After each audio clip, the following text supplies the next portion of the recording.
My name is Apostle Talaeddin, and welcome to the show. The purpose of today's live stream is to give ex Muslims a space to share their stories. It could be related to your journey out of Islam, it could be related to your struggle since then, or anything tangentially related to the topic, really. It's a space for ex Muslims to meet, to discuss, to share what's on their minds, because I know there is a lack of such opportunities, unfortunately, in day to day life. So, this is where we come in. And as you can see, Apu is always in the background cleaning himself. He's the cleanest person in this house. I'll give him that. And he does this cute thing where I don't know if I could demonstrate it right now, but if I put my hand, he'll start cleaning me. He'll clean anyone in his vicinity. He's adorable. Uh, all right. So if you would like to join the live stream and call yourself, link is pinned to the live chat. You will find that at the top. And we already have two people who would like to join. So I guess I won't have to stall for too much longer.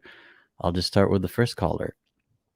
So I hope the first caller is ready. Afif, you sure you want your camera on, right? Just checking. Okay, good.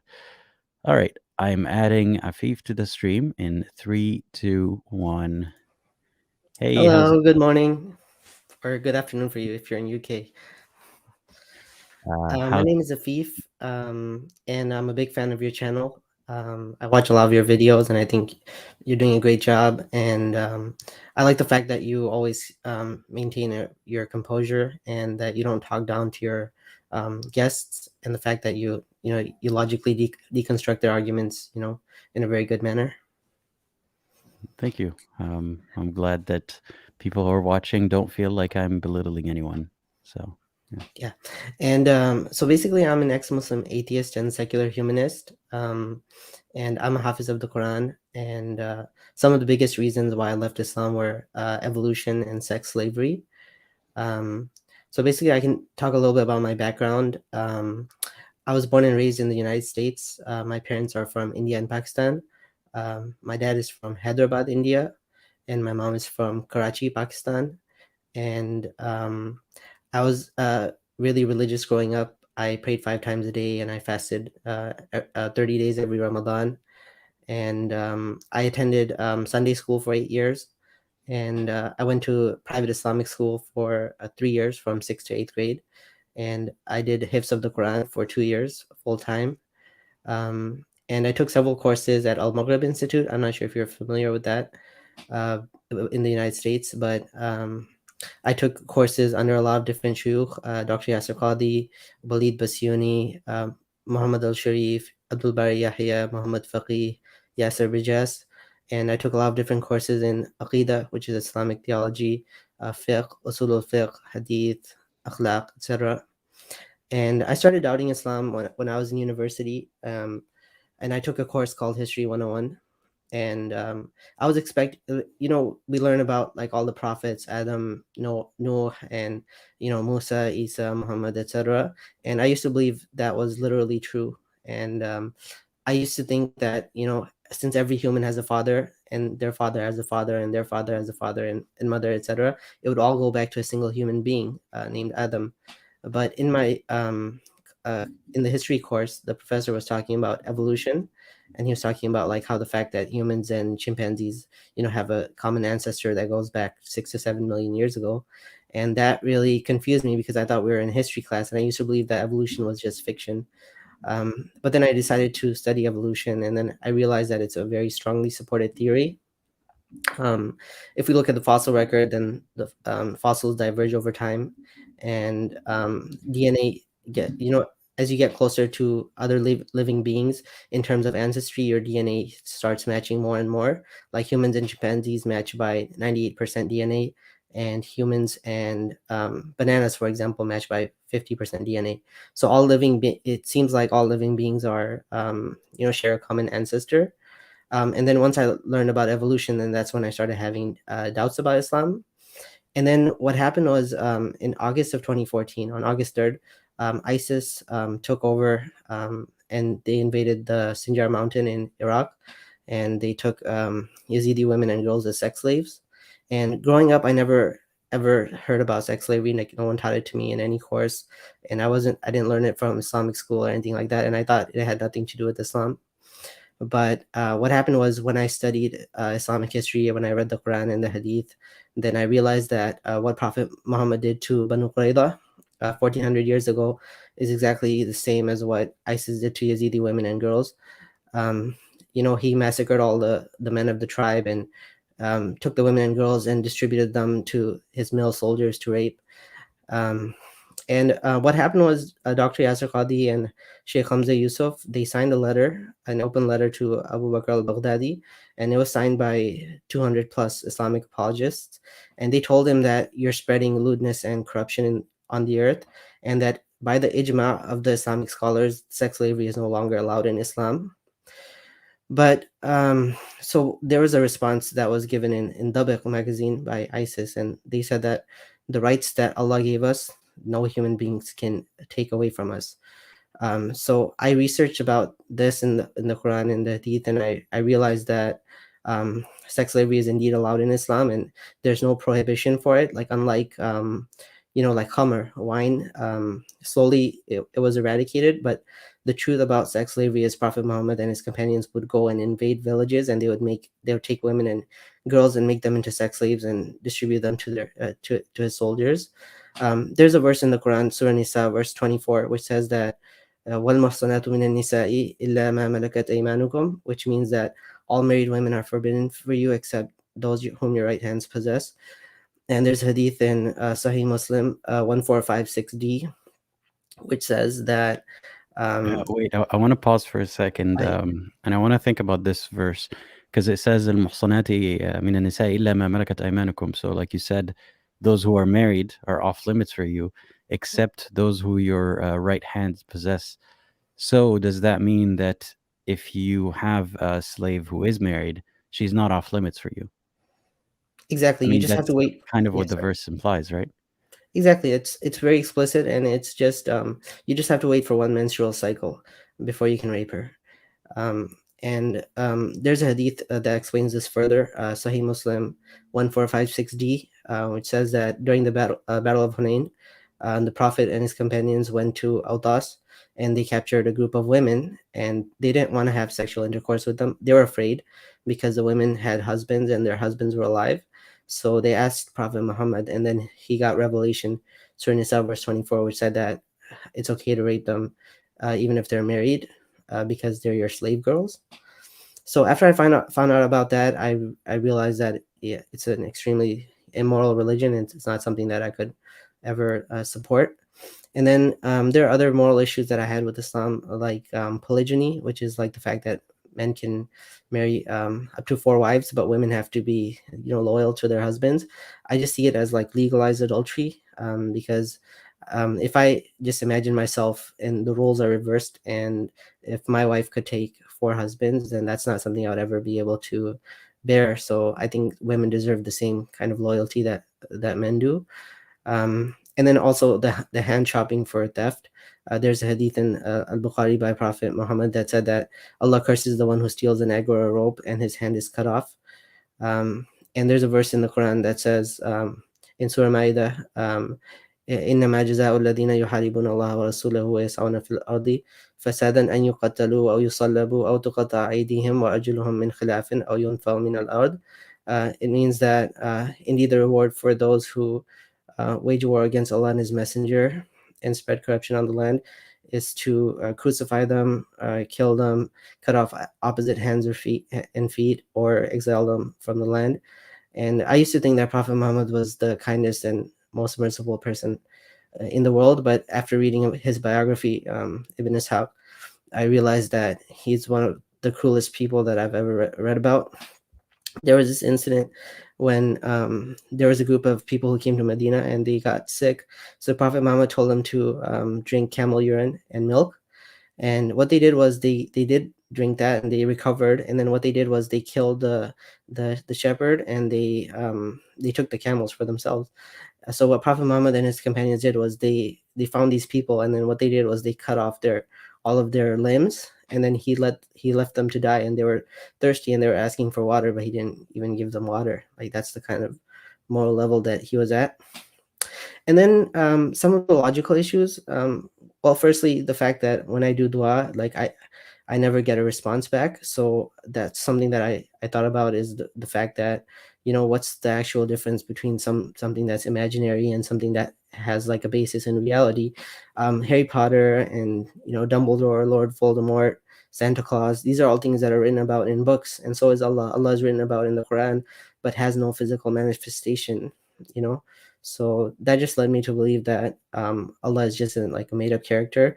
And then if you look at all the religions of the world, all in all the different regions, for example, in India, you have Hinduism.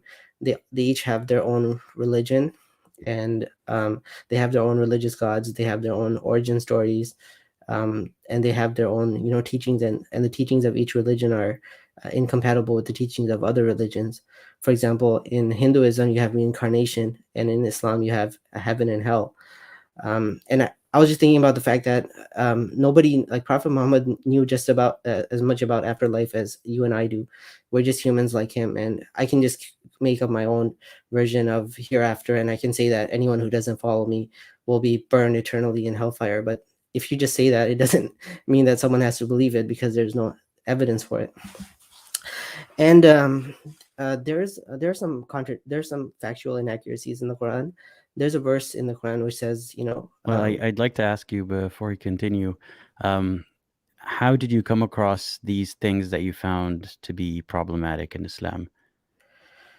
Some of them, when I started having doubts about Islam, then I started listening to some ex-Muslims, and for example, Ghalib Kamal and Haris Sultan, and a lot of these, they brought up some of these issues. Other ones I just found out just by reading the Quran and just reading the Hadith, or reading Bukhari and Muslim. Others I found out by Wiki Islam, which had a lot of good resources. Like it organizes a lot of these different Hadith in one place. So those were some of the sources. And there's a verse in the Quran which says, وَقَالَتِ الْيَهُودُ أُزَيْرٌ ابْنُ اللَّهِ وَقَالَتِ النَّصَارَى الْمَسِيحُ ابْنُ اللَّهِ, which means that Jews say that Uzair is the son of Allah, and Christians say that Isa is the son of Allah. So if you compare those two things, I don't know a single Jew in the whole world that believes that Uzair is the son of Allah. It's kind of like saying that Muslims believe that, for example, Yunus is the son of Allah. It's something that's quite ridiculous. And there's a verse in the Quran which says, "Ya ukhta Harun," yeah, referring to Maryam, the mother of Isa, right? And the problem is that Maryam did not have a brother named Harun, but there was another Maryam who lived 1200 years before, who actually had a brother Harun and another brother Musa. So the Quran is referring to the wrong ukhta Harun when it's talking about Maryam, the mother of Mary. And Well, let me yeah. ask you this: at which point did you come across when you came across some of these? When did you feel like it was satisfactory or enough to convince you that Islam is not true? The sex slavery part is what really convinced me that this is something that a God would never ever tell people to do. It's something that humans would do to satisfy their own sexual desires. And then after that, when you came across all these other issues, how did you feel after already having concluded that this cannot be from God? It just it started making a lot more sense. I was able to put all the pieces together. Like initially I was just confused, like, because you have your whole worldview around the Quran and the miracles of the Quran, and the balagha of the Quran, the linguistic miracle of the Quran, and all of the miracles, like the preservation of the body of Pharaoh. And so I was still piecing together all these things, trying to resolve all the contradictions, trying to figure out, you know how to make sense of, like, if the Quran is something that could never be imitated by humans, what does that have to do with sex slavery? What does that have to do with evolution? So basically all of these things together, they started making me realize that every single thing in Islam is either made up or it's just factually incorrect. So also the story of Ya'juj and Ma'juj. They're a tribe of people that Dhul-Qarnayn, or I think it's Alexander the Great, but he's called Dhul-Qarnayn in the Quran. He's the one who trapped them behind two mountains. and apparently they're very numerous, right? Like when they come out, they're going to drink all of like Lake Tiberias in one sitting. So their number must be in the trillions. And according to the story of Dhul Qarnayn in Surah Al-Kahf, it means that they're still alive today because they haven't come out yet. So if it's really true, then we already mapped the entire Earth. So we don't see them anywhere. So it seems that they're completely imaginary. That's something that Abdullah Samir also brought up in his deconversion story, and I agree with him. And also, there's a verse in the Quran in Surah Al-Kahf when it's talking about Dhul Qarnayn. It says, حتى إذا بلغ مغرب الشمس وجدها تغرب في عين حمية, which means that until he reached the setting place of the sun, he saw it setting in a spring of murky water. And there's a hadith of Abu Dar al-Ghifari in Sahih Muslim. Wait, I want to comment on that verse because some people say that the wording of it may have implied that it's that it seemed to him as if it was setting in a murky, muddy pool, but the word used وجدها تغرب في عين حمية, and then ووجد عندها قوما, or فوجد عندها قوما, I can't remember, but ووجد. he used the same exact word, right? He found people there, just like he found the sun setting in a murky water. So if the word could mean it looked like the sun was setting in a murky pool, then the word would also mean it looked like there were people there. So what does that mean, that it looked like there were people there? He obviously saw people there, just as he saw the water in the muddy spring. And I'm sure you're gonna quote that hadith where Muhammad explicitly says that. So go ahead. Yeah, I was just gonna say that there's a hadith in Sahih Muslim of Abu Dar al-Ghifari when he was riding a donkey with Prophet Muhammad, and they were seeing the sunset. So Prophet Muhammad said, Ya Abu Dar, what is it? I mean, where's the sun setting? And then he said, Allah and His Messenger know best. And then he said, "Taghrubu fi aynin hamiya," that is setting in a spring of murky water. So it's about as explicit as it can get, and it makes sense from 7th century perspective that the sun was setting, so it had to go somewhere. So where did it go? It's set in a spring of murky water.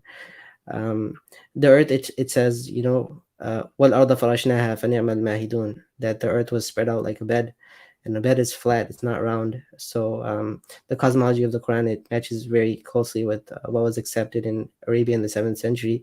The earth never talks about the orbit of the sun. It always talks about the day and night in context of the orbits of the sun and the moon, right? And Well, I also, want to ask you this. So, at what point in your research did you feel like you were satisfied with the information that you found, or that you found the answers that you were searching for? that's a very good question. I think logically, when I found out evolution was true, then that's when like when I came to this, like before, because I was just researching evolution, but once I realized that it's actually true, that's when I was like satisfied with the fact that Islam cannot be logically true, because the moral issues, they're moral issues. But what I was thinking is that even if it's morally wrong, like even if you have a God that's morally corrupt, or but you still have to follow him because you don't want to be burned in hellfire, right? But once you realize that evolution is true, and you realize the factual inaccuracies, then you figure out that everything is made up, and heaven and hell is made up, and there's just a human like you and I who made up all those things. So there's no reason to be afraid of hellfire if there's no evidence to accept it. So, what made you continue to research Islam and the problems in Islam after you already figured out that it's not true? It's just my passion and hobby. I like to, have discussions with Muslims, try to convince them, try to learn from them as well, and debate and things like that. It's just like a personal hobby of mine. That's why I continue researching about it. So, what interests you about the topic? What makes it an interesting hobby of yours? A couple of things. One is the fact that Muslim apologists have all of the platform. Like they get hundreds of thousands and millions of views, and they lie so much. They lie to your face, and when you read the Quran and the Hadith, then you know that they're lying. And it's something that a lot of casual Muslims don't know. They don't base their understanding of Islam based on reality, but they base them on the lies of Islamic apologists. So that's something I think it's really important to counter, so that at least they know the real teaching of Islam. Even if they accept it, at least they know, and things are not being hidden from them. Okay, yeah, Yeah, that's very valid. thank you. Um, so basically, once I came out, I got a mixed response. Like my parents are really upset about it still. They wish that I would stop my activism online, but it's not something I'm going to stop because it's something that I enjoy doing, and I think it has value because I think this is like the most important question in life is what the purpose of life is. And if you're a Muslim, then you're going to spend your entire life in one way. You're going to spend a lot of time fasting and praying and spend all your life savings to go to the Hajj and just walk around like a black stone and come back, you know. So it makes a huge difference in what you believe. And I think if people spend more time, like, believing in religion and spending their time, praying and fasting and doing all these things which have no real benefit, then it's going to stop them from, being productive and, actually solving uh, problems that will benefit humanity. So with my cousins, they were cool with it. They didn't really care because we grew up, we were born and raised in the United States, and it's a lot more, religiously diverse place. So Muslims are a lot more tolerant here. But then I started posting a lot on our cousins WhatsApp group about all these things, and eventually they started like getting upset at me, and they were saying like, stop bothering us, we're not interested, and things like that. So then I stopped posting, but then I got a platform online, so that So really helped. in that group chat, does anyone share religious stuff in general? No, they always avoid it. They just talk about sports and other things like parties Okay. and things like that. I I mean, can understand why they don't want to talk about religion in that space then. yeah, but the second thing is it's just something that they don't think about as much. I think they're just casual Muslims. Like it's something that they just inherited and they just go along with it. They celebrate. They have parties in Ramadan, and no one, like, a lot of them don't really think about it seriously. They don't like ponder about the Quran and the Hadith. I feel like just based on my interactions with them. Um, but I it's mean, not. yeah, that's probably true. But I could see why kind of trying to force them into facing it is not going to make them actually face it. Yeah, that's definitely true, and that's something I realized later on. What I was thinking is that if I talk about it, then they'll be forced to confront it, and they'll have to make a decision either way. But I feel like there's a very strong emotional connection that people have with Islam because they were born with it, and that's what their parents believe in. And a lot of times they just do not want to hear it. They don't want to hear the criticism. They don't really care if it's true or false, but they just want to be left alone and let them live their lives the way they want to. Mhm. I never discuss religion with my aunts and uncles. They're extremely religious, and I know that if I talk to them about it, they'll cut me off and they won't talk to me anymore. So I'm happy not discussing it with them. Um, but my advice for ex-Muslims who are thinking about coming out is I have a few advices for them. One is make sure that you're financially stable because if your family cuts you off, then you need to be able to support yourself. And secondly, if you live in a Muslim country, then you might, if you live in Pakistan, there's a blasphemy law. So if you speak out against Islam, you'll be put to death. The same thing is in Iran. So if you're in a Muslim country, then you cannot show your face and name. It's better to just create like a fake online profile. But you still have to be careful because sometimes they can trace you even through the internet. But if you're in a non-Muslim country and you're financially stable and you know that your life is not in danger, then you can consider coming out. And because it really helps the movement. The more people show their faces and their names, I think the more that other ex-Muslims will feel safe, because I think a lot of times ex-Muslims, they don't feel safe because a lot of them have to hide their faces and their identities. So that's mostly what I had to share. I started my YouTube channel as well, and it's under the same name, Afif Kaja, and I think your viewers might find some of the content helpful. And thank you very much for taking me on and listening to my deconversion story. I really appreciate it. Of course, I'm happy to have you, and I'm glad to see more and more ex-Muslims talking about this openly, publicly. Some with their face, like yourself. So I appreciate you doing that. All right, thank you very much. Yeah. Take care. Okay, bye. Bye bye. All right. I'll read some comments and then I'll get to the next caller. Thanks again, Afi, for calling in. And do check his channel out. I didn't know he had a channel, but you can search it up and you'll be able to find it. Um, Let me read a couple of comments. So, you Demonia, Eudemonia says, Apostle Allah, I'm very grateful that you're active on YouTube. So am I. I'm very grateful to have this opportunity. And sorry about the poor lighting today. I'm having some trouble with my camera, by the way. Adam says, what are the main things in life to crush your enemies, to see them cower before you and see the lamentation of the. What the hell are you talking about? I just had to point out that comment because I was very confused listening to the caller and trying to read this at the same time. If anyone can understand what Adam is trying to say here, please do let me know. Um, I don't generally think of how to crush my enemies and see them cower. That's not a thought process I tend to have. And a comment by Sam. Sam says, just a question. So hundreds and thousands of imams, sheikhs, muftis, etc., are all liars. There are many ways to answer that. First, you can think, just a question. So hundreds and thousands of priests and priests in other religions, are they all liars? Well, no. Pretty much most, if not all of them, genuinely believe what they're saying and preaching.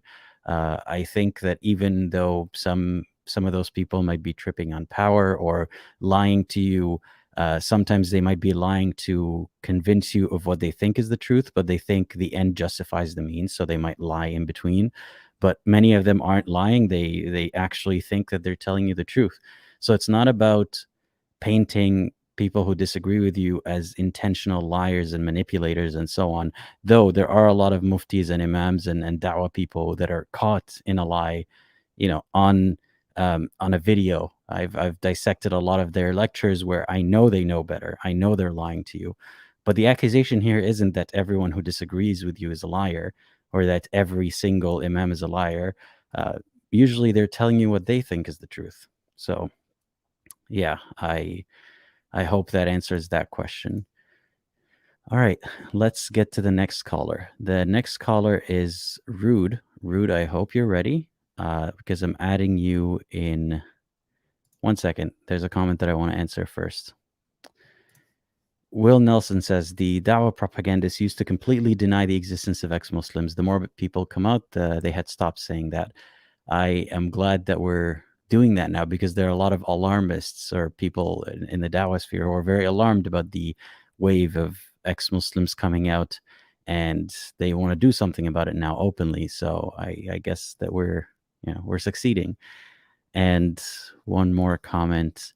Selmil says, what would you say to ex-Muslims that feel robbed of their childhood/youth because of Islam?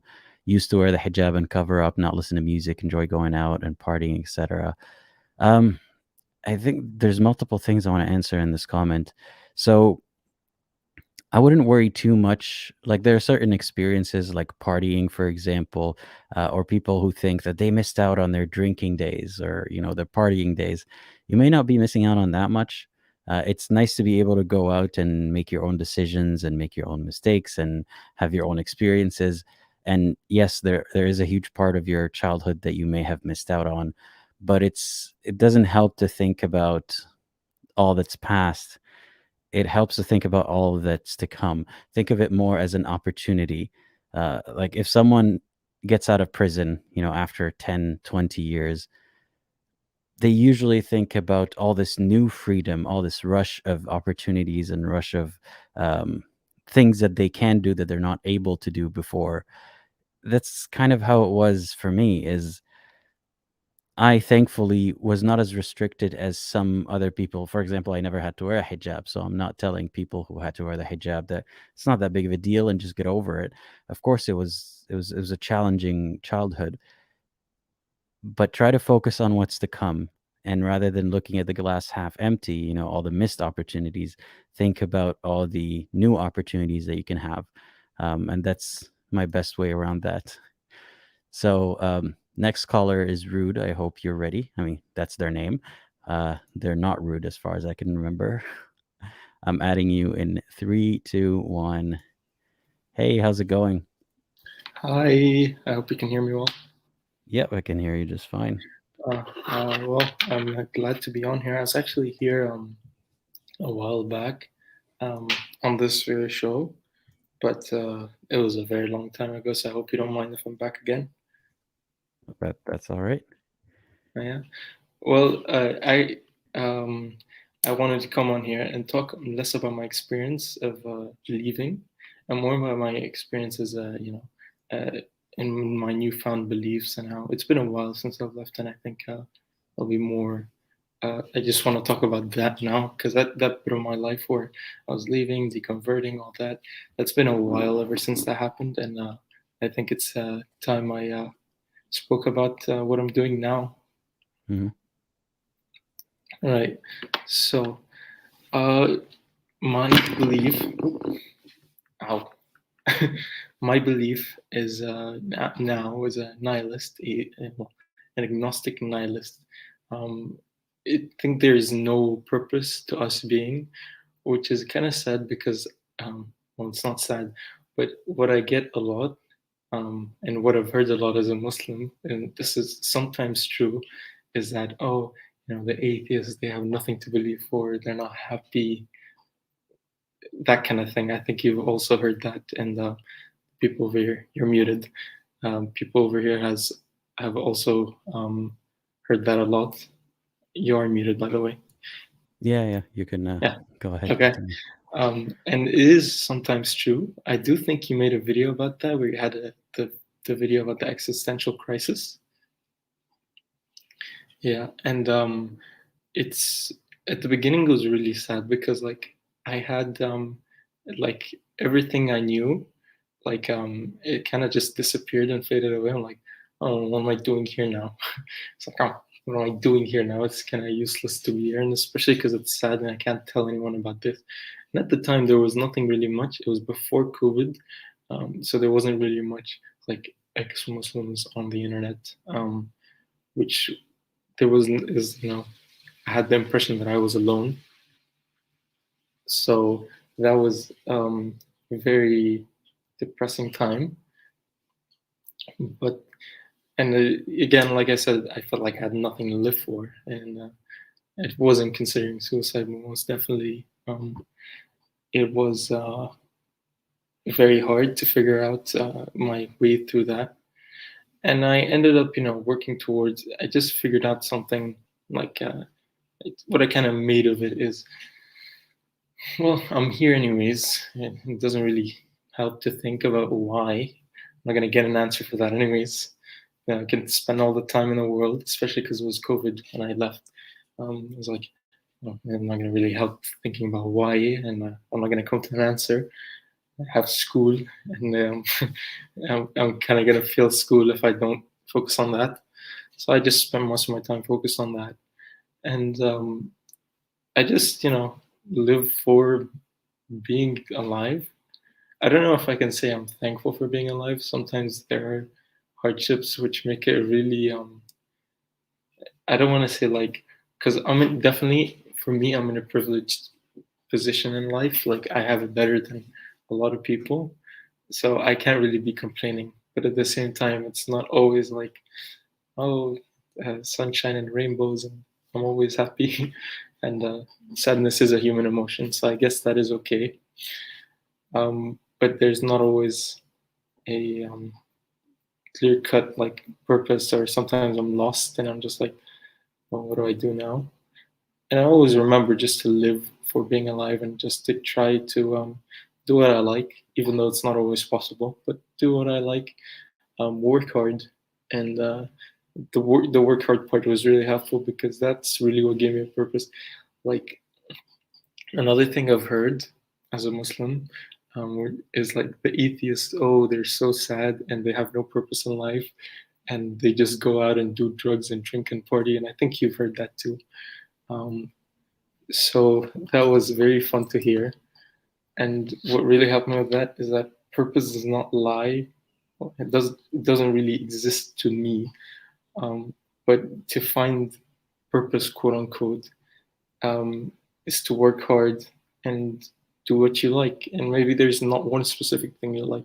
For me, I've always been interested in aviation, and I want to try to go to flight school and finish training and hopefully be a pilot. Have you flown a plane before? No, I'm still 18. I I'm not Yeah. legally allowed to do that yet. Um, I'm also into aviation, and but I don't have the same goal of someday becoming a pilot. Yeah. I don't think it's within my reach, nor am I prioritizing it right now. But I had a friend one time who is into aviation and has been taking lessons.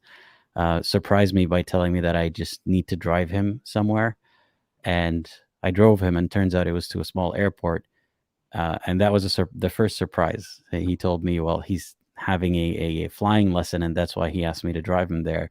And then he surprised me by saying, well, you're riding in the plane with us. So that was a surprise. And then he surprised me again by saying, well, actually, no, you're flying. Um, so I got to fly a small Cessna. I didn't take off or land, but up in the air next to the instructor, I got to fly a little bit. Yeah. So I could tell you it's as someone who's really into aviation and have always dreamed of being able to fly, there's no feeling like it. So I hope that you get to experience that consistently someday. Yeah. It has always been my dream. When I was 3 years old, one time I looked up, I saw a plane, I was like, yeah, that's what I want to do. So that's always been. And to me, that's always kind of been my looking forward to. Like, that's always been my goal. Um, Not everyone has the goal in the same style as me. I mean, not everyone knows what they want to do in life. I'm lucky enough to be able to figure that out and know that from a very early age as well. And that's helped me definitely in finding quote unquote purpose. Um, so yeah, but You just made me realize something I forgot. Um, yeah, this, flying and like I said, I'm also into flying, but yeah, I haven't set it as my purpose like you have. But it used to be my purpose of going to heaven. I mean, aside from avoiding hell, I've yeah, always dreamt of being able to fly, not necessarily in a plane in heaven, obviously, but uh-huh. just being able to fly. Um, and whenever I would have a dream or a lucid dream where I can control it a little bit, I'll try to fly. So I never thought of how I lost that dream forever when, I lost heaven or the idea of heaven, and how I could have set a goal to, become a pilot in this life. So, yeah, thanks for making that link in my head. Yeah, no, maybe it's something you could also keep going after. I mean, definitely. I know it's one of the jobs that is very hard to replace by AI because it's like the way it works. It's very hard to explain why, but they'll try to keep it simple. The way it works, like AI, you have to have a lot of information for it to be a little bit correct. We don't have information enough about flying for AI to be correct, especially like if you're in an emergency. Like an AI wouldn't be able to do the I don't know if you know about it. The when they land in the Hudson River, yeah, I Mhm. definitely wouldn't have been able to do that. All the people on the plane would have died. But I it's don't know about definitely. I think that someday it might be able to, but we would still want that human factor to keep it in check. So there's yeah, always going that's to be a right. need for pilots. That is right. Yeah, for the foreseeable future. Not there. I Mhm. think there will be like a point in the very very far future where we could have planes flown autonomously. But for now, and probably until I retire, we'll still need two pilots in the cockpit. Mm. So that's one of the things that keeps me comfortable in my job, my choice of future profession. Um, Although I am going to university now, and then hopefully I'll head to fly school, but that's a plan for the future. I want to comment on something that you said. Yeah, Well, first of all, it's amazing that you've had all these thoughts and you're still 18. So that's a lot to think through at that age. yeah. Thank you so I much. I commend you for that, and I also don't envy you. It's really a big load to bear at that age. I mean, I've had some existential questions and questions about Islam by the time that I was your age, but I hadn't faced it head on. So it's very impressive.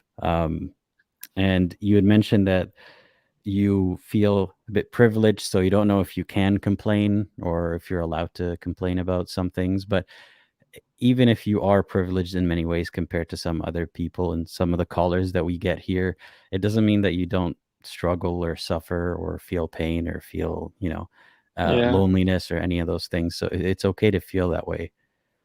that's right. Yeah, and I acknowledge that in myself as well. Like I said, sadness is a human emotion, but it's just sometimes it Like, especially with my, okay, so this is gonna sound silly. Originally, my reason for leaving is not because I was doubting. Actually, I learned like about all the horrible things after I left.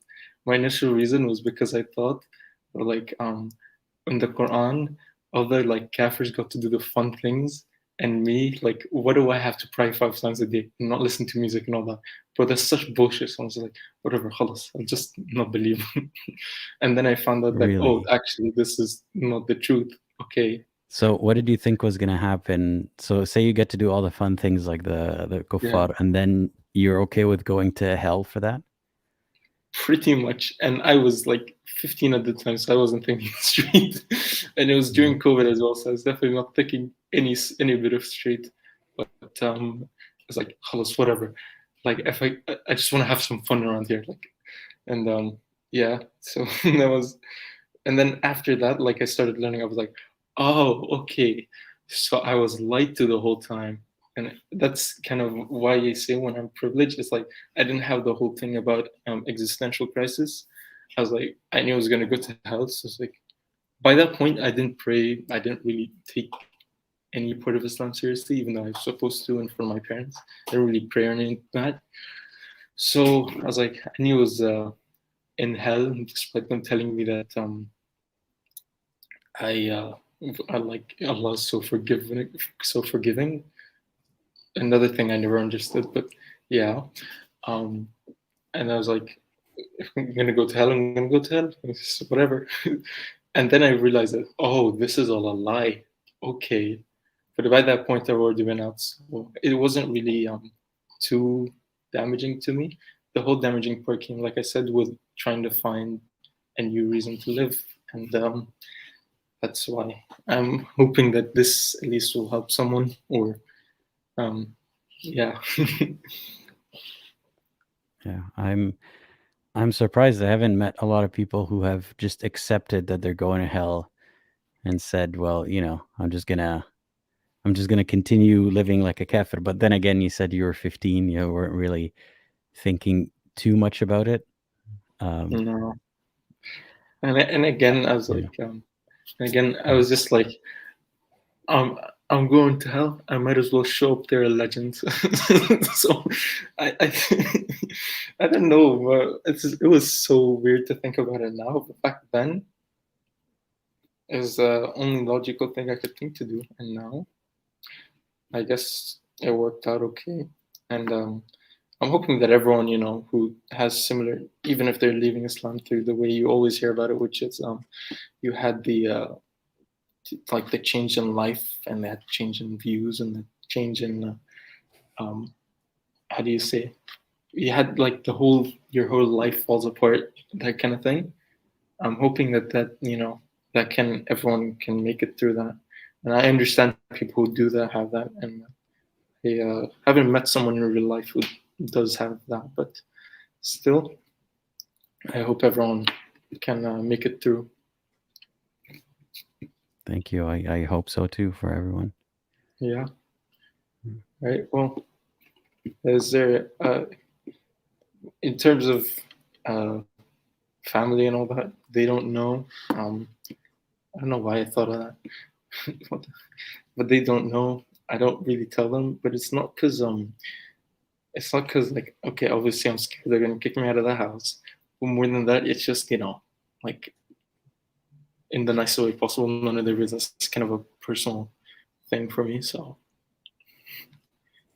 I mean, it doesn't. You don't have to go out and have this conversation with everyone in your life who might disagree with you. It's just about, can you live a comfortable and happy life with however much you want to disclose to them?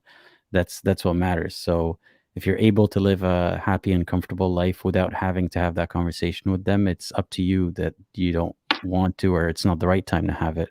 Like you said, you're 18, so you definitely need to be a lot more independent before you can take such a position. And even then, again, it depends on the situation. Some people don't feel like they need to have that confrontation because their life is not restricted by the religion. But it really depends. Yeah. yeah.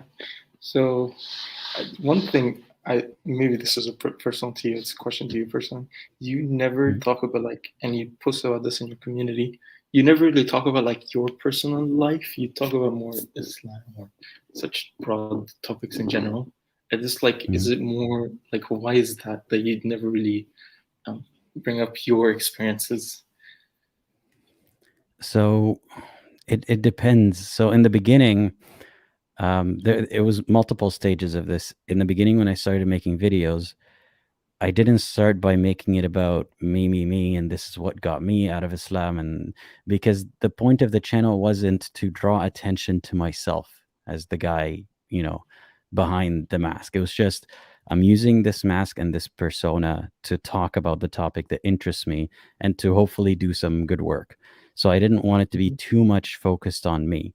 And part of it was also, there are a lot of people who are viciously attacking anyone who comes out to have a platform like this. So I didn't want to give them ammunition and tell them all about my personal life just for them to use it against me all the time. Yeah. But then as time went on, as I started to figure things out and just I'm always figuring things out in life. And I started to feel a lot more empowered and a lot more capable of having these conversations. I started making more videos, like 2 videos ago. What was it called? My Islamic Hell, I think is the name of that video. And in that video, I talk about my experience growing up with Islam and hell. So that was very personal. And I still have some videos in the works. Like there's a video that I'm still writing called, I can't remember the number, but X ways Islam has affected my mental health. And I get very personal in that as well. I tell you exactly how my religious upbringing caused some issues in my mental health.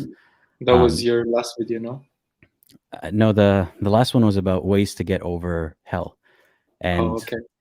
That was a bit personal because I did mention a lot of ways that I did use, but I didn't tell you, these are all the ways that worked for me, and that's why I'm talking about them. It was more like, here's a list of ways that could help you. Some of them worked for me. And I'm putting it like I'm making an effort to make my content even more personal in the future. But also there are some things that I haven't talked about because I don't want to be easily identified, or because if it involves other people in my life and someday my identity gets out, I don't want people to know things about them. You know what I mean? Yeah. Like, That say, that for does make example, I sense. have a sister and there's a certain situation that happened with her or something that she told me. I don't want to come out here and be like, my sister said so and so. And then someday people know exactly who that person is and they can go and harass her, that kind of information. Yeah. So, yeah, so it's a fine line that I have to walk. That's understandable, especially with like the kind of harassment we get online. That is understandable, yeah.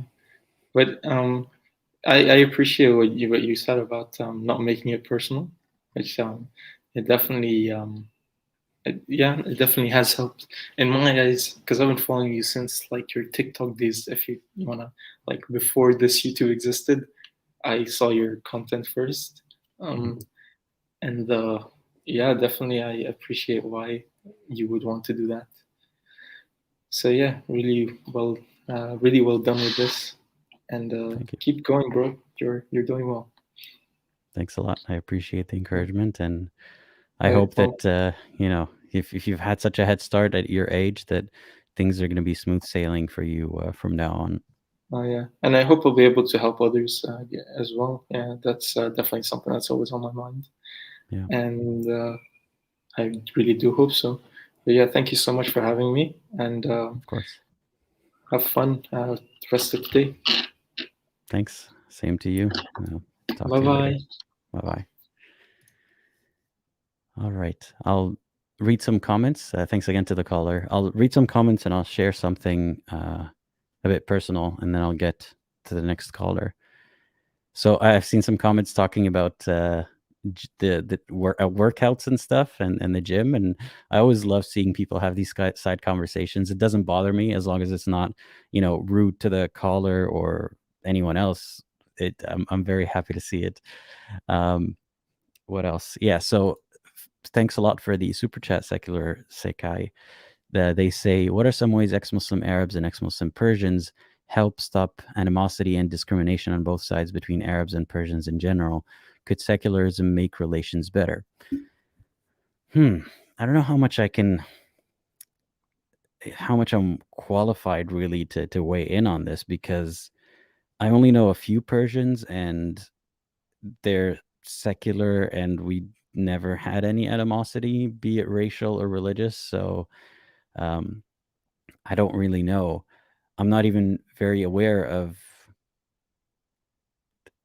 animosity between Arabs and Persians in my circles. So I really don't know what to say. Perhaps maybe it has to do with the Sunni versus Shia friction. Maybe that might be it. So what are some ways that we can help stop the animosity and discrimination? Let me think. Sometimes animosity between two groups is just about a narrative that pins them against each other to distract them from other issues in their life, or distract them from the people who are responsible for the issues in their life. It's like how a lot of communities turn to the minorities among them and be like, this is why we have issues. It's because these guys are, taking the jobs or doing the crimes or so on and so forth. Or saying, if it wasn't for the Shias, if it wasn't for the Alawis, Islam would be more unified. All this stuff, it's usually a distraction from other problems that aren't being addressed, like economical problems or political problems. So you'd have to identify the source of the friction, and unfortunately, a lot of times it's hard to get rid of this kind of friction if it's religious in nature. So if it's Sunni versus Shia, it's hard to convince people that it doesn't matter because neither side is correct. Because if you do believe what they believe, it becomes very hard to have a live and let live attitude. This is why I don't really hate people who disagree with me to the point of being combative. If I believed what they believe as strongly, of course I would feel this way about the other. So I guess my answer would be try to deal with the problem at the root, and better education and acceptance of the other only comes with fixing the what's the word I'm looking for here? With fixing the way that people think that's causing them to have this conflict. I know this seems like very vague, but I hope that this is close to an answer that you were hoping for. So I'll tell you something personal related to the previous caller, or what the previous caller was talking about. Finding purpose in life. I was a lot more depressed back when I was a believer because I found a lot of issues in religion. That's not even talking about the headline issues as the prophet did this, or slavery, or any of that kind of stuff. That was so out of the picture in my head. I was thinking about bigger picture issues. Like I've always mentioned this example, predestination and free will. How can these two go together? And how can there be so many people who are seemingly destined for hell? And what can I do about all the suffering in the world? That's not necessarily religious, but I noticed that no amount of prayer is gonna uplift people out of poverty or help a certain people after a disaster. I saw that prayer does absolutely nothing, even as a believer. I can tell that if the whole point is begging for God to maybe interject, and it's up to God to interject, and if he doesn't interject now, then he is giving you hasanat or good deeds in the afterlife. I felt like it was all BS. Like I couldn't see the results of it unless I really wanted to convince myself that anything good that happens is because I prayed for it months or years ago, or because I prayed in general, or because someone in my family prayed for me. So it seemed to me like snake oil, like seemed to me as effective as I don't know, salt and crystals and all this sort of stuff. So I was very depressed about watching the world burn, which it still is burning to some extent, and feeling powerless, and feeling that appealing to the higher power, Allah, praying to Allah, doesn't do anything. Not in my life, not in other people's lives. It was it was effectively, I mean, if it gave someone hope, that's good, but it couldn't give me hope because I didn't see any effect of it. And there are many reasons why I was struggling as a believer, but my belief didn't really help pull me out of it because my belief just kept conflicting with reality. My belief kept making me feel like I was wrong, something was wrong with me. And then eventually, when I've left religion because of a lot of realizations, a lot of research, I started then to feel better in many ways. I thought that I was under the impression of the devil or under the power of the devil, or the devil himself, has done so much work on me that I don't even need the devil. Even in Ramadan, I'd have sinful thoughts or blasphemous thoughts. And then I realized it was just a healthy mind trying to struggle with the oddities of religion, how they completely conflict with reality, and how they sound exactly like every other religion. So I didn't have a purpose in life when I was a believer, because the purpose was go to heaven, don't go to hell. And even that I felt like I had no control over. Like be a good believer, be a good slave to Allah, and maybe you'll go to heaven and not go to hell. But what good was that when I was witnessing the entirety of the world living their life not realizing that they're going to hell, and there's nothing I could do about it? As a Muslim, I could do da'wah, but I knew how effective that was. Very ineffective, because I myself as a Muslim was not convinced by the da'wah people's answers. And it's not just a criticism of the men doing da'wah, it's a criticism of the source material. There's very little to nothing. There's nothing that a Muslim preacher can say that convinces someone of Islam specifically and not Christianity. All what they say about, well, how could there be life with no creator? All that kind of generic stuff. You're not arriving at Islam. You're arriving at this need to find a generic answer that fits, that there's a God, that therefore it must be Islam.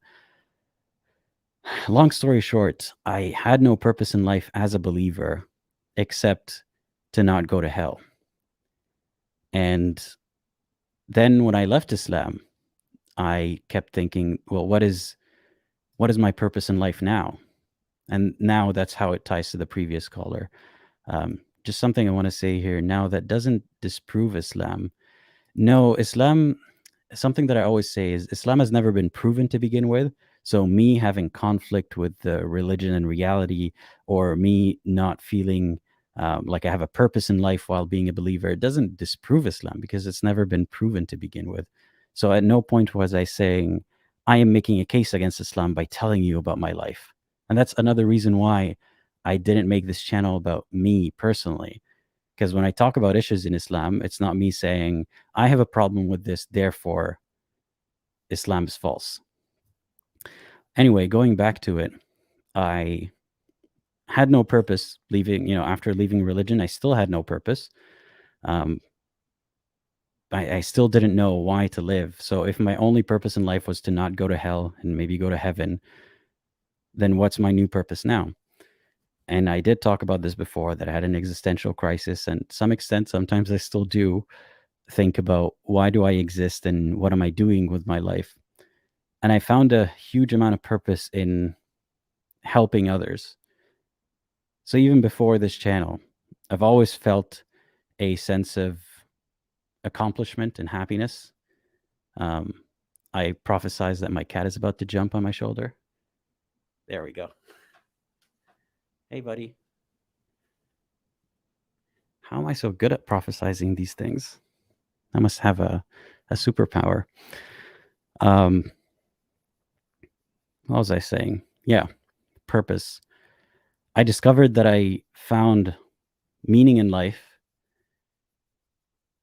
in enjoyment, but not just hedonistic enjoyment, but in ensuring the reduction of harm around me. If I can help people enjoy life more and I can reduce the harm that they're experiencing, then that is my purpose in life.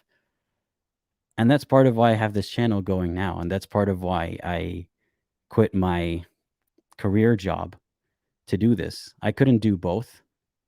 I couldn't try to help people at the same time having a 9 to 5. So I decided to take a risk and do what I'm doing right now.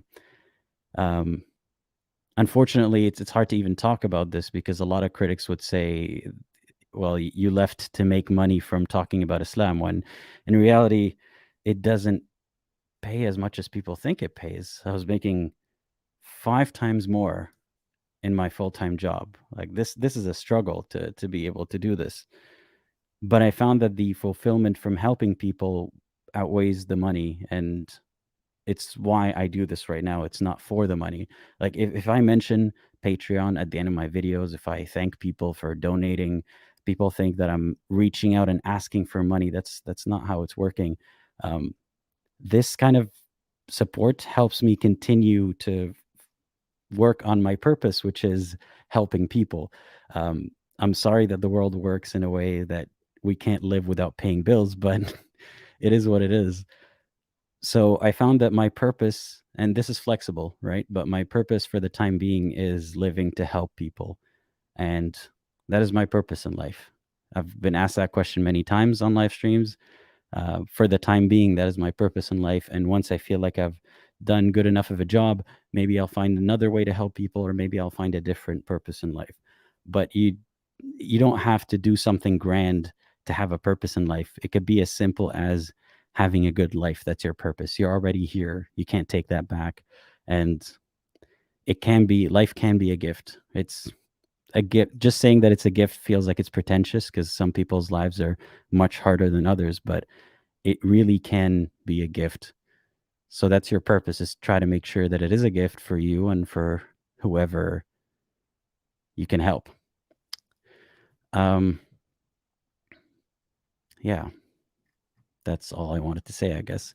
And thanks, during my during what I was talking about now, someone has become a member. Where can I find that? Yeah, Arabic Translated Memes has become a YouTube member. Thanks for that. I appreciate it.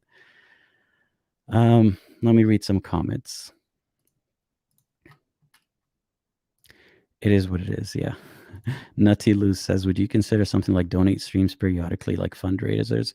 No, I don't think I'd do something like that because, again, I don't want to bring too much attention to how, unfortunately, due to the topic that I talk about, it's this is not the kind of channel that can work in the same kind of way as a gaming channel or a channel about politics or history or whatever other topic. It's a very niche community and very niche topics that might be deemed unsuitable for advertisements or a specific kind of advertisements. So yeah, it's not the same as other YouTube channels, but I also don't want to give ammunition to all the critics all the time by showing them, look at these people begging for money, which is not what we're doing.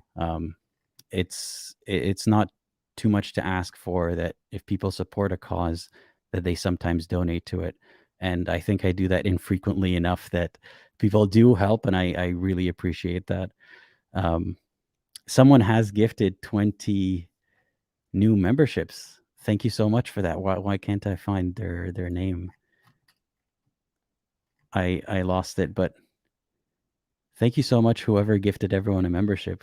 We all really appreciate it. Okay, let me get to the next caller now. Well, a couple more comments. Yasmin says, I'm a 22-year-old woman getting marriage proposals, and I'm scared to tell my parents about leaving Islam. For now, I'm just rejecting proposals. Yeah, I'm sorry that you're in that position. That's one side of the whole leaving faith journey that people don't realize. It's not just about, being a contrarian and then telling your family that you don't agree and being true to yourself. Sometimes if you're not true to yourself and if you don't tell them the truth, they might assume that you are a Muslim, and they might continue living life and dictating things in your life as if you're still a Muslim. And if you're still a Muslim, it's very normal for them to want to pair you up with a Muslim man as soon as possible. So yeah, I'm sorry that that's happening, and I hope that you can, like others, like Susu says, keep it up. I'm 27 and I'm still dodging them. I hope that you're not forced into a position that you don't want to be in. All right, we'll get to the next caller. Who is the next caller? Archer. I hope you're ready because I'm adding you in 3, 2, 1. Hey, Archer, how's it going? Hi, Aladdin. Yeah, good. How are you? I am doing all right. Thanks for asking. Thank you. So I don't know where to start. I think I am not sure if I said my entire story before, uh, but I was very, very conservative for 23 years of my life, extremely conservative. Not being forced on it, I was, of course, like the way I was raised, I will, of course, be conservative, uh, but I was also convinced myself, like I was extremely religious.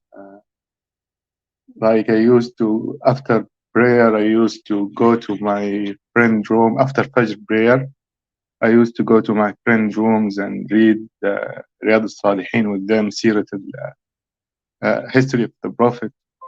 And I also used to be an imam for the prayer in the university. Then I also like, because I truly believed in what I believed, and I didn't see the bad things in Islam. I was not like, somehow I didn't notice it. I also used to give to make an, like, okay, this will sound very, very strange. I used to make a Facebook account, then find as much find non-Muslim people, and then try and send them messages, and private to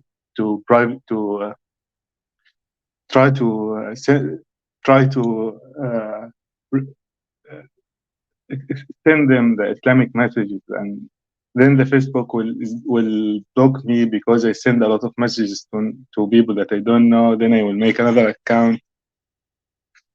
I was doing this from a good place, and I didn't see the bad things in Islam at the time. And If you don't mind me asking, what was your motivation to doing this? uh, honestly, I thought I was doing something good. Like I didn't think that I was doing something bad. I didn't also think of it as a point system. I think it was more like, okay, this is, maybe I thought the hadith of Rasul, like لأن يهدي الله بك رجلا واحد خير لك من حمر النعم. If Allah bring someone to Islam through you, is better for you than everything else. Maybe I thought of it like this, but honestly, I thought of it like, this is something good, and this is what I want people to do. Like I will tell another story. Okay, I am maybe one of the most conservative people in my entire family. My father, of course, is extremely conservative, but I was also very, very, very conservative. In my graduate studies, I didn't have a roommate. Okay, so I look at the brochure where the list of all names that people don't have a roommate as well. I found, okay, this is a non-Muslim. Okay, I'm gonna be roommate with him, and with the purpose that through my good manner, I'm gonna make him Muslim without inviting him to Islam.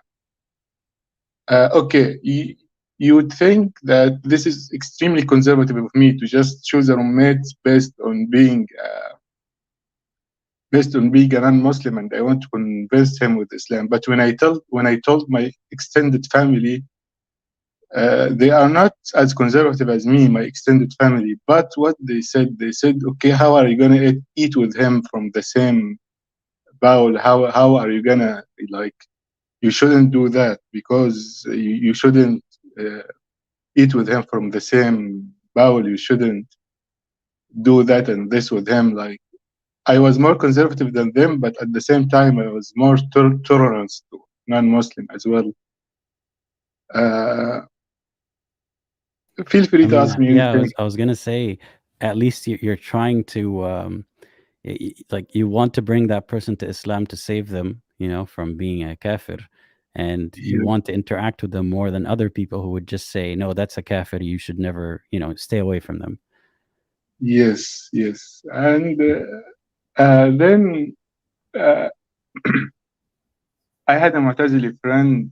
He used to, in Mu'tazili, you don't believe in the prayer, dua. And I also had an accident where I used to pray a lot. It didn't work out, of course. And at the same time, I used to have a discussion with my Mu'tazili friend about dua and so on. And I came at the conclusion that, okay, dua doesn't really work. And I thought, okay, I'm going to be Mu'tazili. But when Mu'tazila, of course, there are bigger problems, such as like people who do bigger sin, they are going to last in hell. Like they are not going to come out from hell. They are going to last in hell. And however, I thought, okay, like I don't have to be a Mu'tazili full on. I would just take the part of dua. I would just take the part of the part from Mu'tazili. I'm gonna take this part, which is dua doesn't work, and I'm gonna still be Salafi Muslim. But I would go back to my family. I was at 17. I left my family and moved across the country to join school, to join university. So I would go back to my family and discuss with my father. My father is also extremely conservative about prayer, and of course, every ayah in Quran support that prayer work. So these conversations were very destructive to my belief because, of course, from a point of view of Islam, of course, prayer is supposed to work. But then I took a step back and said, okay, why I am Muslim? I am Muslim. I use what was in the messages that I used to send to non-Muslim, inviting them to Islam. Okay, there are scientific miracles. Let's go through them. No, all of them are wrong, and Quran have. When you look at them more critically, of course, all of them are bullshit. Sorry, and they don't really have any miracle in them, and they are just. And there are, when I researched them, I just came across tremendous amount of error that I didn't see before. I was very religious and I had a lot of knowledge, but I just couldn't see the errors in scientific miracle before. But because I was already have a seed of doubt from prayer, I could see the problem on the scientific miracle and even in the error that it isn't scientific miracle. I said, okay, I'm not gonna put Quran as a scientific book. If all the scientific error on it, it is not a scientific book. I'm not gonna consider it. At the same time, there is no scientific miracle. Okay, what is the second reason? The second reason is let's look for a second reason. Because I need a proof. Like I cannot just accept it as a true religion. I need a proof. I said, okay, let's look for a second reason. Maybe a numerical miracle. Okay, I downloaded the Quran and I downloaded Quran in a word form, and I started verifying all the numerical miracle that is in the book by researching the root of the word in the word, and of course bullshit as well. Okay, other reason, and of course this whole process took a year and a half. Then okay, And the you last didn't thing. do you didn't do any of this verification back when you used to send the messages to people to invite them, right? Yeah, I didn't, of course, but it seemed to make sense to me. It seemed to make sense to me at the time, and at the time also, I want to say, like, I used to make a Hajj, and then when I Hajj prayer, I also didn't see how dumb is it. All the description about the Jannah and so on. Like, I never thought to myself, okay, I'm gonna go to Jannah to sleep with the 72 Virgin. Like, I always thought to myself, I'm gonna go to Jannah to be with my future partner in Jannah as well. Like, I never thought to myself, I'm gonna go to Jannah to sleep with the 72 Virgin. Like, so I made a version of Jannah for sure, but I made a version of Jannah that is not scientific. Hey, your mic cut out. I can't hear you anymore. Let me remove Archer and put him back into the call.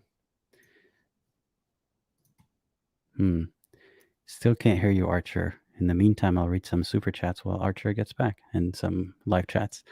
Thanks for the super chat. Secular Sakai says Turkish elections are happening right this second. Sorry, Hey, sorry, yeah, I you're like back.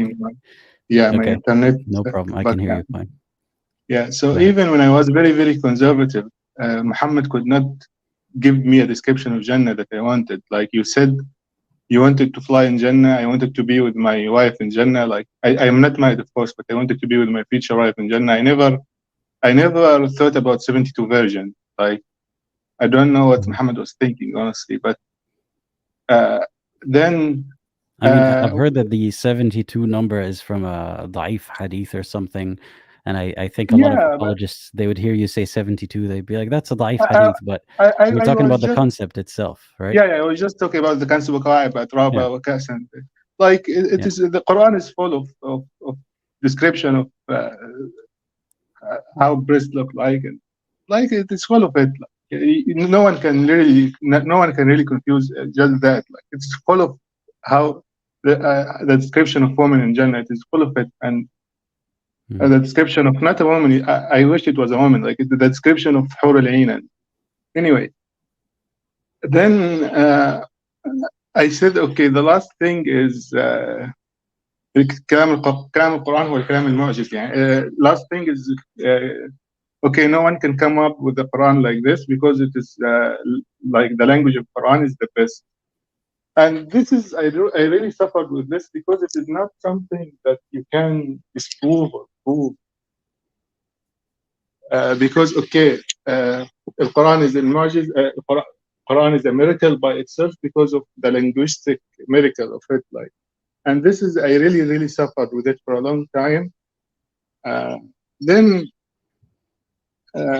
at the time of my research, I found this sound, and I'm gonna play it and tell me if it is not better than Quran or if it is the same.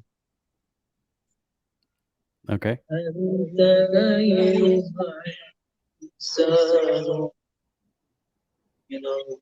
It's kind of hard to hear. It's a little far from the microphone.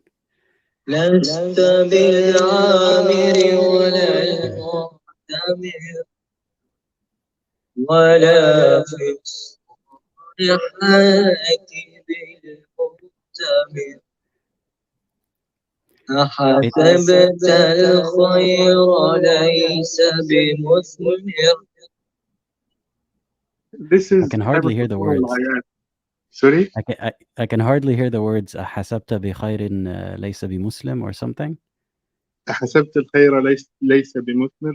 This is كتاب الفصول والغايات لأبي العلاء المعري. Someone can search for it on YouTube. Okay. There are two. Honestly, the language and is much better. And at this point, I couldn't really find any reason why Islam is true. Like if I stayed a Muslim, just because I was born a Muslim. I stayed at this stage for a year and a half. It was a difficult stage, of course. Then I live alone, so I at this point I was living alone, and I stopped living in Islam the first day of Ramadan 2 years back. Then that's it really. I struggled with the reason of life as well, like why am I living now and so on. But we just live to live. Yeah. You know what you played. What you played sounds a little bit like the Quran that they would read during funerals. Yeah, right? yeah. Maybe it's the It is. echo. Yes, كتاب الفصول والغايات لأبو العلاء المعري. If someone is struggling with the miracle of Quran and no one can come with something like that, just search for it. كتاب الفصول والغايات لأبو العلاء المعري, because honestly, it is the same, if not much better. الفصول والغايات, right? Because this commenter says الفضول الغايات, but الفصول. الفصول والغايات لأبو العلاء المعري. Yes. Yeah. Well, how's life been since realizing that you don't believe? Yes. So I told my family. Uh, at this point, only my sister knows, but at one point, my father and mother knew as well. Uh, they, I was like the middle son, like from from the time I was 6 years old, I was the middle son, and like I thought they are gonna accept me because everyone knows, like everyone knows and everyone knew me. Like I thought they are gonna accept me, but of course I was wrong. So I told my father and mother, but it was very difficult because I would have lost my connection to my mother, and I didn't want to to lose the connection of my mother. So I took it back and I told them that I had a miracle and I came back to Islam. Uh, but my sister still knows that I am Muslim. My sister is very conservative as well, but somehow she can reconcile that with me being a non-Muslim. And yeah, that's it basically. I'm glad that you're still able to salvage a relationship with your sister and your family. And it's unfortunate that you had to lie to them and tell them you came back to Islam, but hopefully it doesn't get in the way of your life too much. Yeah. My father was very abusive, but I didn't leave Islam because of it. I left Islam 5 years after I already left home, and I was still very conservative during these 5 years. Uh, and of course, I don't hate my father per se. I just hate the religion that made him do what he did. But at the same time, also I want to say an example of how fucked up religion can be. Like, okay, my cousin, there is a fiance that is proposing to my cousin. He works in the bank industry. You need to understand that only my father is conservative. My extended family are not conservative at all. They don't wear hijab. They hardly pray. And despite that, because he worked on the bank, they couldn't allow her to marry him just because he worked in a bank, and they are not even conservative. So So religion, he works even in if a you are not, bank, riba is haram, interest is yeah, haram, yeah, yeah, and she can't yeah, marry him. Okay. yeah, even if you are not conservative, Islam still fuck with you. Like, uh, honestly, it is very, very harmful religion. It is very, very harmful religion. Well, what do you hope to see in your life so that Islam doesn't affect your life as much? Uh, I am working toward leaving the Middle East and moving to Europe. At the point, I live alone, and I live also in different country than my family. But I am still, of course, around Muslims all the time.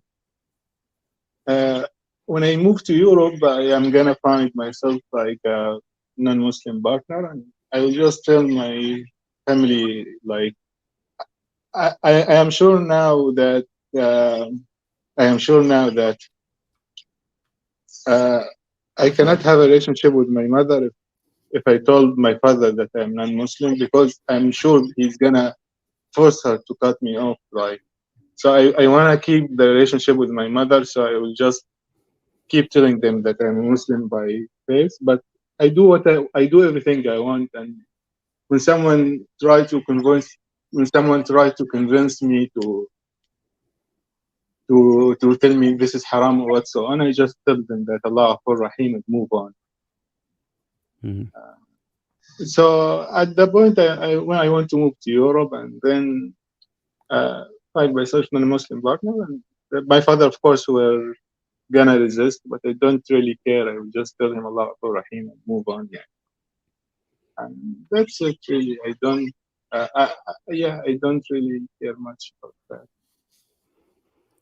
Well, I hope that plan works for you, and I hope that in the near future you wouldn't have to go so far just to, live your life, and hopefully the future generations can do the same thing in your home country.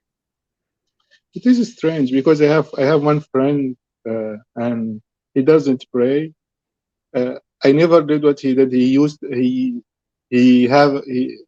Like he go to prostitution, and he doesn't pray. He smoke weed, and I thought, okay, this one I'm gonna tell him that I'm not Muslim, and he's gonna accept me. Guess what? I told Did him that he I'm not a throw a Muslim. big tantrum about it and say, "How could Yeah, you?" yeah, yeah. Yeah. He doesn't pray. He go to prostitution. Like he's the first. Like he's the farthest thing about Islam, and although he is the farthest thing about Islam, and still he doesn't accept. Like, how come like you're not Muslim? So I don't I really think, hope. Yeah. well, part of it is this belief that a sinner who's a believer is still better than a good person who's a non-believer. So Yes. at least at the end of the day, he can repent and ask Allah for forgiveness, but you can't if you're a kafir. Yeah. Yeah. But it was strange because he didn't accept me, of course. Yeah.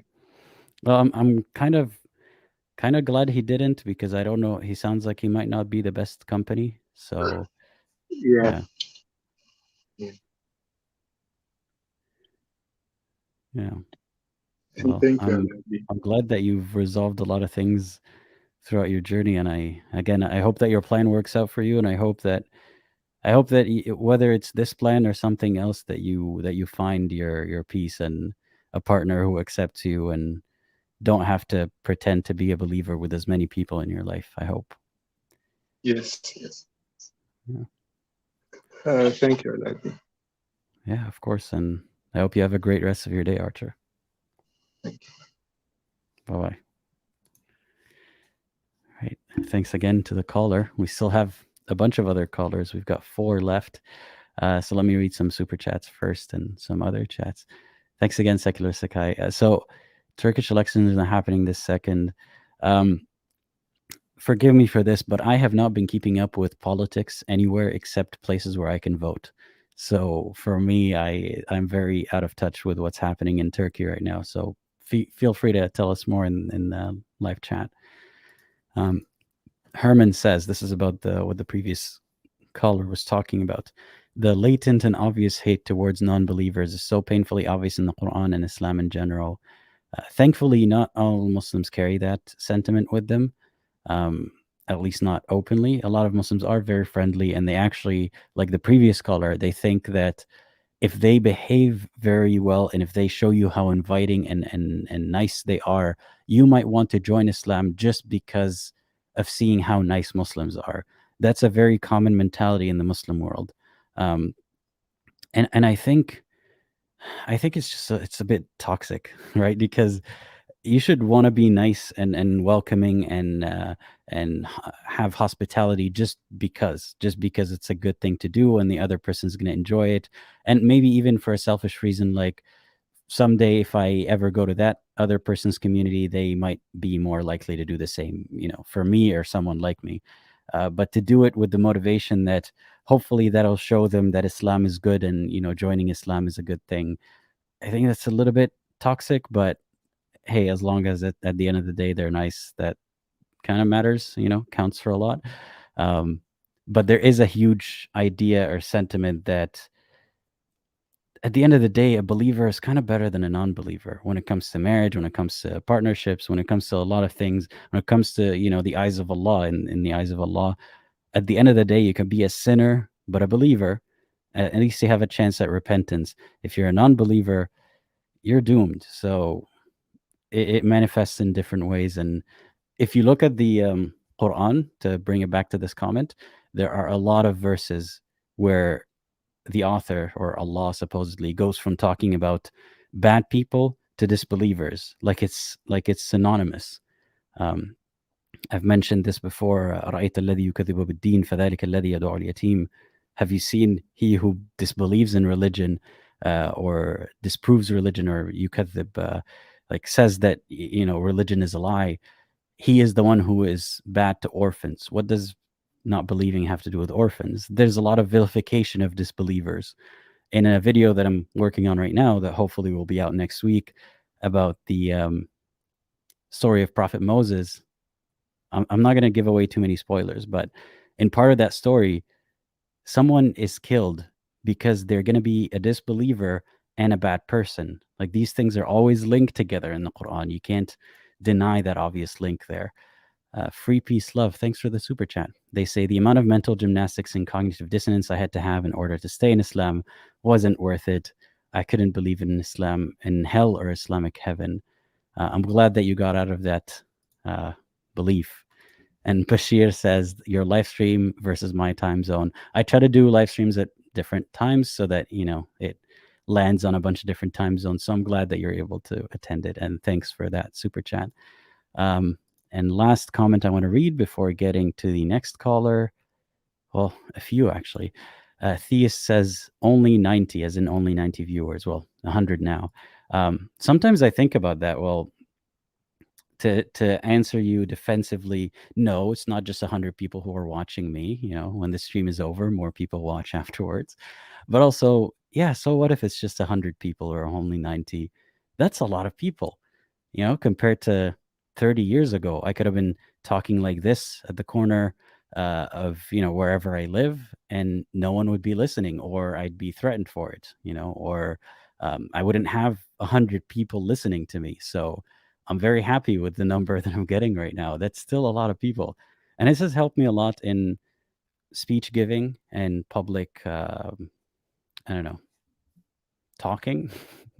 I'm blanking out on words right now, but I've made presentations in my university career, and they were a bit difficult because I had a bit of shyness and, you know, having to present in front of a classroom, but I got better.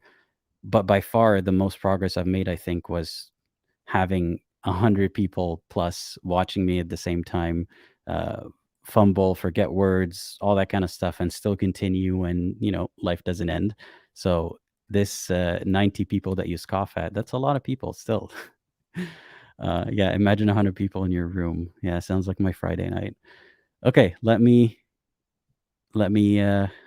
get to the next caller, which is Abed. I hope you're ready. I'm adding you in 3, 2, 1.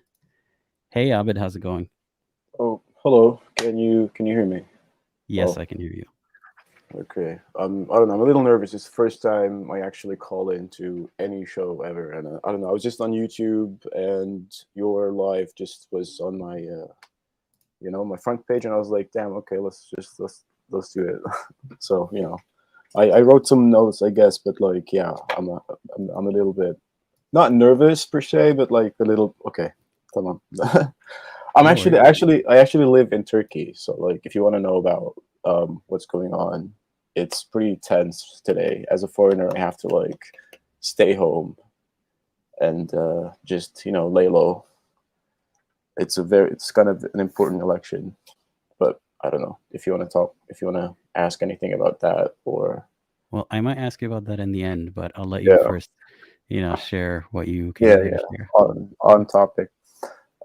Well, so yeah, being like ex-Muslim and all, I don't really know if I can call myself an ex-Muslim because like growing up, I always was like, it was like, I don't know if I ever truly believed, like even when I was young, like when I was young, like I'm in my 30s now, right? Growing up, my parents were pretty conservative, not like super conservative, this kind of like light conservative where they would still like say some, like just like Islam, but like, yeah, like not super conservative, like just medium. Like we'd watch movies and stuff, right? Like, it's not like, oh no, movies allowed. Like I know some people who like wouldn't let their kids like watch movies and shit. But like my dad was watching movies and stuff. And they were both, I guess, you probably know like the like Muslim Brotherhood, right? Hmm. So kind of I was growing up in that kind of thing, right? Like, I was going to I was in the Boy Scouts, I was in an Islamic school. Um, I was like, I was doing a show on the radio that they had a radio, and I would like, one time I was doing like an English teaching like show on the radio, which was weird. I don't know, that was like a weird part of my life. But like I never truly believed somehow, I don't know why, like it all felt like I was really into like fantasy and science fiction and reading books. Like when I was like, I don't know, really young, like I was reading like the Egyptian Book of the Dead and stuff. Like I was really into Greek mythology, Egyptian mythology, and this whole thing also kind of sounded like some kind of mythology as well. And you can also see some parallels, like for example in the Egyptian like Book of the Dead, like when the person dies, how they would go to have their deeds like weighed against like a feather of like justice or something like that, which kind of like resembles like in Islam how your deeds are weighed, right? And it and like I'm gay, so reading the Quran, it always felt like it was from a very like heteronormative perspective. Like I never felt like it was really speaking to me personally. It always felt like it was talking to someone else. Like everything in the Quran, everything in the Hadith was not really like I didn't feel like it was addressing me or what I was feeling or what I was going through or what I was thinking. It always felt like it was talking to like just like a straight man in the desert or something, right? Like going back, kind of like the previous caller was talking about the description of like heaven and stuff, right? It just felt like a really boring place. Like it felt like what would be perfect for people who lived in the desert, I guess, like a place that's like really green and like a garden and stuff. And I think we already have all of that here. Like we already have like the technology. Like you can go to supermarket and you can find like every kind of fruit you can think of, and like it just never felt very like tempting. I didn't know what the big deal was about having it. It really looked like a very boring place. And again, like the whole promise of women and stuff, it really didn't really get to me because I was gay, and so I was like, what's and also I guess all of the stories about the Sahaba and stuff, they to me they sounded like horrible people.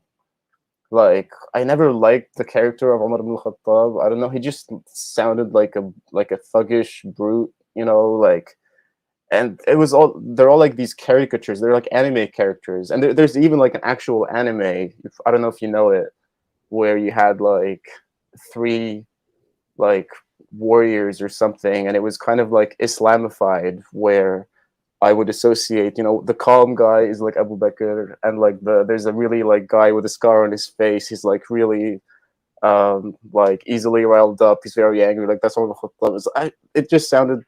I was like, why are we like holding these people? Why are we treating them like they're so holy? Well, their characteristics are so problematic, and even like within Islamic texts, like they recognize that Umar ibn Khattab had anger issues and stuff, but like that, like those traits are seen as something to look up to, and I don't know why, like nobody dares to be like, no, actually, that was not a good thing. Like this is not how you should behave. Like these people were role models and stuff, and I never bought into that. And yeah, so I never really prayed, I guess. Like even when I was a kid, I never thought of like having to pray 5 times. It was all like just really shoved, because like I said, I was in school, like I was in Islamic school, like I was in the Islamic Boy Scouts. We would go to like halaqa, like Quran, and like basically indoctrination, like once or twice a week. And just religion was like always in your face. It was like everywhere. You couldn't really, like, it was in every single detail, every facet of your life, like religion, even like, I mean, right? Like it's in every detail of your life. So you don't really get a chance to actually experience it or to actually think about it because it's so just infused in everything. But yeah, I never felt like, I would pray, I would, but it always felt like I was pretending. And I mean, even the character of Allah, is very like he has his, he can have his cake and eat it too, right? He can be like very brutal and like he'll burn you in hell and everything, but also he's like the most merciful and stuff. And I don't know how people kind of reconcile these notions at the same time. Like, it's like, let's throw all of the illogical, all of the contradictions. Let's just put them all like in a jar and shake them, and this just Allah. I mean, we just don't understand. It just sounds, yeah, it sounds very convenient, I mean, the best cover-up story that they have for most inconsistencies is Allah is capable of everything. Allah has wisdom behind everything. So what you might interpret, or what's the word? Like what you might interpret as a humanistic anger is actually different because it's Allah and we cannot understand Allah. Therefore, don't think about it too hard. Yeah, just, and yeah, the whole thing about don't think about it too hard as well, right? Like, how like there's this thing that Ali said, like, لو كان الدين بالرأي لكان مسح أسفل الخف, something about like, like, don't think about it. Like religion, it doesn't have to make sense, because otherwise you would have to like rub the bottom of your feet as opposed to the top or something when you do your ablutions. So it's like it's just literally telling people to not think, and to not be critical, to just like follow what's been done. And it's like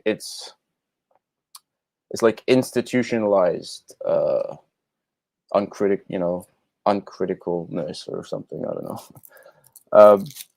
And like it's not very good. It makes people susceptible to like just following orders. It makes people susceptible to fascism. It makes people just susceptible to just follow blindly. It's very convenient for dictatorships, to have like religious people, because they already have ingrained, to not like challenge authority. And like, this is why I guess if you have like a lot of religious people in countries where you have dictatorships, it's a perfect match, right? Because say nothing about the whole stuff about like, like wali al-amr, like you have to follow and stuff, and how religious institutions are like basically in bed with like governments and stuff. But then I guess like the nail in the coffin was witnessing kind of firsthand or secondhand, like a couple of times, like cover-ups of like sexual assault and sexual abuse. So like there was this one sheikh who was like in the school. He was like a stes dean or something. We had like an sheet or something, and he would have like Quran lessons like on Sundays in the mosque. And then it turns out that he would have the kids like go into the room, the private room, and I'm not gonna say what like stuff would happen, right? And then it came up like that this happened. And then what the people like in the kind of, and it's like a political party, right, or like a thing, they just kind of like sent him to Australia or something to like not be around and not to have a scandal or something.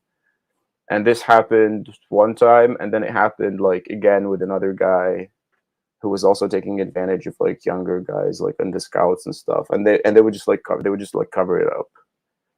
And like these are the people who like perceive themselves as being like very pious, and like they put themselves, they're so self-righteous, about how their religion, they even like, the thing about the Muslim Brotherhood, it's like they not only do they hate like non-believers or kuffar and stuff, but they also hate like other Muslim factions, like other like it's they kind of teach you to it's very cultish, like if you go to the definition of like a cult, like it's literally like checks every item on the list. And for these people who kind of act all self-righteous and stuff, and they're like in charge of like schools and scouts and stuff, for them to deal with these like sexual assault things the way they did, it was just like hypocritical to say the least. And I mean, I was, at that point I was like, yeah, I'm done. I was already like not super religious, like I said, from when I was a kid.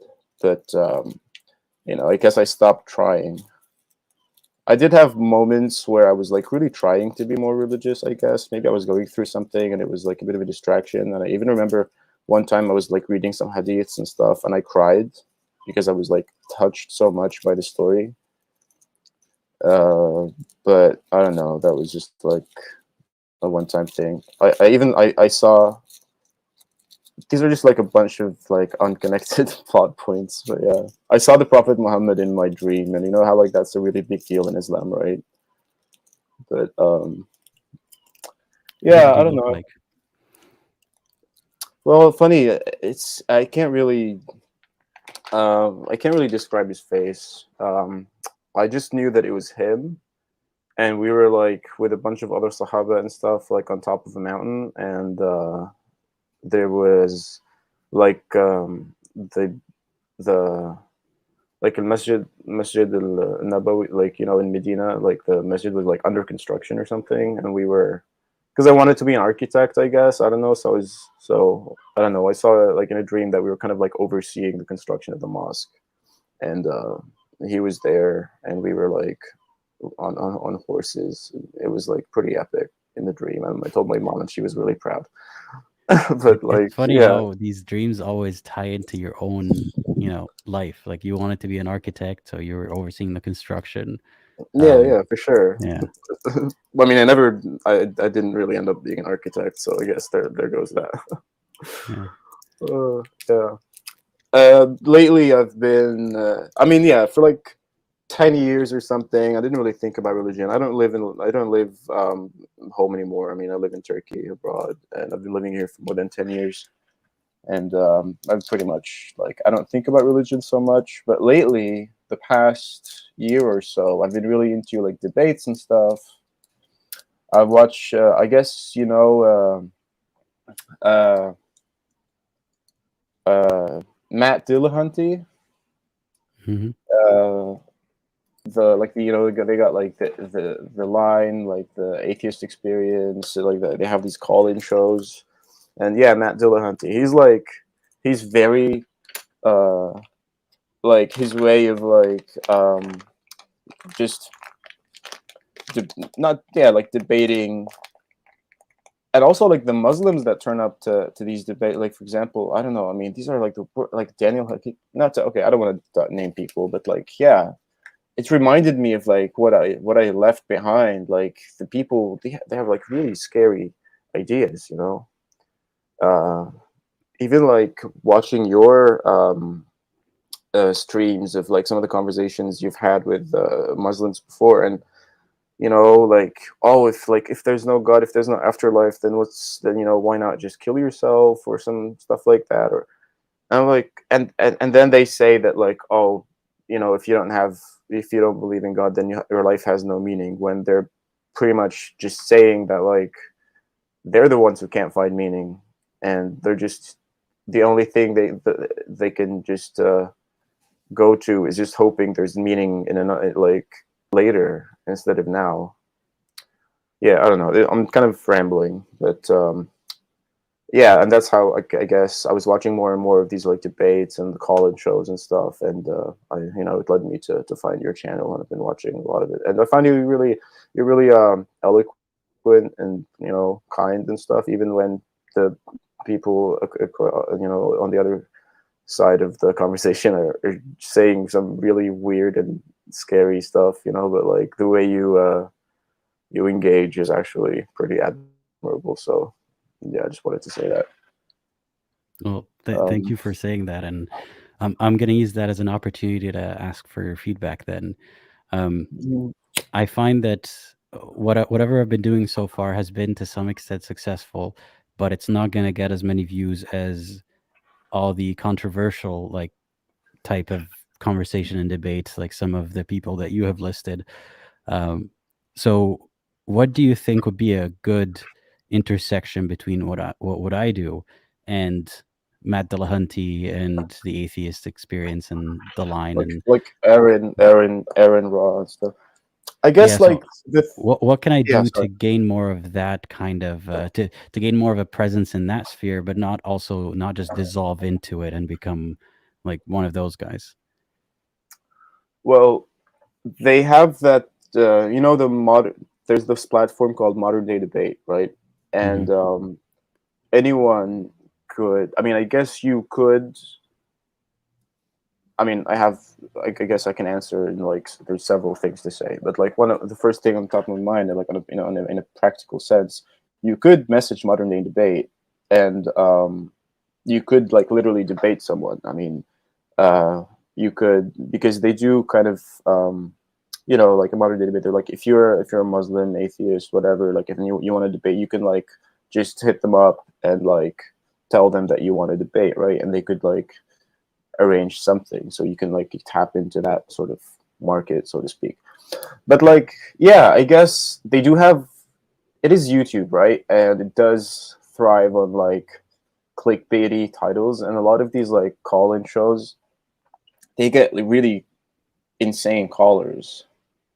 And I mean, okay, insane, I don't know, I don't want to sound very like pejorative, but like the conversations I've heard, whether it's like defending slavery, you know, like defending some the amount of like mental gymnastics, I guess this word gets used a lot here, right? Like the amount of people, the amount of like mental gymnastic people are ready to like go through to justify and rationalize. Anyway, so create like maybe I just get those having like yeah, like having more mhm. like crazy caller defends slavery, so like more catchy titles, right? Like that'll get like I mean, more. I do have those conversations, right? But I the way that I handle them is I don't yeah, I don't say it that way. I don't title it crazy caller defense slavery, and I don't on Yeah, the call I don't make them feel like a crazy person. I don't belittle them and tell them, I'm hanging up on you now because you're an idiot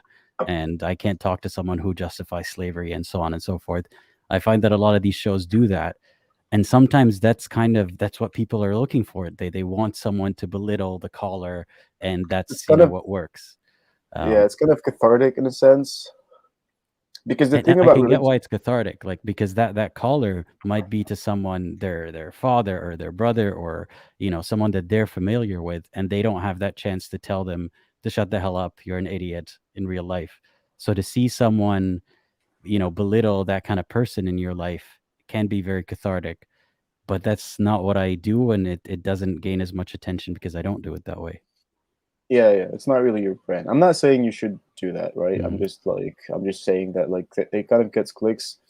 And the reason, and it's not just because it's like, the reason why it's cathartic, it's not just because it's like, oh, it's fun to watch like people get aggressive and stuff. It's because religious people, they thrive on having like this persecution complex, like on like it's kind of schizophrenic, because on one hand they are a powerful institution, like religion is a very powerful institution, but at the same time they pretend like they're persecuted, like they get it both ways, like they're persecuted, but also the religion has so much power in everyone's lives, right? Like the, as if like, I mean, who are you being persecuted to when like literally all of the laws and like everything has to like appeal to like religious people, and like especially in like the Middle East and stuff, but not even that.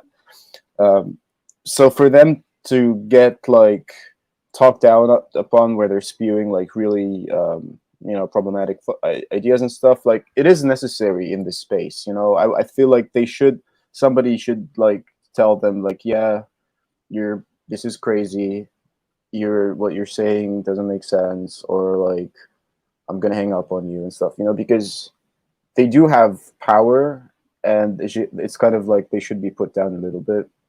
But Mhm. yeah, I guess it doesn't like win hearts, when you're trying to, when you like, you'd rather have like a more civilized debate.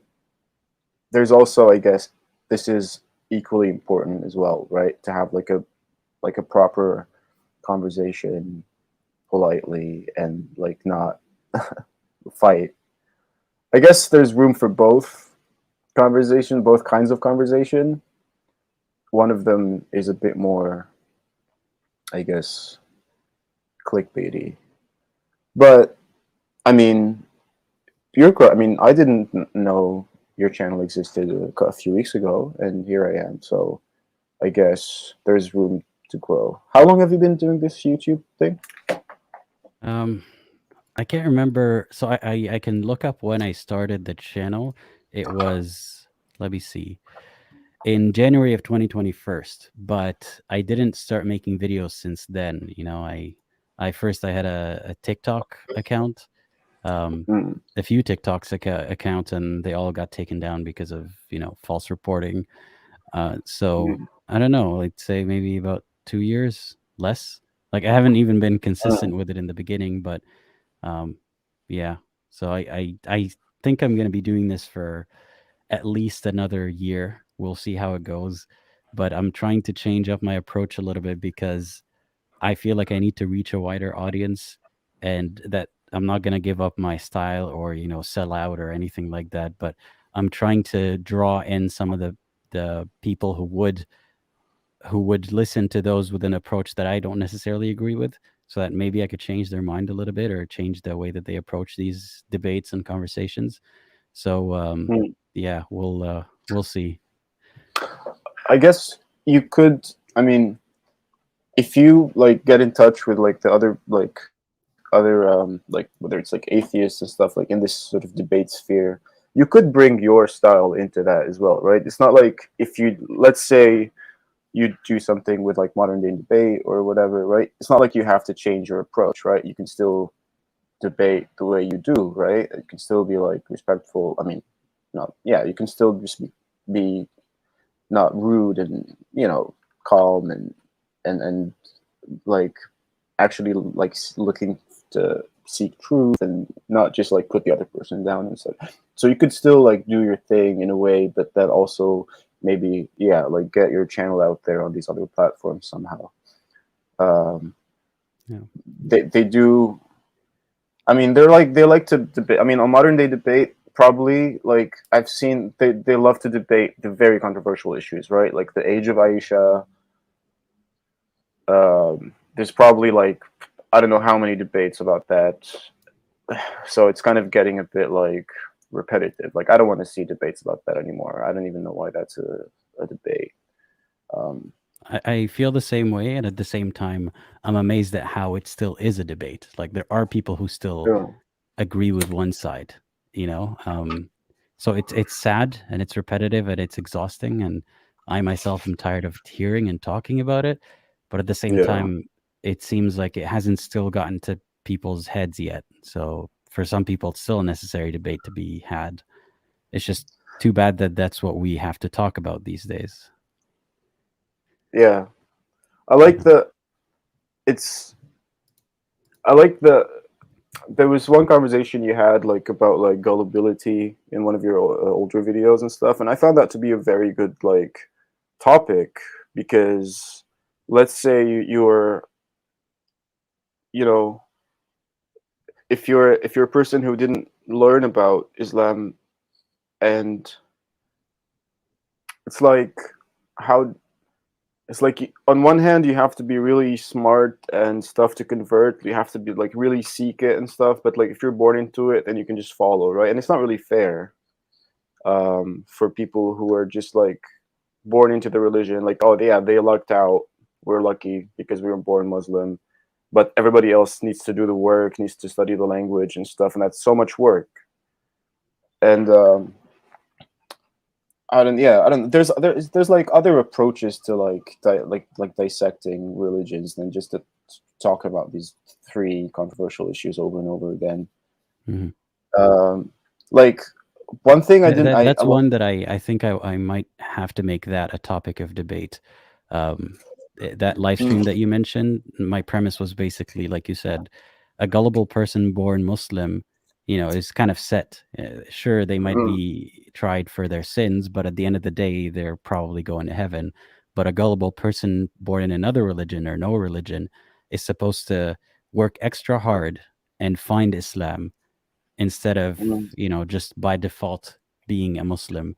And I don't think theists were able to really tackle that point very well, because a lot of them assumed that I was calling them gullible just for being religious. I'm like, Right. that's not what I'm saying here. But Yeah, yeah, yeah. maybe that can be a topic of debate. That's not, the same typical, how old was Aisha, that kind of stuff. Yeah. And like another thing, I guess, that I really hate about like once I stepped out of it and I was like I would see how people interact and stuff, like religious people, it just makes people feel like, I don't know if it could be like a topic or something, but like the whole thing about how religion makes people just feel like they're better than other people just because they're Muslim, right?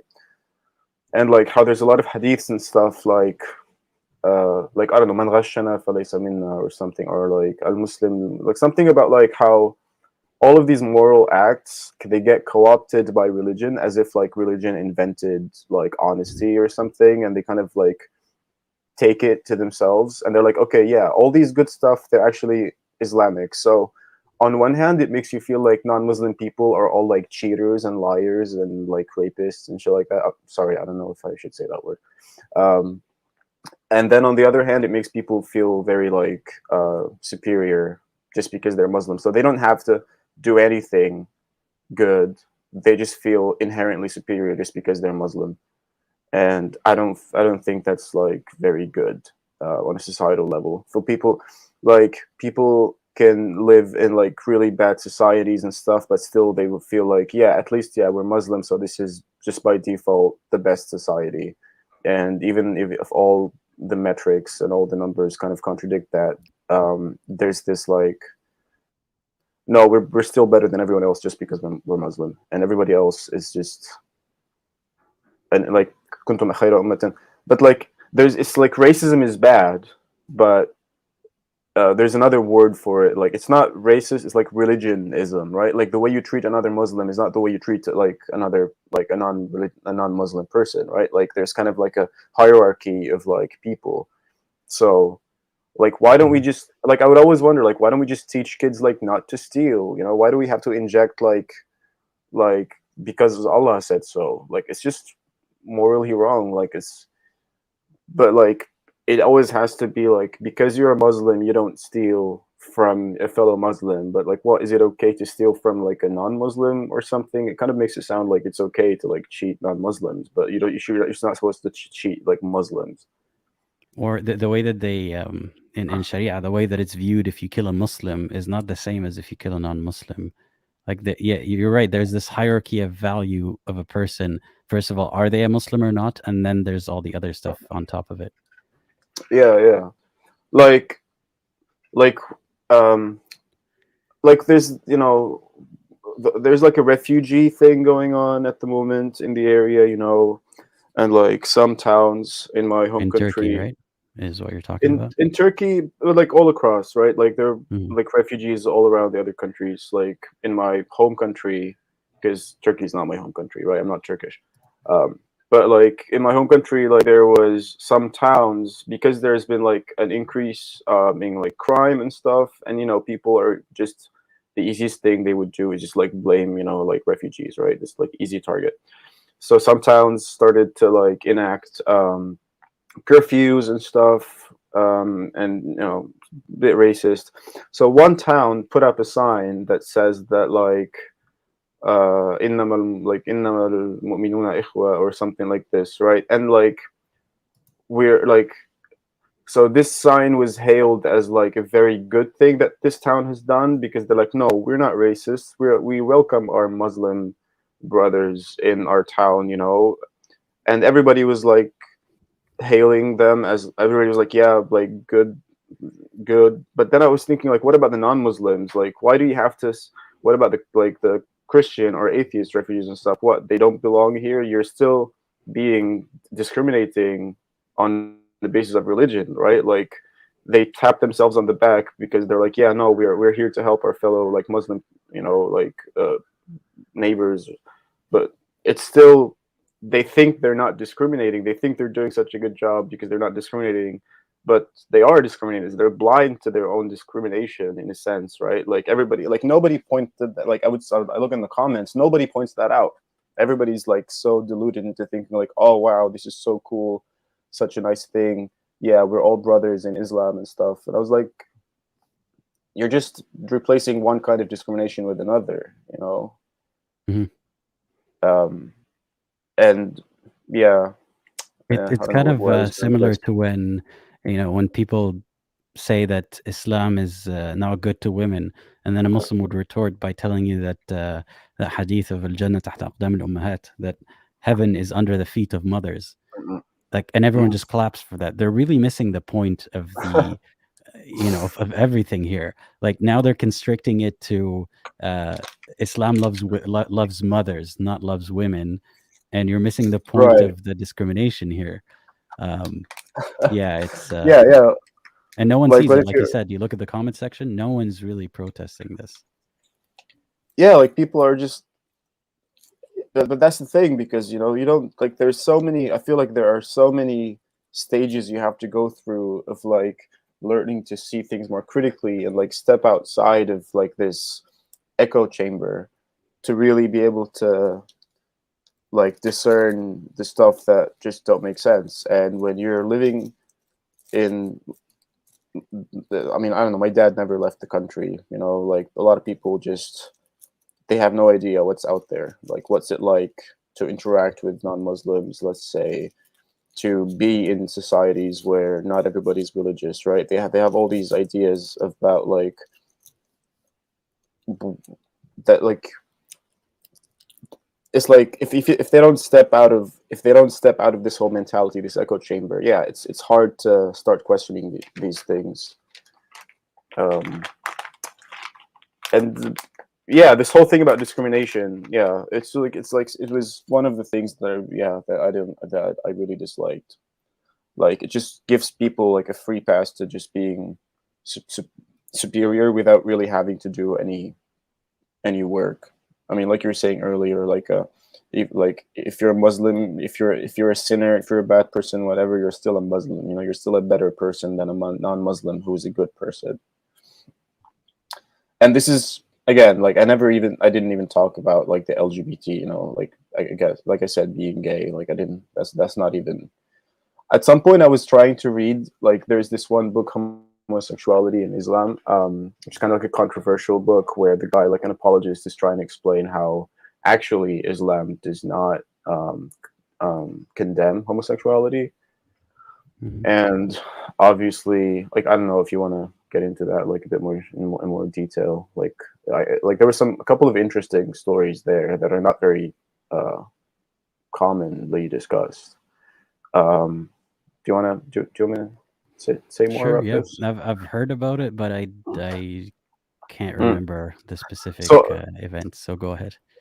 so there's obviously like this whole thing about how like Qawm Lut, like, right, like everybody says, oh, they were gay, blah blah blah, but like how apologists would say, like, actually, like, some people who are trying to like not paint it as that, they would say, like, it doesn't make sense for you to have like a whole city of gay people, obviously, right? Like, how do they, I mean, it's not how things work, right?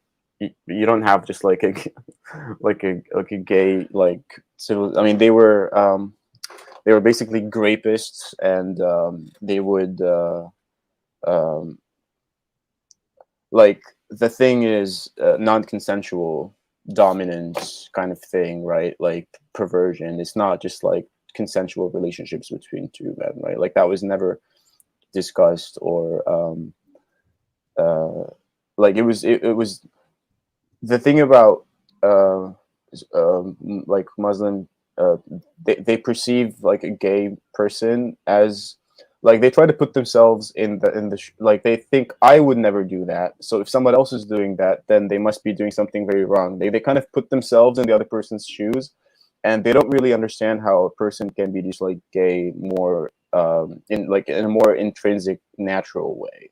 Like, just the same way you're attracted to the opposite sex, and like, you're not taking any steps, right? You're not rationalizing it. You're not. It's just natural. But they don't get that gay people can have that as well, this natural attraction, right? So they just feel like you're just transgressing. You're doing something that is like, oh, how would you do that? And they kind of impose that on the story of like Prophet Lot and like the Qawm Lut and stuff. And yeah, so this guy was saying, but there's this one really interesting story about like the Prophet where apparently in this one person used to visit the Prophet's wives, and he was he was like trans, or she was. I mean, I say he because the end of the story, like you'll realize, or I don't know. So he was known to be like muhannath or khuntha or something like that. So kind of Effeminate, like, I guess. so he could be effeminate, like he could be like non-binary. Let's say they could. I'm just going. Okay, let's use they. So they were not, yeah, not like I guess cis het, and so this person used to visit the Prophet's wives and sit with them, and they would take off their scarves and stuff in front of him, like they would do, they would just sit comfortably and casually with them. But then apparently the Prophet heard him praise the beauty of like one woman in another town. Heard them, sorry. So the Prophet heard the conversation between the wives and this person, and the Prophet heard them saying, complimenting the beauty of this one woman. And so after that, the Prophet told his wives to cover their heads around this person, because maybe they are attracted to women because of the way they describe the beauty of this other girl. So the Prophet didn't even like tell them to not sit with this guy, right? Like he just said, "No, you cover your head." So he wasn't like, so, and this is like a story that is not even so fringe. Like if you look it up, it's on the like forums and like websites of like like Sunni Muslim stuff. It's just like nobody talks about it, and like the implications of this interaction, right? It's kind of like it's not really in the discourse at all. That, I mean, to some extent, there was this acceptance that there is a third gender, or that people can be trans or not a straight man. Yeah, like but Muhammad had a doubt about it at some point. I remember part of the hadith is eventually someone, or maybe it was a different hadith, someone found out that the man actually was neutered or something. Is that the same instance? I don't know. I don't know if it's. I mean, I don't know if I want to like look it up. I don't know if it mentions in detail that this person was like neutered or something, but all I know is that they were not traditionally, I guess, male or masculine or hetero, and the Prophet did not have a problem with this person hanging out with his wives, even with their scarves off. And when the Prophet learned that he was complimenting this woman's beauty in this other town, he was like, "Yeah, maybe you should cover your heads because maybe they actually like women." So, but and then there's this so there's this story, and then there's this one verse in the Quran about like who women should cover their heads around, and it mentioned like all of the relatives and stuff. I don't have the verse off the top of my head, but then it mentions غير أولي الإرب,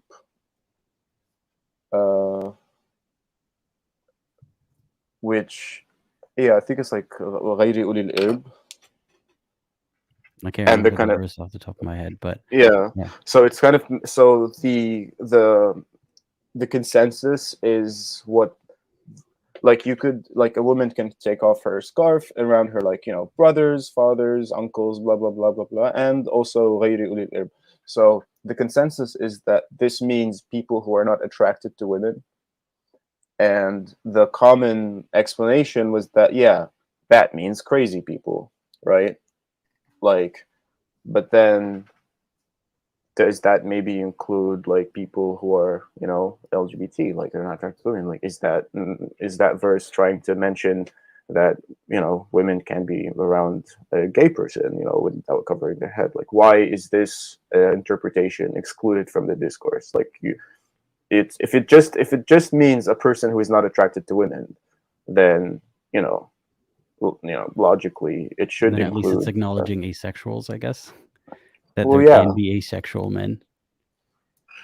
Yeah, because but that's the thing. Like all of these people who are doing the interpretation, like they would think, oh, a person uninterested in women, that's crazy. They must be crazy people. Like they wouldn't include like person who have like other sexual attractions or I mean, they wouldn't like, no, of course that can't be the case. Of course, they're talking about crazy people.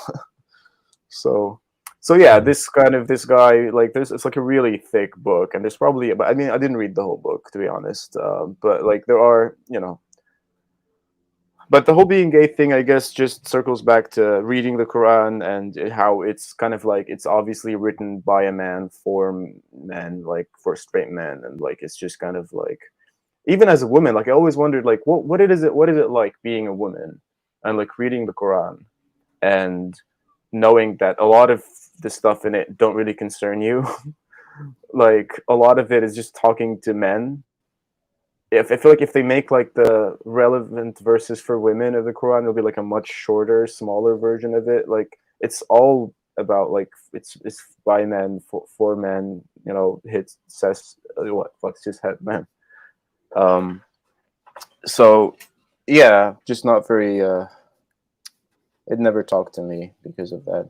I'm kind of jumping all over the place here, but yeah. I get what you mean, and I've had women call in, and they also mentioned similar sentiments of, I didn't feel like the book was talking to me. Like Surah An-Nisa, it was talking about women and how to discipline them and how to deal with their matters, but it wasn't talking to women. It was like talking to men about their cattle, kind of, like it wasn't a direct conversation with women. But yeah, so yeah, I get where you're coming from. Yeah, and like it's a specific kind of men, right? Like, yeah, what about asexuals? Do they not exist? Like, all of this is not relevant for people who are like, let's say you're asexual, you're not even like gay or whatever, right? Like, you're a person who's not interested in sex, you don't want to be with women. Like, why is there so much?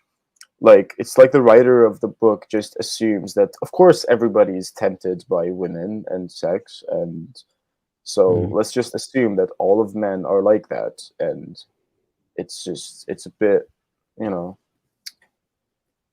it's lacking in like, yeah, and this whole slavery and stuff. Like, wouldn't it be nice for God's last revelation to be like, oh, and by the way, you should not have slaves? Like, easy, you know what I mean? That like it needed the UN and like the US and stuff to do that for us. Like, it would have been so cool for Muslims to have that on their track records. Imagine like the PR for actually the PR for Islam, if it was like the religion that explicitly banned slavery. Wouldn't that really propel the message? Wouldn't God have wanted that included in his final message to mankind?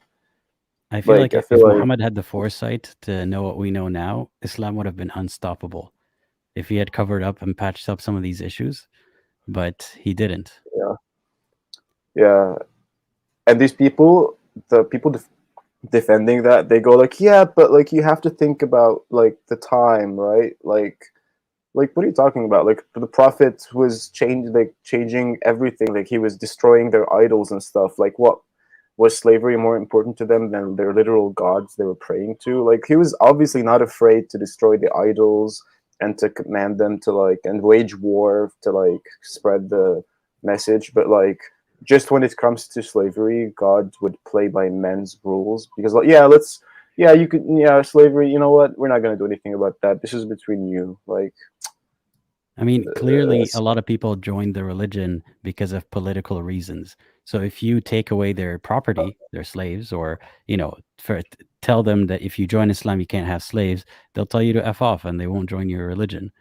So it was obviously a political play. I don't think that God would have been incapable of telling us this is morally bad, don't do it, or, as people say, gradually stop it, as apologists like to say. But God seemed to just allow it and institutionalize it. So it's obvious that Allah never intended for slavery to end, if that's actually Allah. Yeah, for sure. Like, they tell you how like there's verses about how you can like release a slave and stuff, but like, yeah, you're still treating people as property if you're releasing them. Like what? Like, you're still like you said, you're still conserving the institution of slavery, right? Like, there's no verse or nothing is like, nothing says explicitly like, yeah, by the way, slavery is bad. Yeah. No, it's actually used as an example in many cases that you could tell from the hadith that Muhammad expected slavery to be around for a long time. Like he would use slaves as an example in a metaphor or something. So he's not saying that slavery is bad at all. Yeah. Yeah. Like all of these verses in the Quran about Mulk al-Yamin and stuff, like, okay, what is that, like, just not relevant anymore? Or if Islam, if we bring back Islam, and if we have like an Islamic state, should we bring back slavery? Is that a question that we need to say? If Muslims assume that all of the religion is applicable at all times and it's also relevant and stuff, so what do we do with all these verses and stuff that have to do with like slavery? Are they just, do we bring back slavery, or do we just say like, yeah, this is just not relevant anymore? Why were they in the text if they're not relevant for today times? Because, oh, we don't have slavery anymore. So what? If we take this part of the Quran out, then it doesn't change anything today? Or is this a conversation Muslims are ready to have? Like, just, oh yeah, some parts don't apply anymore. It's a bit weird. I think it would Muslims all over the world would really revolt at the idea of removing verses from the Quran. So you can't touch them, but we have to trust that they think these verses are dormant and not applicable. But you can't touch them. You can't, make a new version of the Quran where you pick out all the verses that don't apply anymore. Right. So if these verses don't apply anymore, why wouldn't there be other verses that don't apply anymore? Of course. You know what I mean? Like, why is that, like, when it comes to the verses that, like, the slavery stuff, yeah, that doesn't apply anymore. So maybe there's other stuff that don't apply, like the verse about this, the verse about women, the verse about, like, homosexuality, the verse about wars. Like, maybe these things also don't apply anymore. Why not? Like, if one thing doesn't apply, you've already, like, broken this sanctity of, like, every single letter, right? Like, if parts of it don't apply, then let's just go through the whole thing. Can you imagine what that would do to all the numerical miracle claims?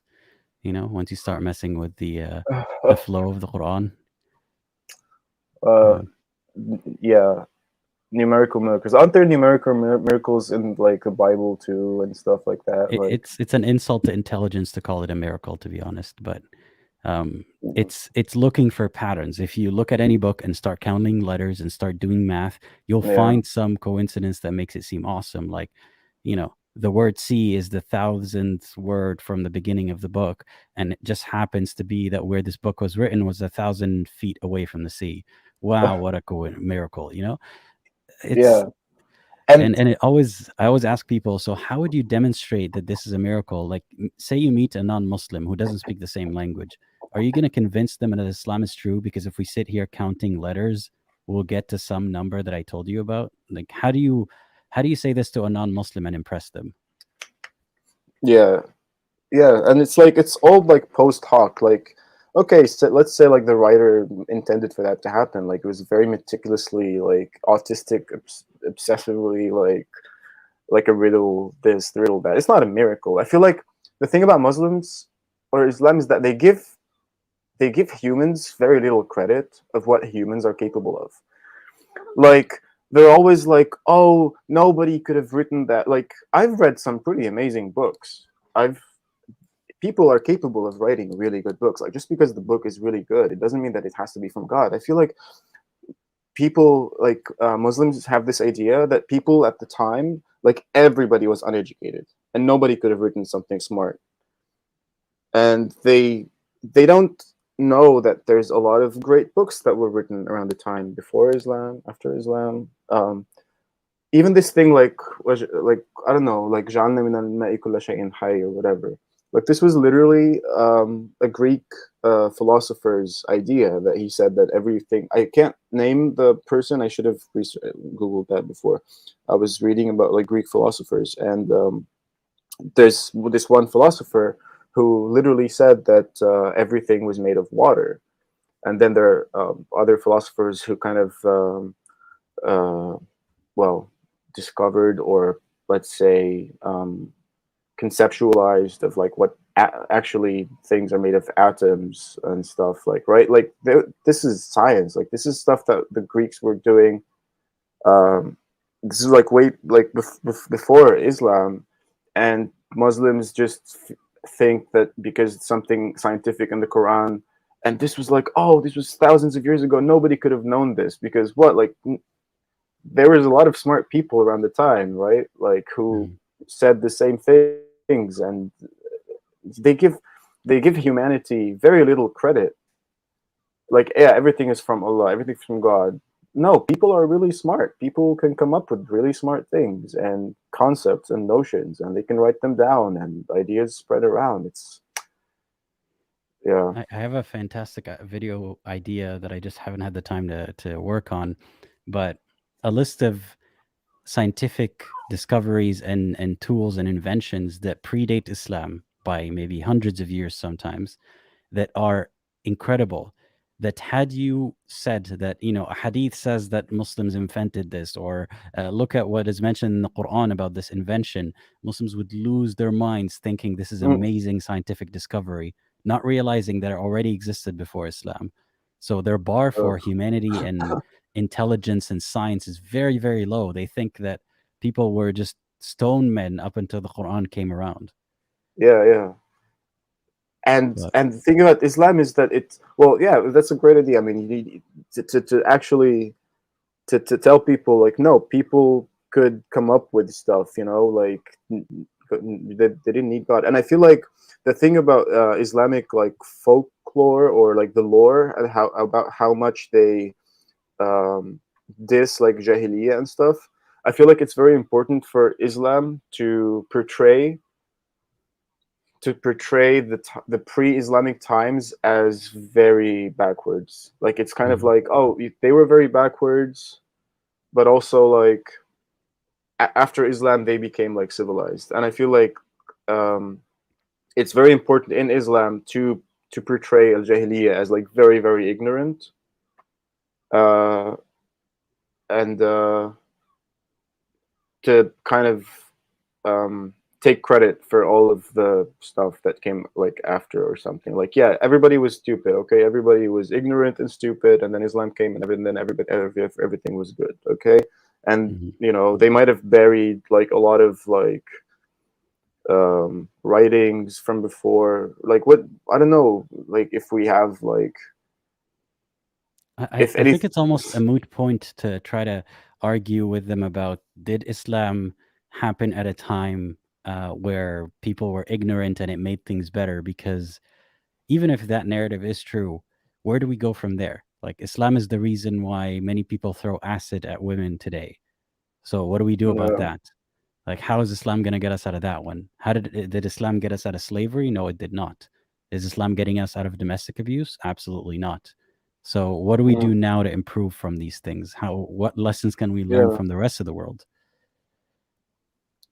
yeah, yeah. It's just, but it's just being stuck in history. You know what I mean? Like every like the Muslim discourse is just fixated on this one time of history, and like that is just like it's just stuck in time. Like what about, okay, like what about like China? How was, just because Islam maybe improved the lives of some people in Saudi Arabia or whatever Islam, I mean, started, like, okay, what was China up to at the time? Were they not like, they were probably doing really well, right? They didn't need Islam to get more civilized or whatever.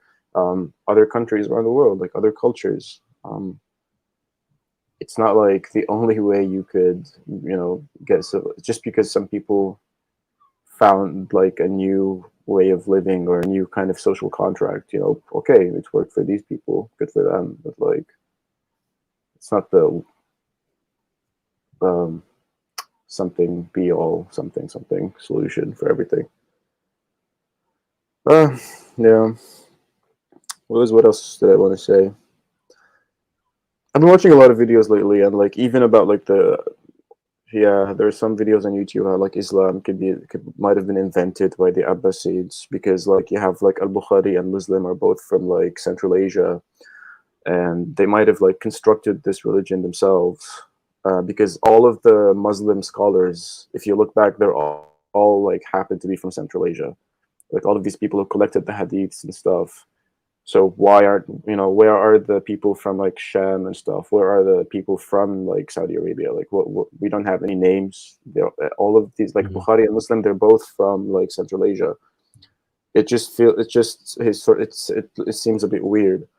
And how and so there's this one theory that says that actually the Abbasids, they were Gnostic Jews who, and how the word Muhammad is actually not a name of a person, it's actually like a Like a description, description, yeah. and Mm. if you look at the name, like if you Google the word for Jesus in Aramaic, it's written exactly the same as Muhammad, and they had that on their coins with a cross and stuff.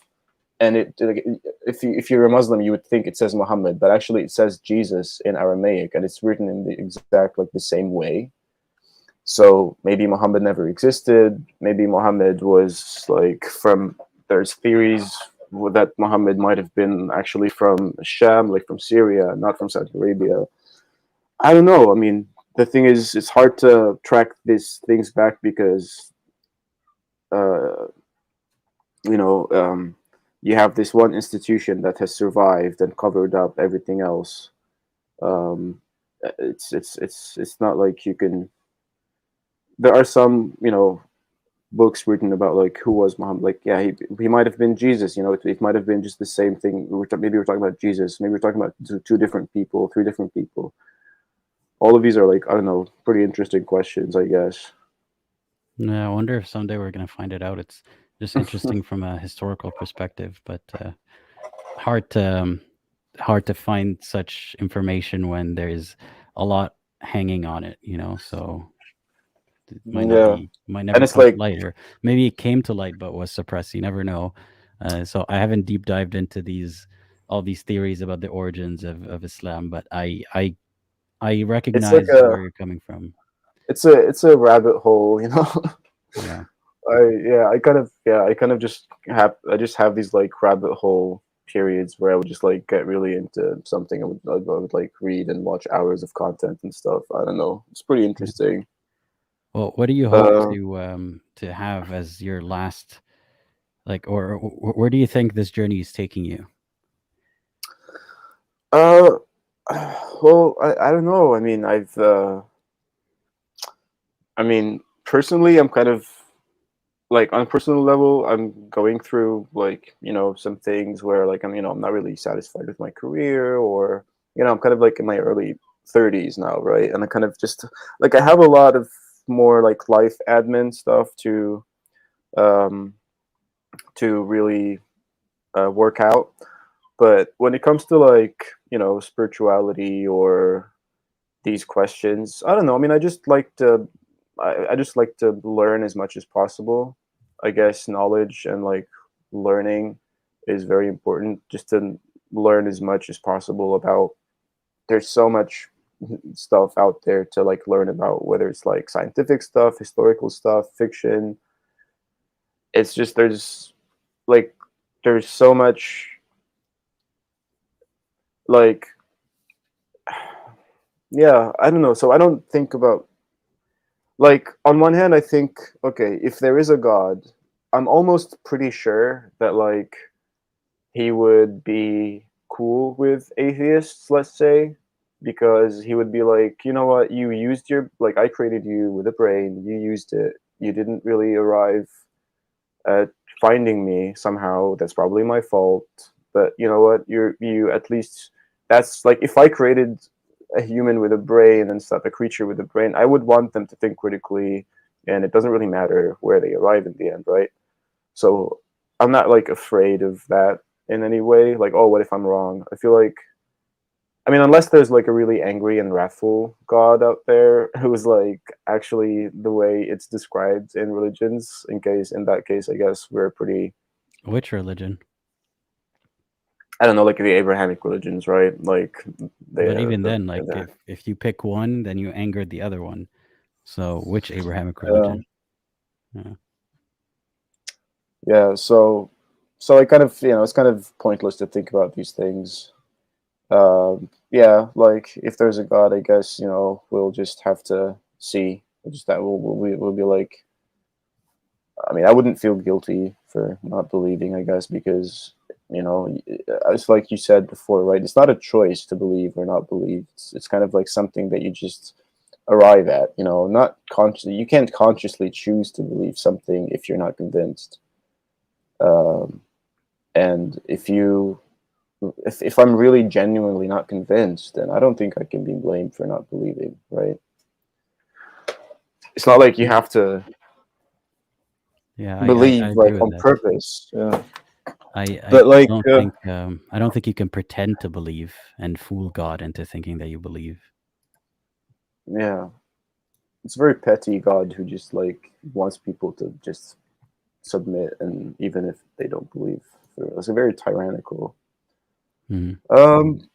What else? So yeah, just like learning a lot of things. I'm like, I don't know. I write. I want to like, I've written like a script for like a film. I don't know. I want to like get into filmmaking and stuff. I got some people. I mean, I just really care. I think the most important thing is like stories. Like as humanity, we tell stories to each other to kind of explain the things that we can't explain, or to kind of empathize. Uh, like, and all of these things, religions and stuff, they're just like stories, right? Like they're kind of like stories that mankind has like passed down throughout the ages, because people can be like really imaginative, and they're very, they try to explain things they don't understand by making up stories. Um, and stories, because you can't really explain something by just like using logic. Sometimes you have to like use emotion to convey certain ideas. You can't just explain them out, get them across in like, and like stories contain emotion in them, right? There's like struggles. There's like, yeah, there's a lot of emotions in stories, and I feel like we should just, you know, read stories and write stories, and learn about each other and just the human experience, like that's just happening around the world all the time. Like every person is having a different experience, and like if we just like really read stories about each other and learn about each other, and we realize we have a lot more in common, I guess, than religions try to divide people. Mhm. So yeah, I guess like just learning and imagination, like appreciating the human's imagination. Well, I hope that you get to do something with that, with your script, and Mm, I'm glad to hear that your journey got you somewhere better. yep. Thank you. Well, it's still going, I guess. We'll see where it goes. Yeah. We had some pretty dark times, dealing with some things, but I don't know. The only way is up. Mhm. Well, I appreciate you Uh, sharing with us today.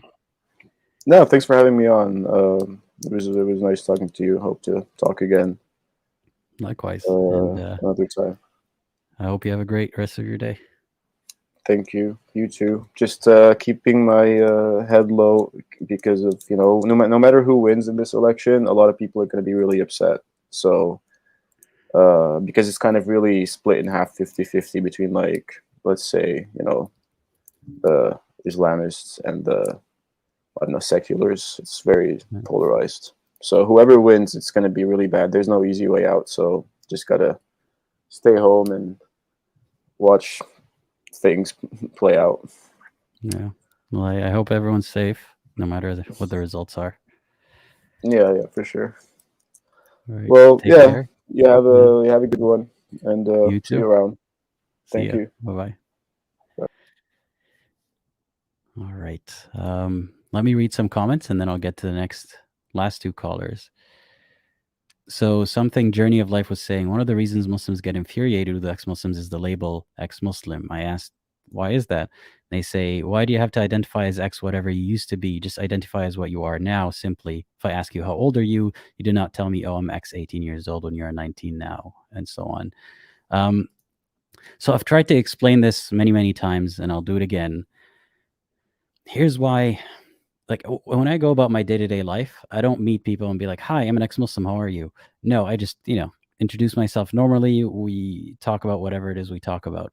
But in the context of religion, Islam is in everyone's life, at least in places where Muslims are the majority, in Muslim majority countries and communities. Islam is in everything.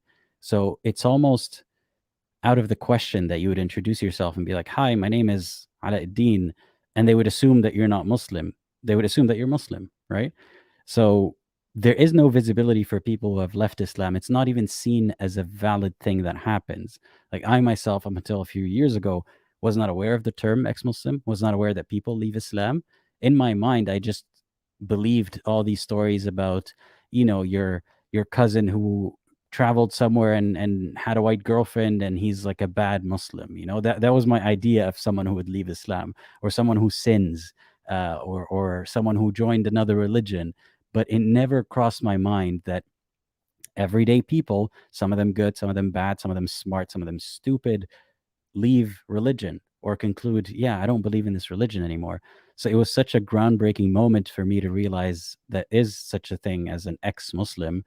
And life doesn't really, and there are other X labels like ex-Mormons, and you'd find that typically these are the groups where they're the most cultish, right? Like, it's most like a cult, and people react most negatively to someone leaving the group. So these days you don't really hear the term ex-Christian in general, because more often than not, thankfully, Christians have less of a hard time leaving religion or not being religious, and the people around them either accept it or they don't care at all. Or maybe they do face hardships. That's not to say that they don't at all, but it's at a much smaller scale in general, statistically, than ex-Muslims. So there's a need for that label for visibility. Muslims don't like the acknowledgement. Like, to go back to the commenter, Muslims get infuriated with the label ex-Muslim because they don't like seeing Muslim in it. They feel like it gives a legitimacy to the idea that people can leave Islam, and infuriates a lot of them. And immediately they say, well, why don't you identify as something else? Why don't you just leave then? Why don't you shut up about it? But at the same time, there are many places, and even in non-Muslim countries, where you would be harmed within your family, within your community, or just by randoms for not being Muslim. So it's like you can't do anything to satisfy all Muslims about leaving the religion. So let us use whatever label we want, and it helps us find each other, and it helps us realize that this is legitimate and this is real. Yeah, I'm not going to say much about that. Let's see some other comments. A lot of people really don't get a chance to even meet an ex-Muslim in real life, so they only see the label online. Like, if you were to look up a video about someone who has left Islam and is now, I don't know, an atheist or irreligious, what would you search in YouTube? Irreligious, left Islam, blah, blah, blah, where you could just write ex-Muslim atheist, ex-Muslim irreligious. It just helps. Labels have a function, and there is a purpose for that label to be used these days. So, will he be happy if you call yourself a murtad? So a murtad is a similar word, but it's used with negative connotations. It's used as a slur, even in Arabic, to call someone a murtad. Like, the way that they say it, it's used as a slur. So I called myself apostate al-Din, because apostate means murtad. In a way, we're taking back the word. But even then, if I called myself a murtad, they wouldn't like it. Anyway, let's go to some other comments. Yeah, we're almost at 15,000 subscribers, and I'm going to have a live stream celebrating that once we reach 15,000. And apparently 1.5 million views on YouTube. Wow, that's incredible. I didn't notice that. Thank you for bringing my attention to that. And I really appreciate the super chats by Hamza. That's very, very generous of you. I really appreciate your super chats. Hamza, I saw in a comment that he has recently left Islam, or in a while. I can't find the comment anymore. But anyway, I appreciate it. A lot of people suggested that I go on the show The Line. I will check it out. And okay, so a few comments by this person that I would like to respond to. Let's see. I came across this channel randomly and then just got interested in why people left Islam. It's a mixture of emotion, upbringings, and other things. Leaving and joining Islam doesn't take away anything or add anything to the religion. It'll always stand as is. So there's a huge dismissive undertone here in this comment. I have said this time and time again, there is no proof of Islam. There is no so-called logical reason that Islam is true. So one doesn't need a logical reason that it is not true or a logical empirical evidence that it is not true to leave. So often you'd see religious people say, oh, you only left for emotional reasons. You only left for personal problems. It's not because of the non-truth of the religion. But at the same time, religion is all about emotions. Like, try picking up the Quran. I dare you. Scroll for a page or two without coming across a verse about God telling you, and I'm going to torture you. It's playing on your fear all the time. It's always talking about their hearts, people's hearts. What does a heart have to do with thinking and logic and rationality? Nothing. In fact, it actually has nothing to do with emotions either, but traditionally, people assumed that hearts had to do with emotion. So God saying he's going to seal your heart, or the disbelievers have their heart hardened, they're sealed. Obviously, it's all about emotion. It's not about belief. It's not about truth. So to say that, yeah, people are always leaving and staying and all that kind of stuff, the more people leave, the weaker the religion is. So the more that people acknowledge that those like us have left, the weaker the religion is, because the religion only exists by its believers. It doesn't exist in a vacuum. It's not an eternal thing that has always been there and always will be. That's a narrative that the believers keep alive. So I think there's a lot of point in talking about religion. And again, I want to highlight this. My morality comes from an objective source, not from humans. Has Islam ever been objectively proven? No. So your morality comes from a story that says that your morality is objective. And the reason why I wanted to comment on this person specifically, because this is one danger of religion, or let's talk about Islam specifically. This idea that you can beat your children to save them. God can scare you to save you. It's the same mentality. So you learned that God can do this, therefore you can do it to your child. Or the other way around, that you're used to doing this to your children, therefore it makes total sense that your creator would do it to you. It's a sick mentality. And I've spoken about domestic violence so many times, I don't feel like tackling it at the moment. But this is why I talk about religion. It's not just because, like, I don't care if people have a comfort blanket, a safety blanket for the afterlife. That's not what bothers me about it. What bothers me, how it affects how they think and interact with those around them. If you accept that it's healthy for a God to torture or to scare you into doing something, then you'll accept that you'll do it to people in this real life. And delusions aside, in this real, tangible world, as long as Muslims go around beating their kids, thinking that it's okay because God said it's okay, and it's okay because God would do the same thing to us, then I have a problem with it. But yeah, there's a lot that I could say there. Yeah. This is what I was talking about. قُلُوبٌ يَعْقِلُونَ بِهَا. Hearts they think with or reason with is a sentence in the Quran. Someone should have told Allah that hearts don't do any of the thinking. And this is an actual concern that I have. So talking about doing more debates or exposing myself to a new audience, because I don't like the way that debates are handled, most debates. I don't like the way that most religious discourse is handled. And if I want to lead by example, then I need to participate in those spaces. But then I'll be flooded with a bunch of trolls. So it's, I don't know what I'm going to do about it. I will check it out. Thank you for the super chat. Julaybib says, we have enough angry ex-Muslims. Your style is more suited for skeptics and those seeking the truth, and that's most important. Keep calm and carry on. I would like to, but I also need to reach the people who I criticize their approach, because I want to show them a different example of how to handle things. Hamza, again, thank you for the super chat, says, would be great to make a video about when Adam lived based on this. When Yusuf lived, his great-grandfather Ibrahim, and what and what hadith says about the time between Nuh, Ibrahim, and Nuh and Adam. So I haven't given this much thought in terms of the timeline. I will try to do research. I can't promise you that that's a video that I'll get to anytime soon, but I'd be interested in looking this up because I remember things about their sizes. Like some of these prophets were very tall, some of them were not. So to think of how many generations they had between them, and in terms of evolutionary science, could it be possible that they were many, many feet tall and then lost all that height within a few generations? That would be interesting to think about. Yeah, this is what I was talking about earlier. Your father would smack you and threaten you before you walk into a hole, lest you fall in. That's out of mercy. This twisted and sick idea that a lot of Muslims have about God's mercy. This hell, God created that hell, knowing who's going into it. God created every person with the predispositions and fate that he has sealed since before their existence. God is not just some good bystander who's warning you, be careful, there's a hole, don't fall in it, or I'll beat you so that you don't fall in it. God created the hole. God put you on the path to the hole, and then God scares you into somehow believing that there is a hole that you can't see. It's there's so many layers to this that I would have to deconstruct, that I would rather talk to this person instead of just reading their comments. But yeah, anyway, I'll read a few more comments and get to the next caller.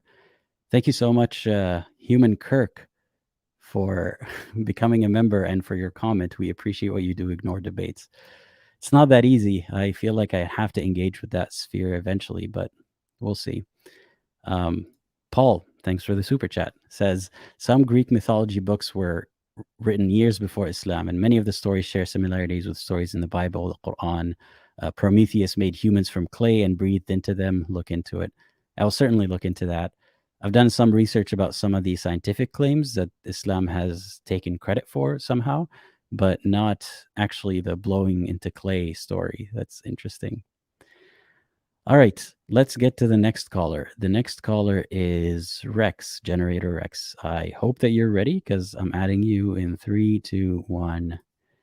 Hey, Rex, how's it going? Well, thank you. What about you? I'm doing well, thanks. So That's what would good. you like to talk about today? Huril Ain, actually. Okay. So tell All right. everyone what that is. Yes, it's the supposed 72 virgins that are promised in the afterlife. And there's also some weird hadiths that describe them having transparent skin and that weird kind of stuff. But Well, I got to make a point clear that I Mhm. think the number 72 is from a weak hadith, but their existence as a concept is from the Quran, and the description is from the Quran. So if we take away the number, just to avoid controversy, we're talking about sex maidens that God promised Muslim men in heaven. Exactly. And Okay. I'm actually going to get around to the number thing. So as they're widely understood, they're that kind of thing. However, there's a scholar, I'm not sure if you've heard of his work. He's called Christoph Luxemburg, and of course that's a pseudonym because he'd get attacked if he uses real identity. And he has a book called The Syro-Aramic Reading of the Quran, and he basically looks at the Quran and traces back a lot of its words and terminology to the Syriac language, and finds a lot of interesting things. For example, there is the word furqana in the Quran, which God basically brought you furqana. And a lot of scholars, it's one of those words that you don't find outside of the Quran, and there's 100 definitions for it just to explain this one verse. And apparently, furqana in Syriac means salvation. Right. The verse was like, he brought his furqana to his abd, his slave, as in like usually it's interpreted as in he brought the Quran to Muhammad. However, furqana in Syriac means salvation, and there's a lot of stuff about how, like the previous caller said, for example, Muhammad and Jesus looking similar in their spelling. And basically, the idea is that this is more of a Christian reading where he brought salvation to humanity, or to his, servants God brought. And the way this circles back to Huril Ain is apparently Huril Ain means white grapes in Syriac. And if you actually look at a lot of early Christian art around the region during the time, for example, on mosaics and in churches, there is, I believe, for example, some depictions of Abraham bringing white grapes to the angels in heaven. And the idea is that these grapes symbolize eternal life. And so he's sort of in heaven, you are granted eternal life in this very symbolic and beautiful way. And in a way, it's funny because a lot of Muslims or the Islamic fundamentalists, they attack Christoph Luxemburg for blasphemy and whatnot. But honestly, the white grapes interpretation sounds more preferable for Islam than the other one. What's the other one? The sex maidens. Oh yeah, yeah. No, it's. I mean, for Islam, is they just accepted that that's part of the religion. Yeah, So true. they can't. It's too late now to back up on like back down on that and say no. Actually, it doesn't mean sex maidens, because that's been made very clear in Islam. Yeah, because it would open a whole rabbit hole. Like, the Quran keeps talking about how it's in clear written Arabic, but then you have this interjection with another language. And Christoph Luxemburg, he does, like there is some criticism of his work, and he does, like obviously no one's work is perfect, and he acknowledges this. Like he's just saying this is a recommendation for another way to look at things, and I could be wrong, of course, and it's just a really interesting way of looking at things. And when you're looking at a text, especially when the two languages, Arabic and Syriac, are quite intertwined, you're bound to find some coincidental similarities, but it's still very interesting. Mm-hmm. I find it so everyone sees why it's a problem that Allah is talking about sex slaves in heaven, but also something that's not very talked about is the idea of servants, غلمان مخلدون, that you will have servants in heaven that are little boys that are serving you. I don't want to imply any sexual connotations there. Some people have made that implication. I don't necessarily see it, and I don't feel like I need to bring it up as a topic. But I find that just the idea that God is promising you promising you little servant boys is problematic for non-sexual reasons. Like why do you really want servitude so badly in heaven? Like is that a trait that one should look forward to, that I want to have maids and servants? I don't know. Do you feel like that's something that's lacking from your life, having servants? I don't think I would want that, nor would the servants want that.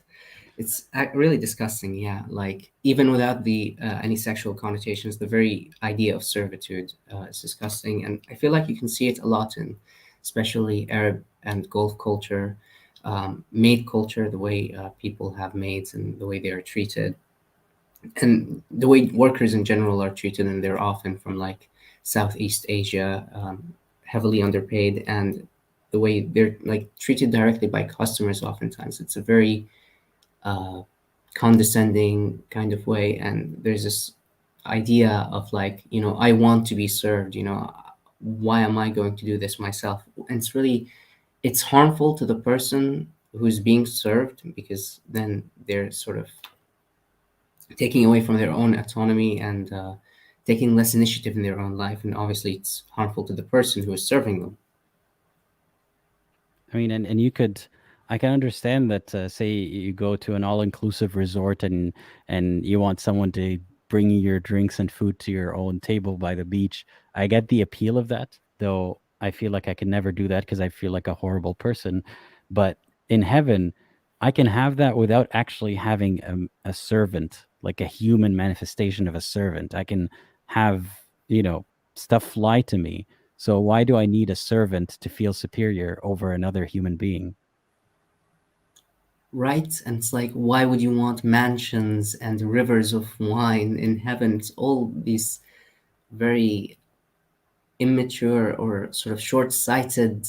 Shallow, Exactly. materialistic. Yeah. And funnily enough, it's quite materialistic as well. Like usually you'd expect the more like supernatural side of things to be a bit more detached from the materialistic side of things, but oftentimes it's quite the opposite. Hmm. Yeah, and emphasis on pearls and other materials that are kind of mostly valuable because they look nice and they're rare, or at least they were a lot more rare back in the day. So these were things that were reserved for kings and queens, and that's what Muhammad would entice people with, or the Quran would entice people with, saying you're going to have pearls and servants and gardens, basically telling everyone you can live like a king. That was the whole premise for heaven. Basically, yeah, and it's very effective in getting people riled up, especially when they're in the middle of the desert and they're hungry, they're thirsty, literally and metaphorically. And even today, for example, you see a lot of people going to jihad, and even when, for example, quite a common thing that has been happening is young men in who have grown up in Europe with Islamic backgrounds going to jihad in the middle of Syria. And it's like, on one hand, they have societal isolation and economic inequality, and they also have all of the pressure from Islam, all the repression. And it's like, okay, I can go there, and worst case scenario, I get to live like a king in heaven. And if not, then I get to become a war hero and live in the newly established Islamic empire. It's a very good religion for mobilizing people into war. It's almost too good. But yeah. Well, when did you discover this stuff in Islam? When along your journey of belief or disbelief did that happen? The stuff about the linguistics. Or the stuff about the linguistics and the stuff about the linguistics, the grapes or the servants or maidens. It's actually on this web show called Box of Islam, hosted by this scholar called Hamad Abdul Samad. It's pretty good, and unfortunately, most of it is only in Arabic. I wish if it was translated to other languages, because the stuff in there is really interesting. Um, and they talk about all kinds of things from the history of Islam to socio-political issues related to Islam today, and also things such as Islamic manuscripts and like old pamphlets of the Quran. Yeah, I'm familiar with Hamid Abdul Samad. Um, Not super familiar with his work, but I know who he is. So yeah, it's too bad that show is only in Arabic. I bet a lot of people would have wanted to watch that. Maybe I'll check it out. What was it called again? Box of Islam, Box of Islam? yes, Okay. or Sunduq al-Islam. Sunduq al-Islam, right. Okay. Cool. Yeah, Thanks. I'll check it out. of course. And there's actually the few first episodes of the show. There was a channel that translated them into English, but they stopped translating the newer episodes. So there is some of the earlier stuff in English as well.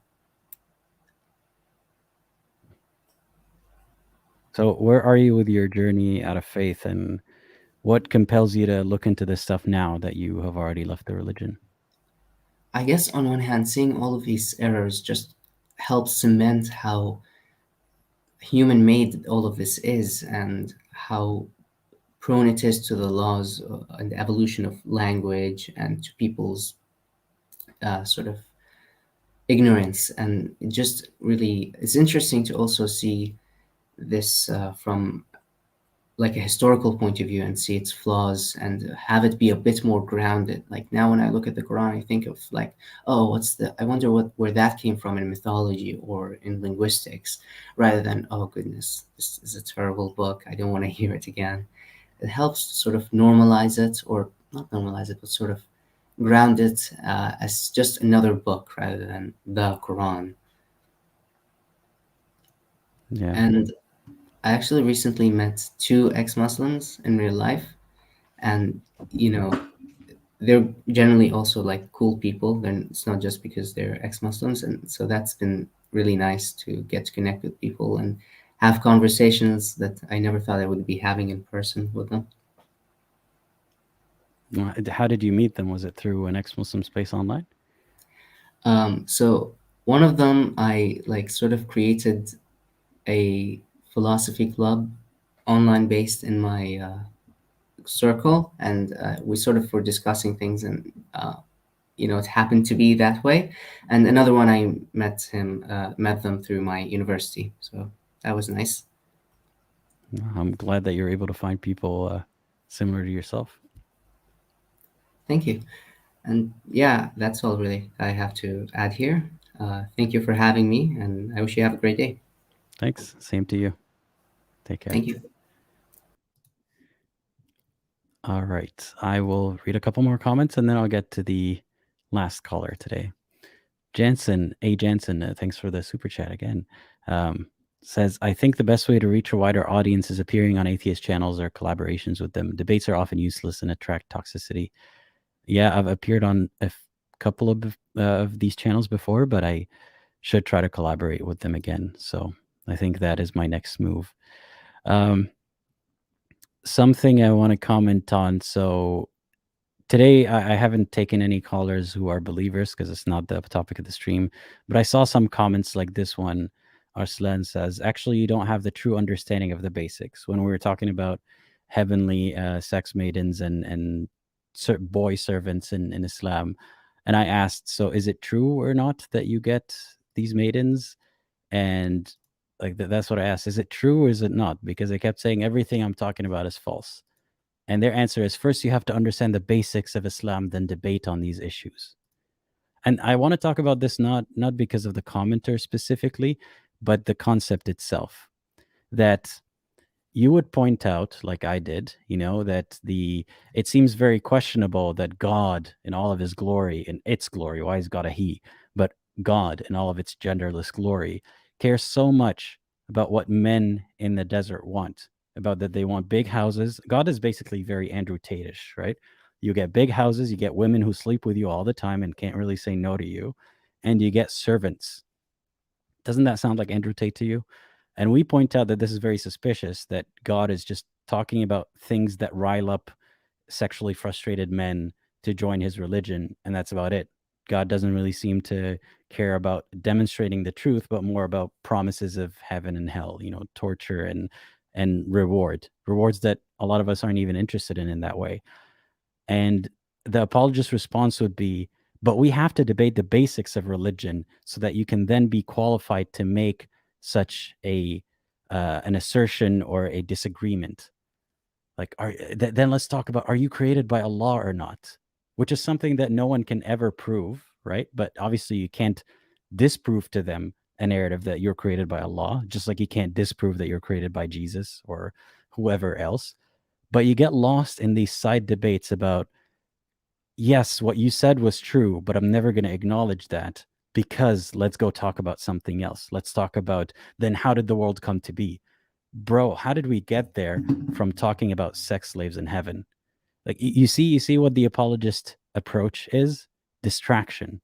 And Islam does that too. Like it's in the Quran. Ask them how they were created. How did life come to be? No, how about you answer why you sound like I'm talking to the writer of the Quran, how you sound like a sexually frustrated man in the desert. Like the commenter says, without basic understanding, you can't discuss the deep topics. What's a deep topic about having sex slaves in heaven?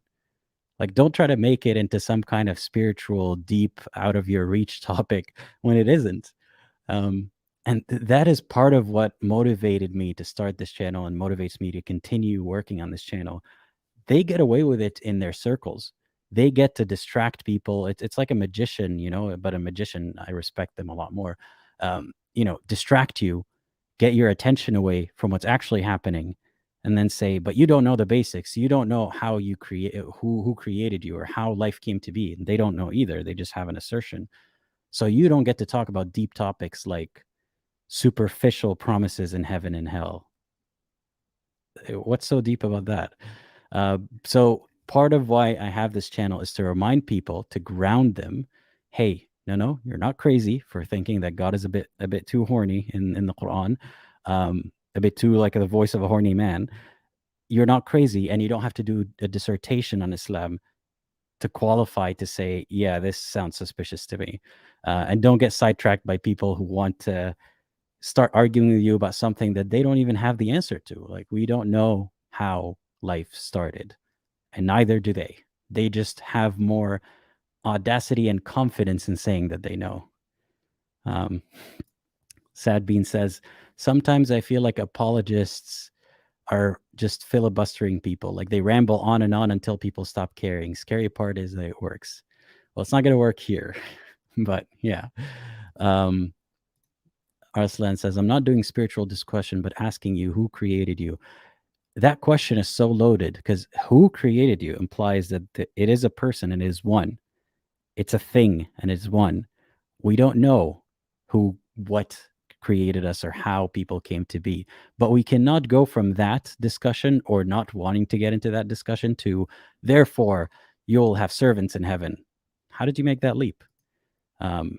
I can agree with you that we don't know what created us. Actually, no, you wouldn't agree with that. I can agree with you that I don't know what created us, if anything, but I don't have to take your assertion for it. And I'll give this example one more time before I get to the next caller.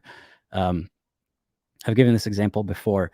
If I leave my house and I see that my car is missing, and my neighbor says, your car winked at me and drove away, like Herbie from the movie Herbie, I can tell them, no, that sounds like BS. I'm sorry, but I don't believe that.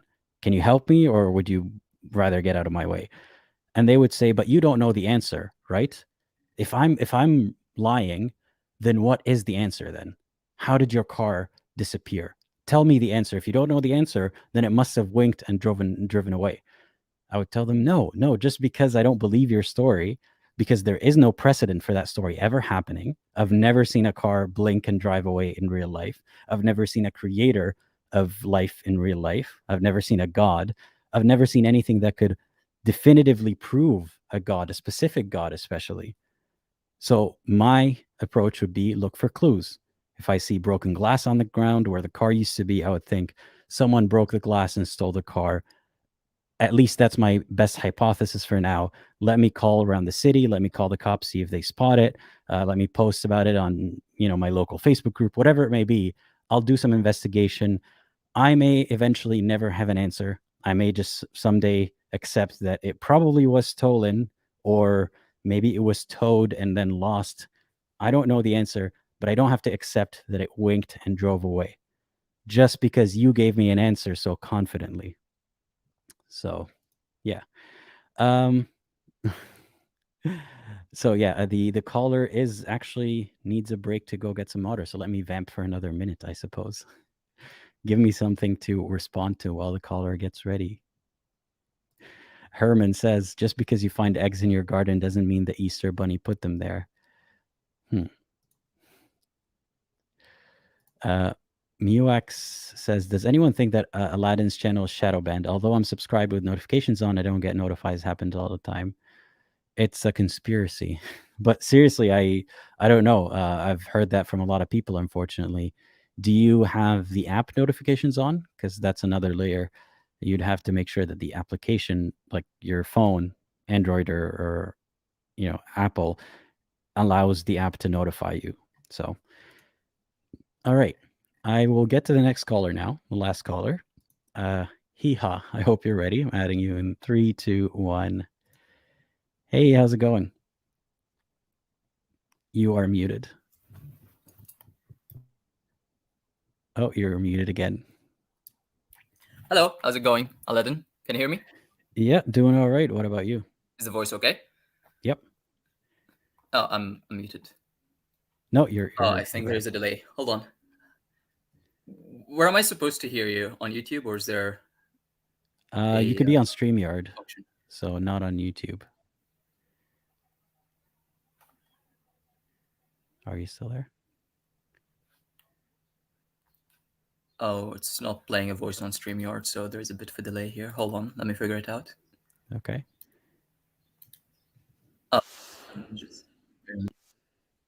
What about now?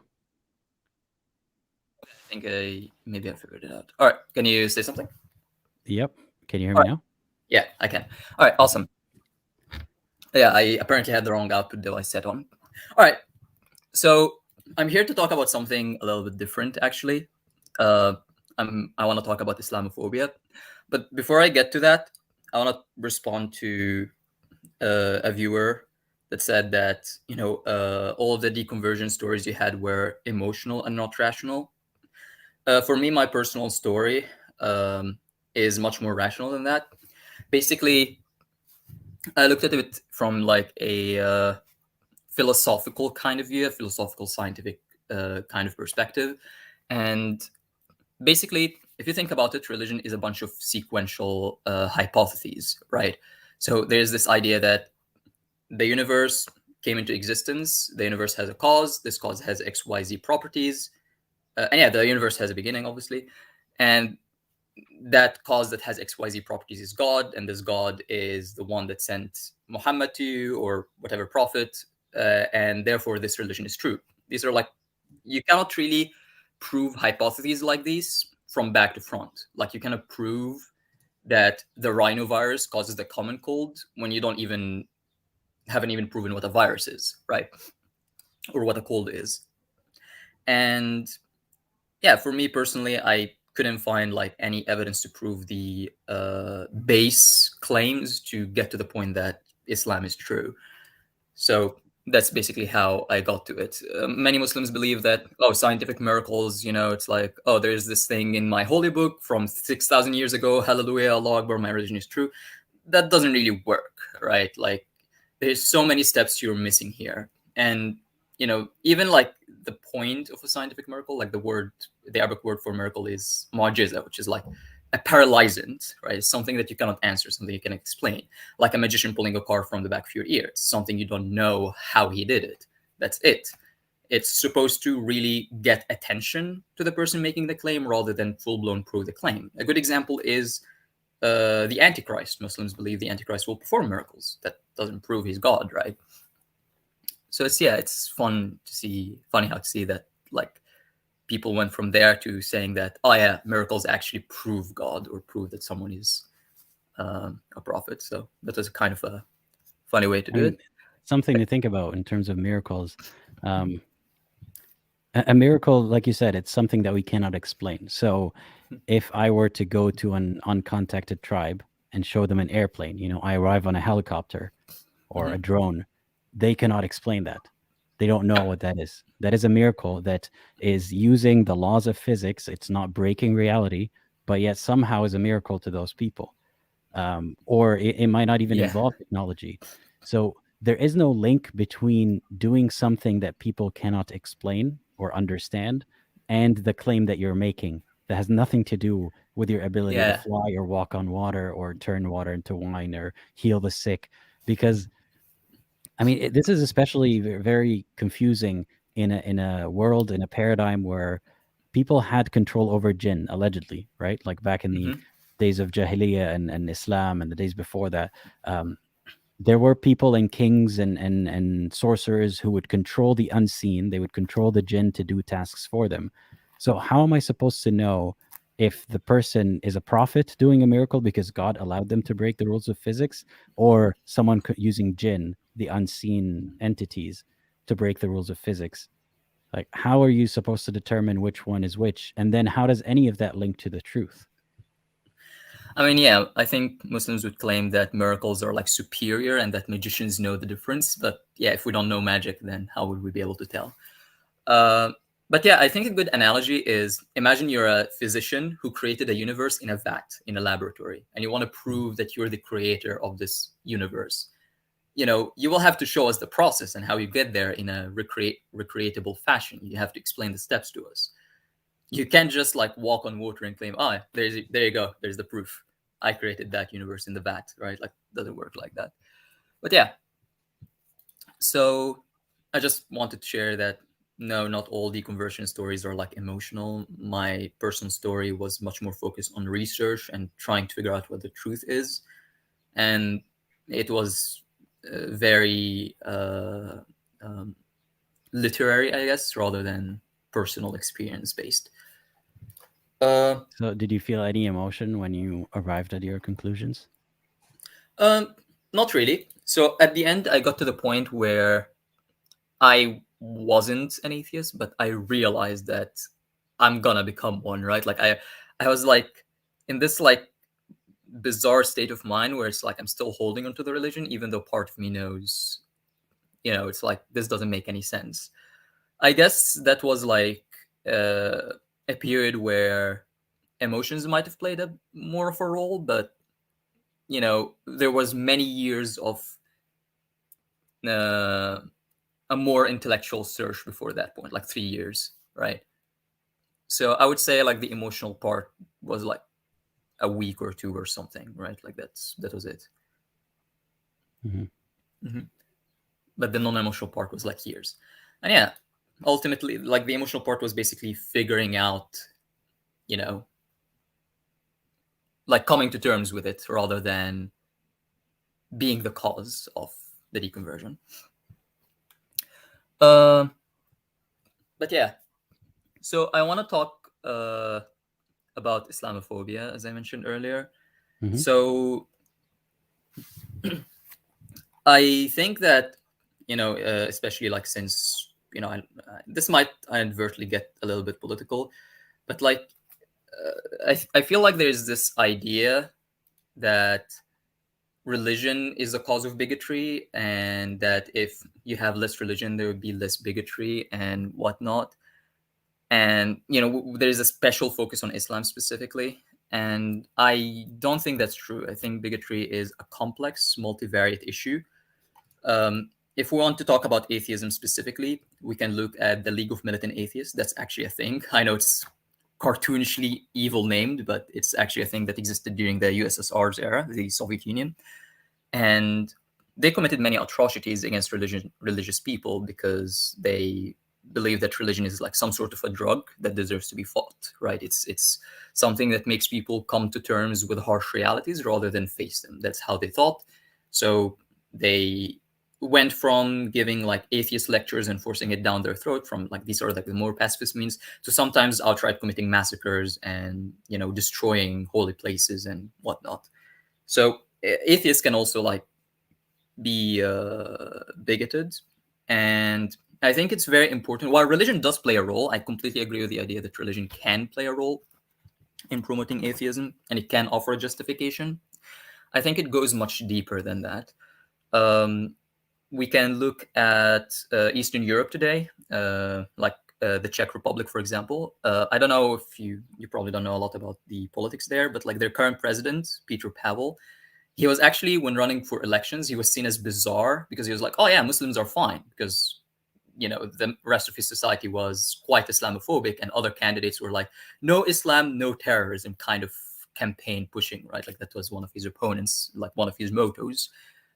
And the majority of the population were like, that's a weird thing that he's doing. Like, why is he defending Muslims, right? He still won, but it's like, I think it highlights like the attitudes that some atheist majority countries can have. Sometimes they can be intolerant as well. And yeah, so I can talk more about the personal story. You want to say something? So you're unmuted.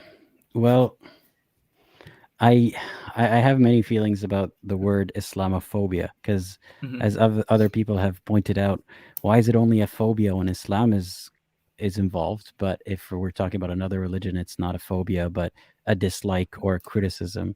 Yeah. So I have a lot of feelings about that. I don't like pinning, for example, terrorism on Muslims, but at the same time, we have to acknowledge that there is a link between being very religious and falling for certain narratives. So I agree with what you said about, an atheist can be a bad person. An atheist can be, I even say an atheist can be very gullible. Like there are gullible people who are atheists just because that's how they grew up, or that's what the people around them told them, that atheism makes more sense. So they just go ahead with it. And bigotry doesn't stem from religion. people who are not religious can be bigoted, and they find other things to be bigoted about, if not religion. But it doesn't also mean that people can't call out systemic bigotry that is caused by religion, or that religion primes people for. So I don't like the word Islamophobia, because there's many different things that are people protesting here. If you're protesting vilifying Muslims, I agree. But if you're protesting criticizing Islam because it vilifies Muslims, then I don't agree. I think that's a problem that Muslims have to deal with because of what their religion says about a bunch of different topics. So it depends on what do you mean by Islamophobia exactly. Yeah, so let me give you an example. So, and this is the personal example I was going to give. So I live in Egypt, right? And I have a Portuguese girlfriend. She's from a Christian family. And she told her family about her wanting to come here, and she booked a ticket and went through the whole process. And the thing is, her family ended up locking her up, taking her passport, even doing some more horrible things I don't want to share. And the reason is, well, it's a scary Muslim country, right? Like, like we might look her up, turn her into a sex slave, like they were talking about sex trafficking, even though she worked with anti-sex trafficking charities. Like, she knows how it works. She knows that's not it, but they still didn't listen because their ideas of Muslims is, these like backwards, dangerous people, and it's like a scary country, right? I would say the term Islamophobic, and they were saying a lot of things that just are not real about the country as a whole. And yeah, while people being, essentially becoming slaves and being locked in their country exist in some countries, namely like the Gulf area, it doesn't really have anything to do with Egypt, right? But they don't really see still the difference. Does happen in Egypt. Like, I'm not defending her family or their choice to do that way. I'm sorry that has happened to her. But like Egypt specifically, like, Sharif Jabir, I'm sure you're familiar with him. Yeah. I mean, but he is that's for religious dissent. But even women in Egypt are really harassed and abused and locked up, like in these other countries. Yeah, let me clarify something. I agree with you, but I meant like foreigners being enslaved by having like the kafala system in the Middle Eastern countries, the Gulf countries. Right. That's what I'm referring to. That doesn't exist in Egypt. So yeah, like when it comes to her, there's no worry. Like if we end up like locking her up, if we end up false imprisoning her, that would be a crime, right? That wouldn't be, something we can just do, and it's fine because that's how the country works, right? I mean, as opposed to like Saudi Arabia, where you can hold someone against their will because they are under your sponsorship, basically. Exactly. Yeah. Sure, there's that distinction there, but in terms of the danger, there's also a lot of danger in Egypt. Like not the same category. Like it might be deemed illegal, to take her and lock her up, but it's not like just making it more illegal than Saudi Arabia stops it happening, So I get where they're coming from there, but I'm not saying that what they did is right or that they had an accurate portrayal of the country and its people.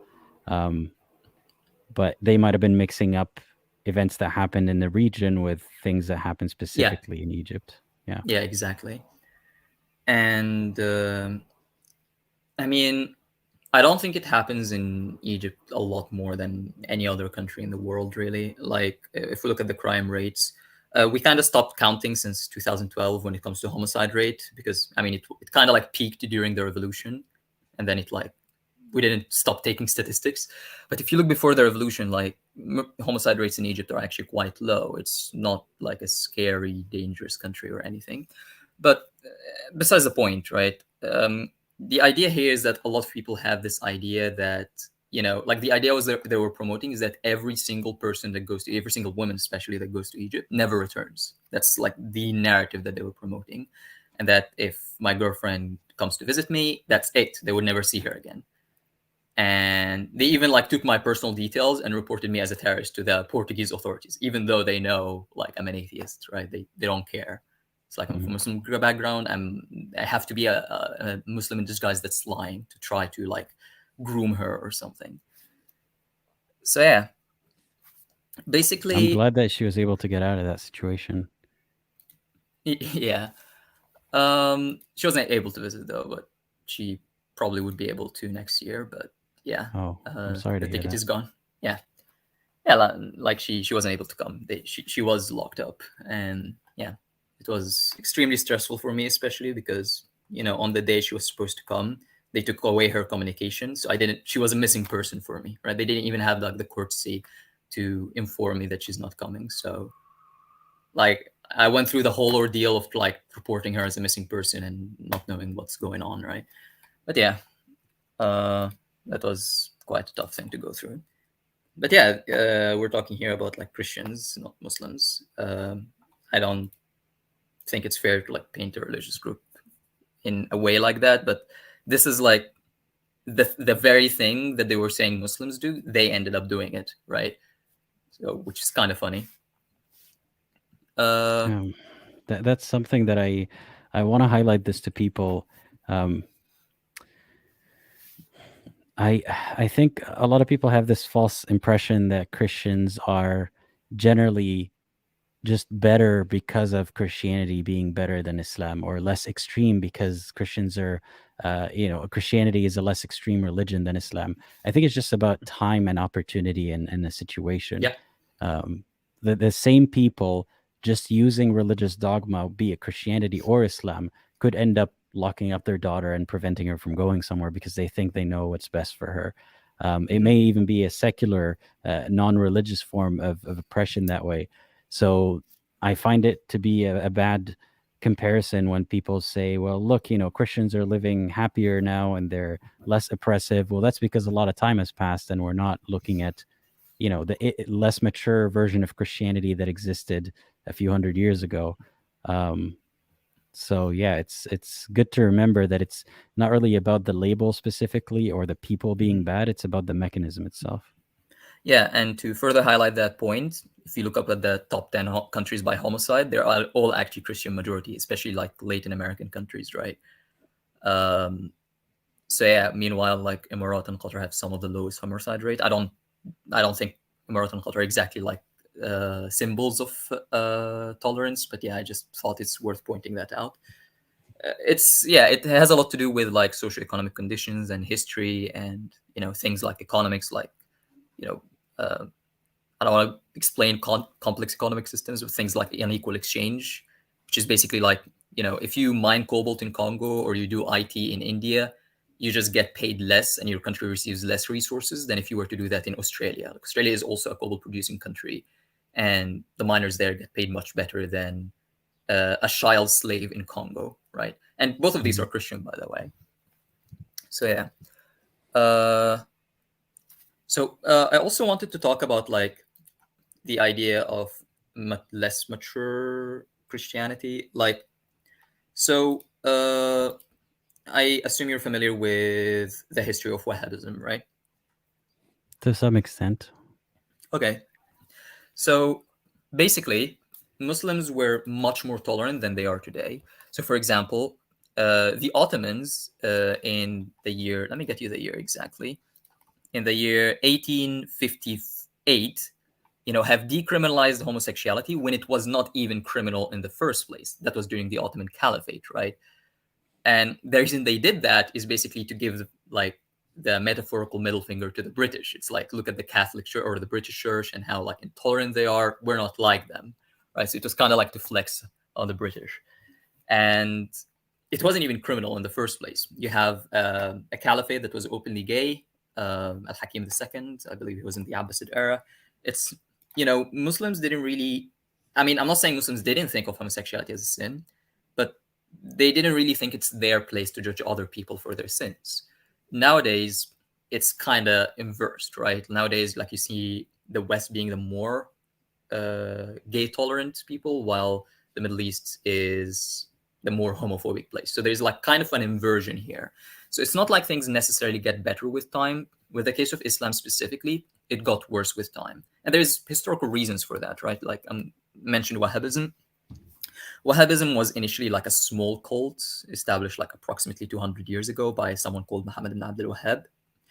Wahhabism is the same ideology that Saudi Arabia and ISIS follows, by the way. It's that branch of Islam. And like originally it was gonna be eradicated by local forces, but the British saw them as a good proxy, so that, you know, they don't want a stable country in the region or a stable force in the region, so that they can control their trade routes with India. Basically, it was like imperialism at play. And nowadays, like, Wahhabism has a lot of influence on Muslim minds. Like, you can find Saudi Arabia, for example, oftentimes funding mosques in various places. And usually when you see like Islamic terrorism happening in various places, like you can see Middle Eastern monarchs like funding religious institutions in that place. Like you can oftentimes find that kind of link. It's not like organic necessarily. And yeah, there's like just a lot of politics involved. I think it's very important to be aware of that. It's not like Muslims bad, less Islam equal good kind of thing. And oftentimes when we see, like, this is something I want to touch upon, when we see critics of Islam on YouTube and things like that, I'm not talking about sorry. Anyway, we oftentimes like see the Wahhabist interpretation being the one criticized, and then oftentimes this is like followed by, oh, Muslims, the reason why they don't believe that is like cognitive dissonance or things like that.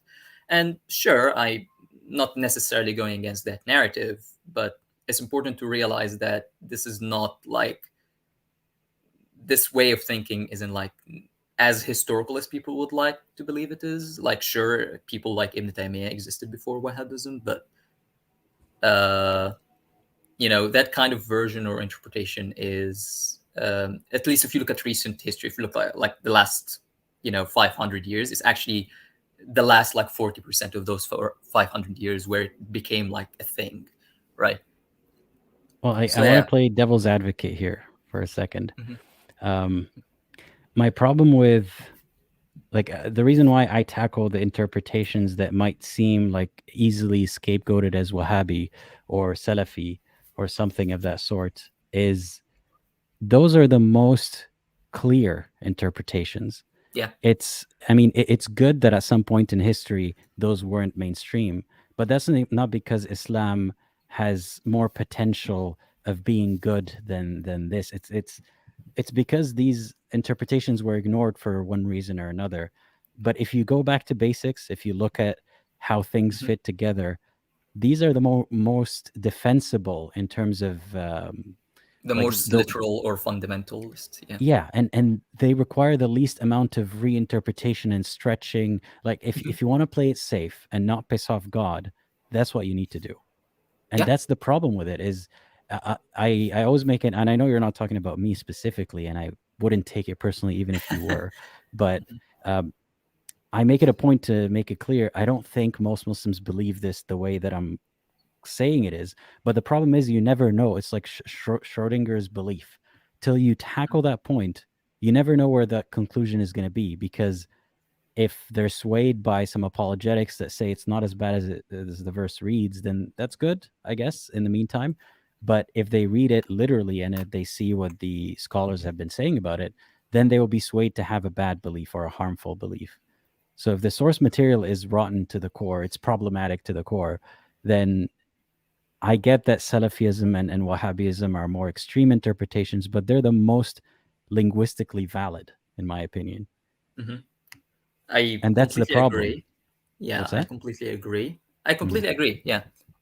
And I think the same logic can be applied to like Christianity and Islam, Christianity and Judaism. But I think with Islam specific, even like, non-Abrahamic religion, like you can find blatant sexism, blatant misogyny in Buddhism, like more extreme than Islam, arguably. Like a female monk would never be as high as on the same level of a male monk. No matter Islam where doesn't even allow monks, like female imams at all. So yeah, fair enough. But I guess monks is more like worshippers, really. It's not. It doesn't really translate well, to be honest. Naqsatu aqlin wa deen, right? So like Islam doesn't do much of a. Yeah, I get you. That's not to say that Islam is the most sexist, the most everything, religion out there. Like I think what you would, or what people would call Islamophobes, that's kind of what they're trying to do, is or some of the people that would be labeled Islamophobes is painted as this is the source of evil, and if we get rid of it, then things will get better. No, I think it's about how to process information and how people arrive at conclusions, and this is some bad material that people use to get there. So yeah. And actually, I kinda am speaking about you directly, although not you specifically. I'm more thinking about like I guess I can name one. Like David Wood is the most that comes to mind. Like, he's pretty like harsh on Muslims and Islam. Like, sure, criticizing Islam is one thing, but he oftentimes like promotes this idea that do not trust Muslims, right? Mhm. Which, yeah, you can find like this idea on a website called The Religion of Peace, which like basically counts everything that could be like remotely construed as Islamic terrorism as an act of terrorism, and then they have like this like big ass article about why you shouldn't trust Muslims, and if you have a bunch of grapes and some of them are poisonous, would you pick some? I think that's like a very harmful narrative. And I remember, for example, you mentioning, can you hear the Adhan? Anyway, Yeah. it doesn't matter. I remember you mentioning, for example, specifically that when you were talking about like authoritarianism and how it is highly correlated with Islam statistically, and if I remember correctly, you showed two maps, infographics, global maps of like Islam and authoritarian regimes. And I think this is like a little bit reductionist. Like, I don't think even Islam has anything to do with it at all. I would even be as bold as to make that claim. I think there's a lot of history behind it. Like, if you look at the Arab Spring, I don't know how familiar you are with it, but like, if you look at the countries that had the Arab Spring, right? Syria had the creation of ISIS. Libya had a full-scale invasion. Yemen had a full-scale. Libya had a NATO invasion. Yemen had a full-blown invasion by Saudi Arabia, land invasion, kind of like Ukraine and Russia. Egypt had a Saudi-backed military coup. It's like you can see that Middle Eastern monarchs and like in some cases even the West like conspiring to maintain power and influence over these regions. It's not that the people or their religion or their religious beliefs rather that's like holding these places authoritarian. It's actually quite the opposite. If we look at Tunisia, the one country that came out from the Arab Spring as a democratic nation, and the only reason it's left so is because it's so deep in debt that it won't be able to survive really. Tunisia is an incredibly progressive nation. Like, if there was one country in the Middle East and North Africa where gay marriage might become a thing, I would say it's Tunisia. Tunisia I don't has disagree with you about how a lot of these countries became authoritarian. Yeah. What I'm saying here, and maybe I didn't do a good job of explaining that in the video where I mentioned that, I think that they're so primed for this type of power structure, this idea that you have to look up to your leader, right? And that this idea that you do what is good for the greater good as long as your leader says so. This idea of glorifying men in power. I think that a lot of these mentalities lead them to continue to be authoritarian structures because they are used to this authoritarian structure in their life, in their even like down to the home life. So that is what I'd say. That I'm not saying that the political powers behind it didn't cause it to be that way. I'm not saying that people are subjected to authoritarian regimes just because they're Muslim believers who are primed for it. I think that it plays a factor in keeping them, at least in them romanticizing such authoritarian regimes as the answer.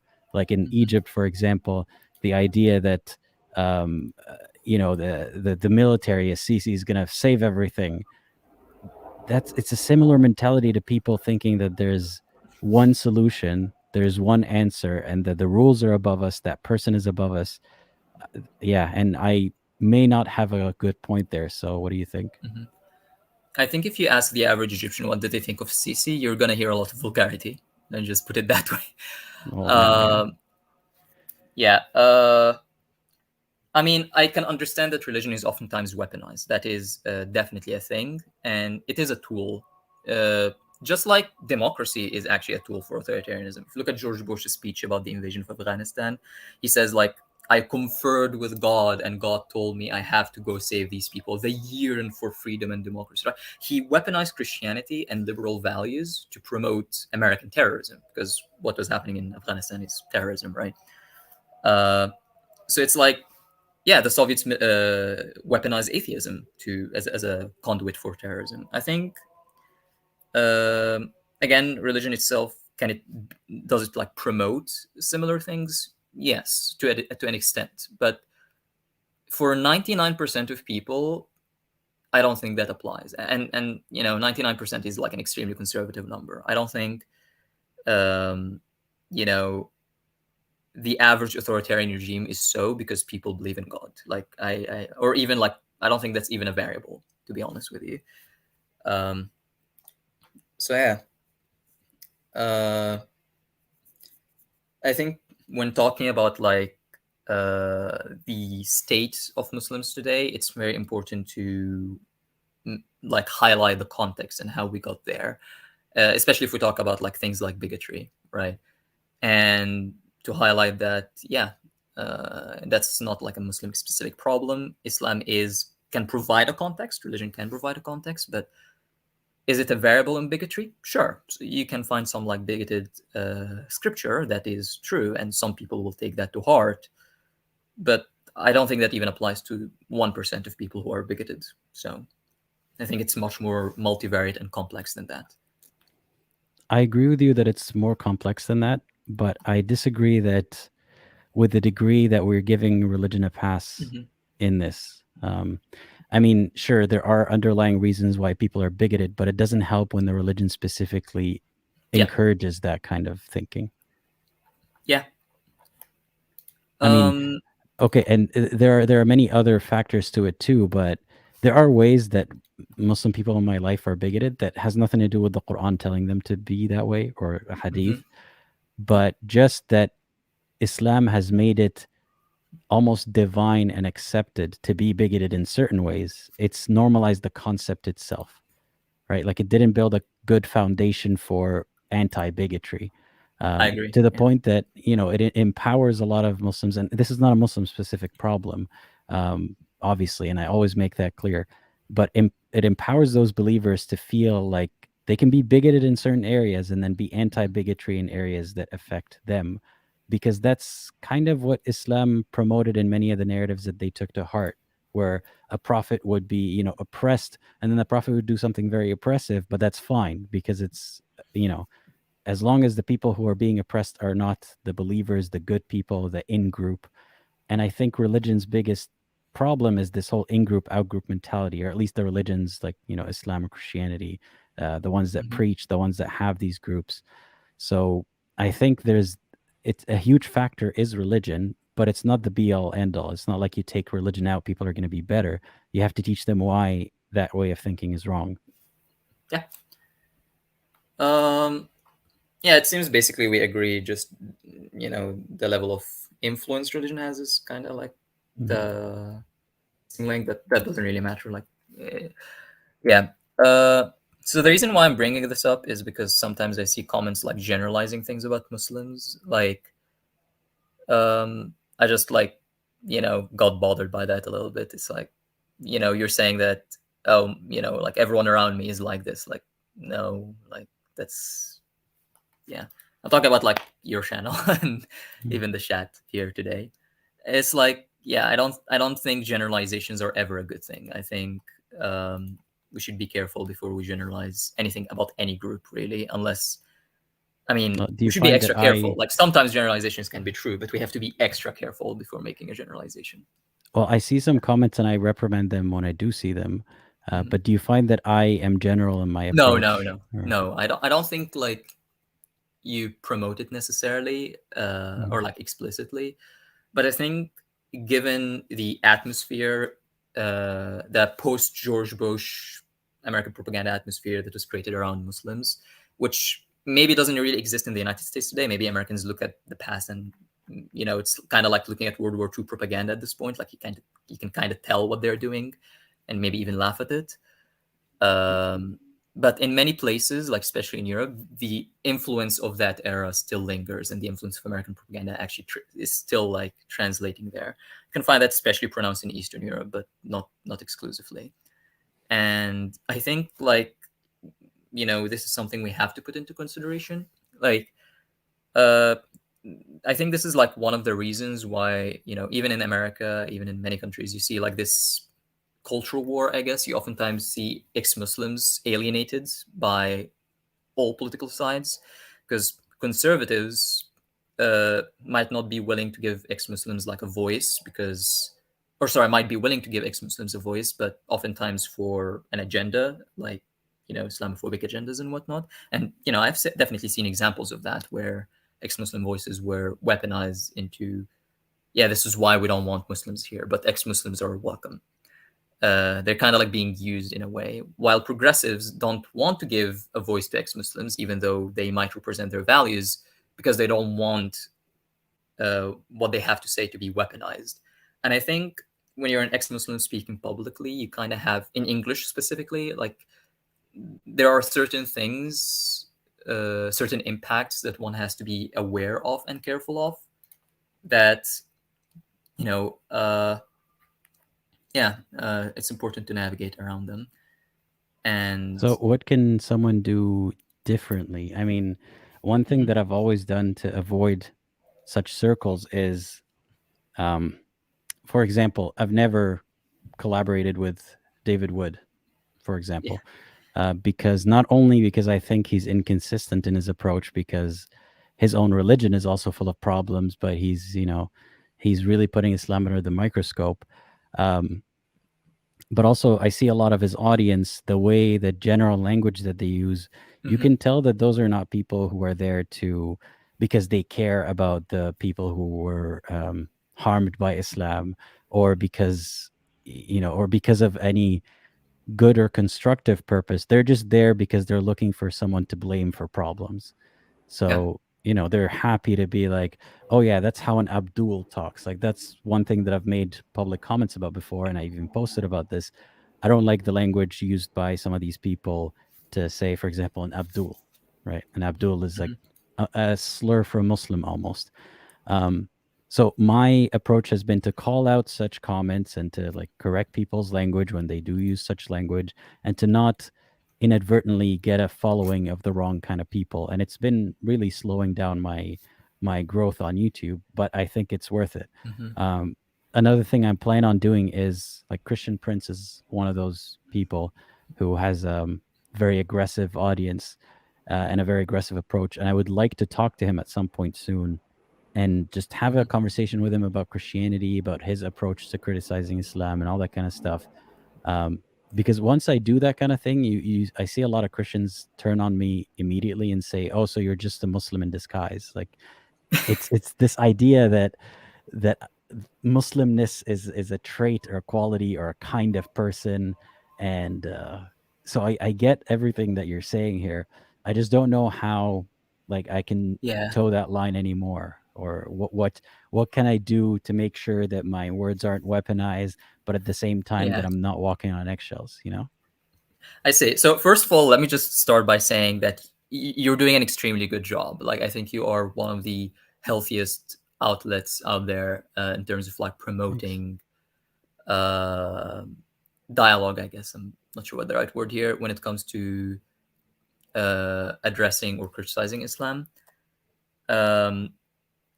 I just simply want to, and that's why like I want to talk about it with you specifically, because I felt like this is something you want to do.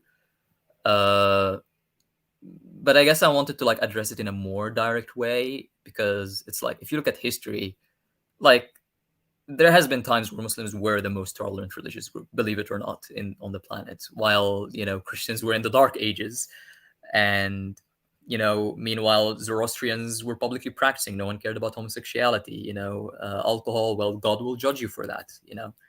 Like during the Second Abbasid era specifically. I'm not saying the Abbasids were exactly like the most tolerant people. Like, I think the invasion of India is horrible, where it was basically the biggest Holocaust in history, right? Like 80 million people were killed. Islamic history, we're talking about like 1400 years spanning at least 3 continents, if not more. Like, you're talking about like such a big region and such a big time period that it's impossible to generalize anything. I believe that everyone is lying about Islam. I know that sounds weird, but oftentimes people want to promote it as this barbaric thing, or people want to promote it as this enlightening force. And there is some truth to both of these things, but it's really not. It's more nuanced. We shouldn't be reductionist. And yeah, that's basically my answer to how you can avoid it. We shouldn't be reductionist. We shouldn't like link X to religion without considering that other variables may exist, even if we're specifically criticizing religion. I realize you might not have this worry when talking about Christianity, but when talking about Islam specifically, I think going the extra mile might be worthwhile, even if it's inconvenient at sometimes. But yeah, like, it's more educational. It's like, here's how we got here, right? I guess. But yeah. So let me bring up a topic and see how you would approach it versus how I would approach it. All right. For example, domestic violence in Muslim communities and countries. I might point out that Islam explicitly allows beating your kids to make them pray, and Islam explicitly allows beating your wife if she disobeys you.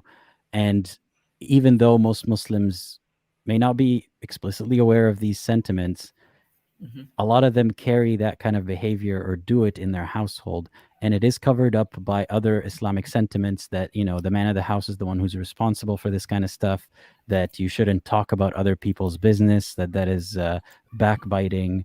I will talk about all these mechanisms that enable and foster such behavior in Muslim communities. Not to say, and I would make it clear, that Muslims beat their kids at home and that's a generic rule. But so yeah. I wasn't really looking at the chat for most of the time, but there is I guess I just looked, and there's a comment that says, this is false. There was never such a time that Islam was the most progressive. Ask the Copts what they think of Islamic rule versus even Byzantine rule. The thing is, you might not know this, but the Romans massacred over 1 million Christian in Egypt. That was during a time period where the population of Egypt was like 5 million, if I'm not mistaken, 5 or 6 million. And there's not even such an equivalency in Islam. Like, it's yeah, like, I'm sure the Copts would say Islamic rule hands down. I'm not saying Christians were not ever oppressed under Islamic rule, but if we're gonna specifically compare like Islamic rule and Byzantine rule, it's not even remotely close. See, I think that these comparisons can be very distracting, because what matters most is how, at least to me, as someone who doesn't believe in any of these religions, what matters most is how the religion is manifesting itself today and how it will in the future. And obviously, for future predictions, we need some degree of knowledge of history. But to put so much importance on making comparisons about, which one was bloodier, I feel like these are very distracting from the topic at hand, at least when it comes to practical applications today. Yeah, fair point. And yeah, I agree. Yeah. And sure, like, I will take your approach. I think if Kirk believes that Muslims were, he disagrees with the idea that Muslims were exactly tolerant, fair enough, not a problem. But I think it's more important to approach why these things happened. It was more about imperialism and exerting control. So yeah, I can give examples. Because something that I worry about is especially when linking it to imperialism and certain rules that were enacted more during imperialistic No, I meant ruling. like Muslim imperialism, not like European imperialism. So yeah. Oh yeah. Well, I'm going on a bit of a tangent, but sometimes when we identify the sources of certain behavior, and it might be Islamic, but also it started because of imperialism that's not Islamic or some other factors, I find that people sometimes are content with leaving it there, saying, well, Muslims in such country behave this way generally, or a large portion behave this way because of so and so factors, and then they just leave it there. But we have to figure out then where do we go from here. Yeah, Yeah. absolutely. Um, Yeah, I was gonna so, talk like, about like I want to the get Islamic. your take on what I had said earlier. Oh, So, sorry. Yeah, yeah, I completely if I were to understand. talk about domestic Um, violence, for example, and give all these qualifiers, explain how there are other factors too, like socioeconomic status. There's Exactly, yeah. education. There's values in culture that are already in that region. Like take your country for example. But I would still make that link that Islam does allow and foster domestic violence in the household and protects it. Would you think that that is still not enough nuance, or that I would still need to make a better case for explaining the factors No, behind it? I think that's a good approach. Yeah, I mean, I would highlight that. Well, I mean, not specifically in a video criticizing Islam, but I guess right now it might be worth mentioning that these things historically existed in other religious communities. I don't know exactly if, like Christianity, for example, explicitly condones domestic violence, but if we look at how like it's no longer a thing right now, it has a lot to do with much more focus on children's rights and much less focus on bringing religion onto the table. And yeah, absolutely do criticize religion as well. That's also an extra layer that should not be ignored. But all I'm saying is both of these should be criticized, right? Rather than one or the other. And yeah, it's a multivariate, nuanced topic, I guess. And yeah, I would absolutely criticize the verses that do say "Wadribuhun" and the hadith that talks about beating your child to force them to pray. Yeah, I would criticize these as well. I would say, but I would also focus during the criticism that there are much healthier ways to achieve that goal if that's your goal, rather than leave it as, oh, this is bad. I would rather like, well, here's how you can do it. Here's like a healthy approach, right? But do you know how exhausting it is to Yeah, I know, like I know. every topic you want to talk about? Not only do you look up all the factors that might have to play it and mention them and give 1,000 disclaimers and then talk about your specific issue with the religious part and then give people alternatives for that. And all of that is not going to gain as much viewership. Following, yeah. Yeah, and this is not about money, but just like people actually listening so that it's worth your while, compared to Yeah, I if you know. just come out and say, look, this sucks and it's all his fault, and that's it. Yeah, But yeah. I guess like it's not just the algorithm even, but even like the powerful groups and who are they're willing to platform, as I mentioned earlier.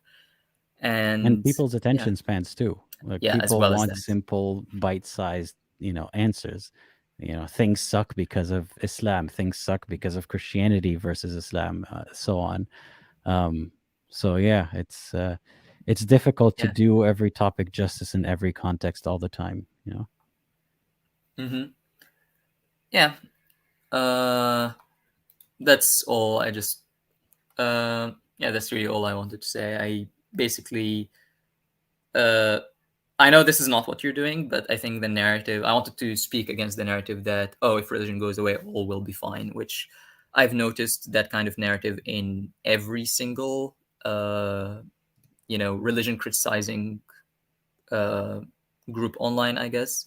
But if you look at the East Europe, Soviet Union, China, North Korea, like, no, like that's not necessarily the case. Like, sure, in some countries you can see like atheism being correlated with less bigotry. I guess Northern Europe is the prime example, but you can also see other examples where less religion was actually correlated with more bigotry.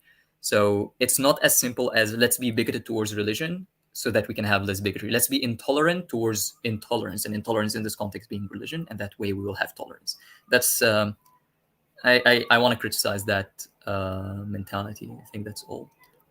Yeah, I agree with that. And even if you're trying to appeal to their utilitarian senses, it doesn't work to force people out of belief by, whether it's belittling or forcing them legally, to not practice. It never actually works. Like if they think that utopia would be an irreligious or atheist state, you can't arrive there by forcing people there. So even if you're just appealing to their utilitarian side, it's a bad approach. Mm-hmm. So yeah, I just looked at the comments a little bit. I'm not saying Egypt is tolerant today or that there's no discrimination. Let me just be clear about that. I'm just saying that the only thing I said, which I won't expand a lot on because I agree that comparisons aren't exactly the most helpful. The only thing I said is that the Romans were worse, or the Byzantines. In Arabic we oftentimes swap them, so I apologize if someone thinks the Romans are not the Byzantines. Even the Quran refers to the Byzantines as Romans. That's why we do it. We kind of lump them together. So apologies about the inaccuracy there. But yeah, I only said that, yes, the Byzantines were worse. Beyond that, I don't think it's helpful to make a comparison. So I'm not going to, walk a lot on that. But yes, nowadays there is definitely religious intolerance in many Muslim societies, Egypt included. I'm not making an argument that Islam promotes is purely a tolerant force on the planet. I think that religion itself is it reflects society's attitudes rather than the other way around.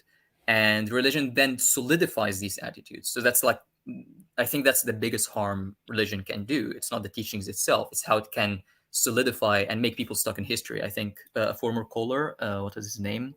Abed, yeah. Abed, he's I think he explained that very well. Religion can make you be stuck in history. I think that's one of its harmful effects. But it's unfortunate that we can, if there was a new religion to come out today that encompasses all the best of the values that we haven't been able to figure out, all the best of humanist values, I guess, and was able to gain some traction, then it might help, because it's harder to unite people. Religion was good at uniting people to some extent. Mm-hmm. Obviously, I'm saying good from a utilitarian point of view of it's effective at uniting people. Ramadan is a good example. People come together. If you live in a Muslim society, you know that. And just in a more general sense, that people have a fight and something to fight for, and a unified cause, and you can put whatever values you want under that flag.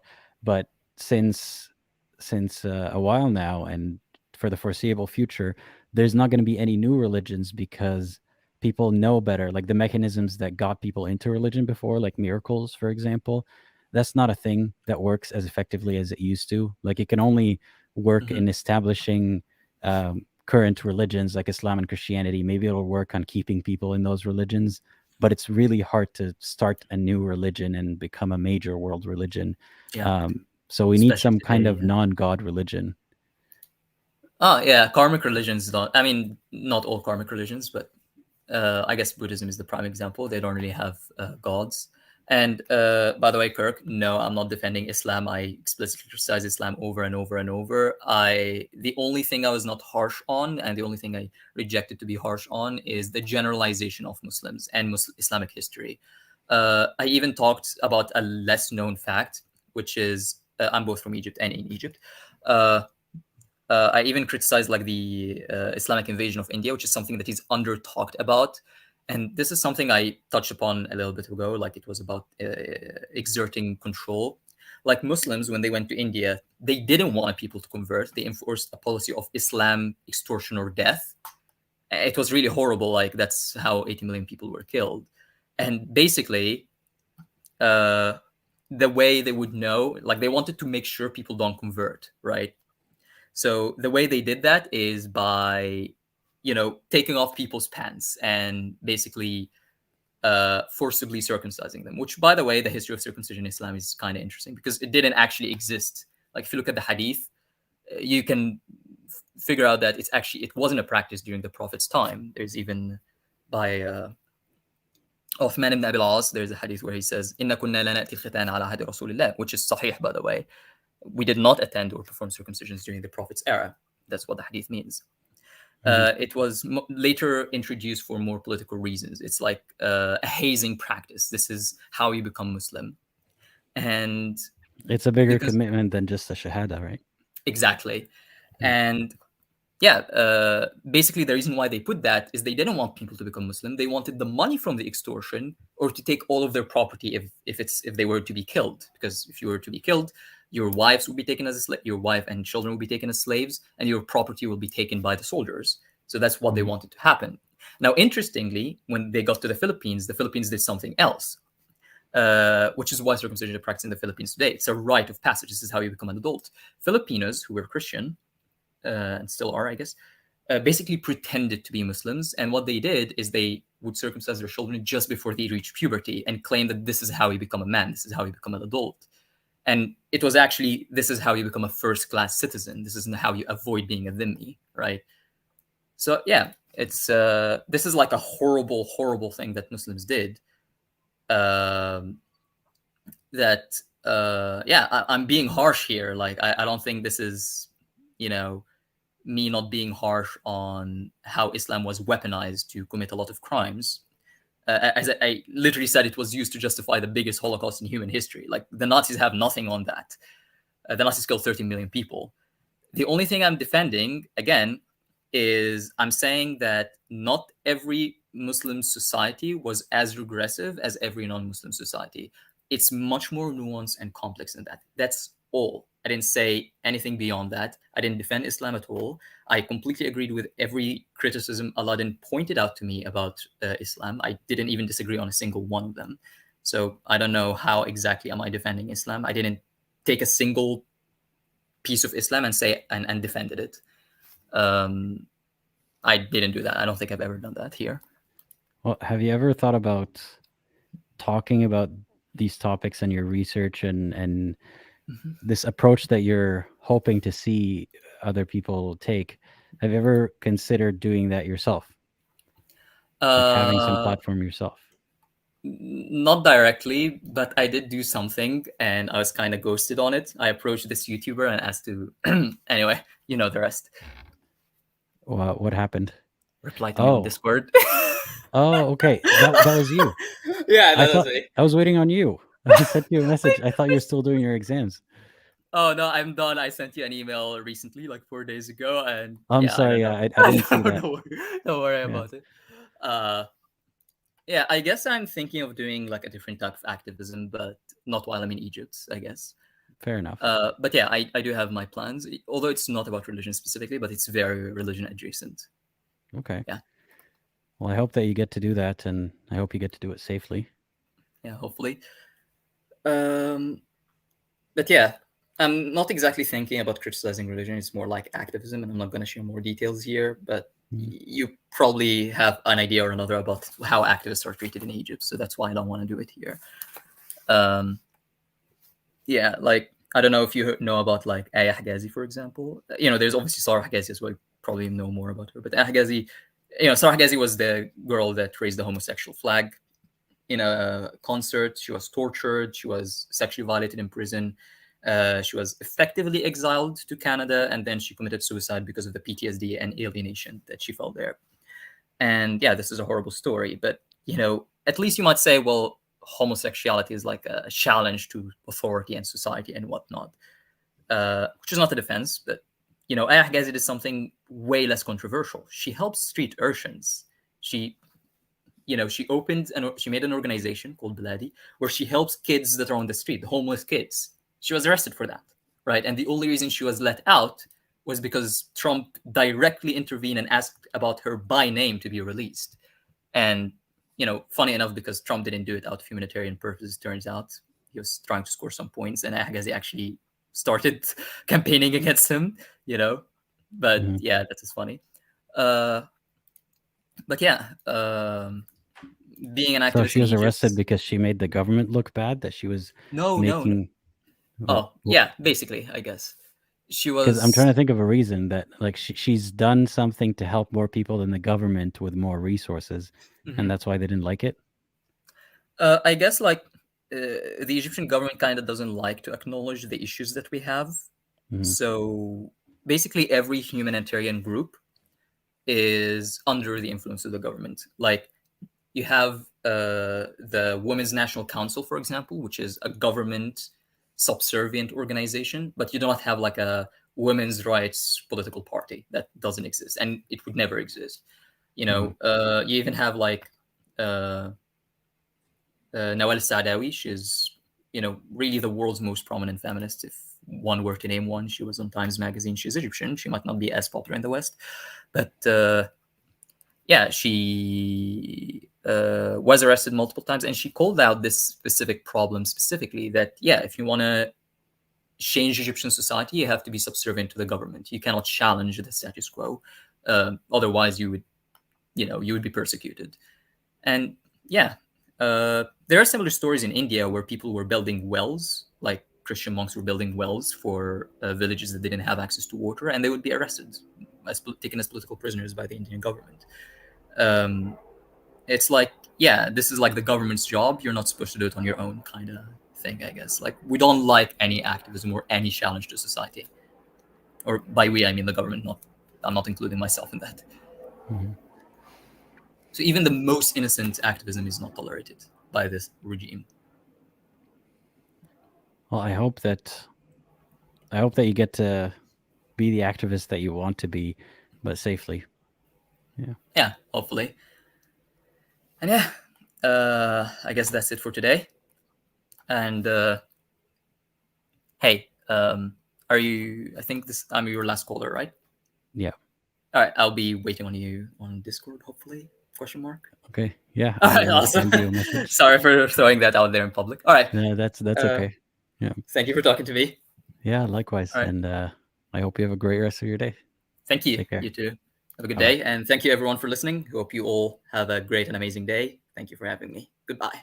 Of course. Goodbye. All right. Thanks again to the last caller. I don't think I have any comments that I pinned to read. Closing thoughts. Do I have any closing thoughts? Not really. I feel like everything has already been said, and hopefully I'll get no, that's after the live stream. Anyway, thank you everyone for joining today. This was fun as usual. Wow, it's already been 4 hours, and I'll be working on the next video. It's going to be an animated video, so if you don't see a video within the next few days, just, you know, annoy me in the comments. Just write a comment on anywhere. Just be like, yo, where's your video? Because I need that bit of pressure. So hopefully I'll get back into the rhythm of things and have that video published soon. It's about Musa and Al-Khidr, and I'm not going to give you more details than that, but it should be fun. And as always, I appreciate everyone joining. Think critically and think for yourself.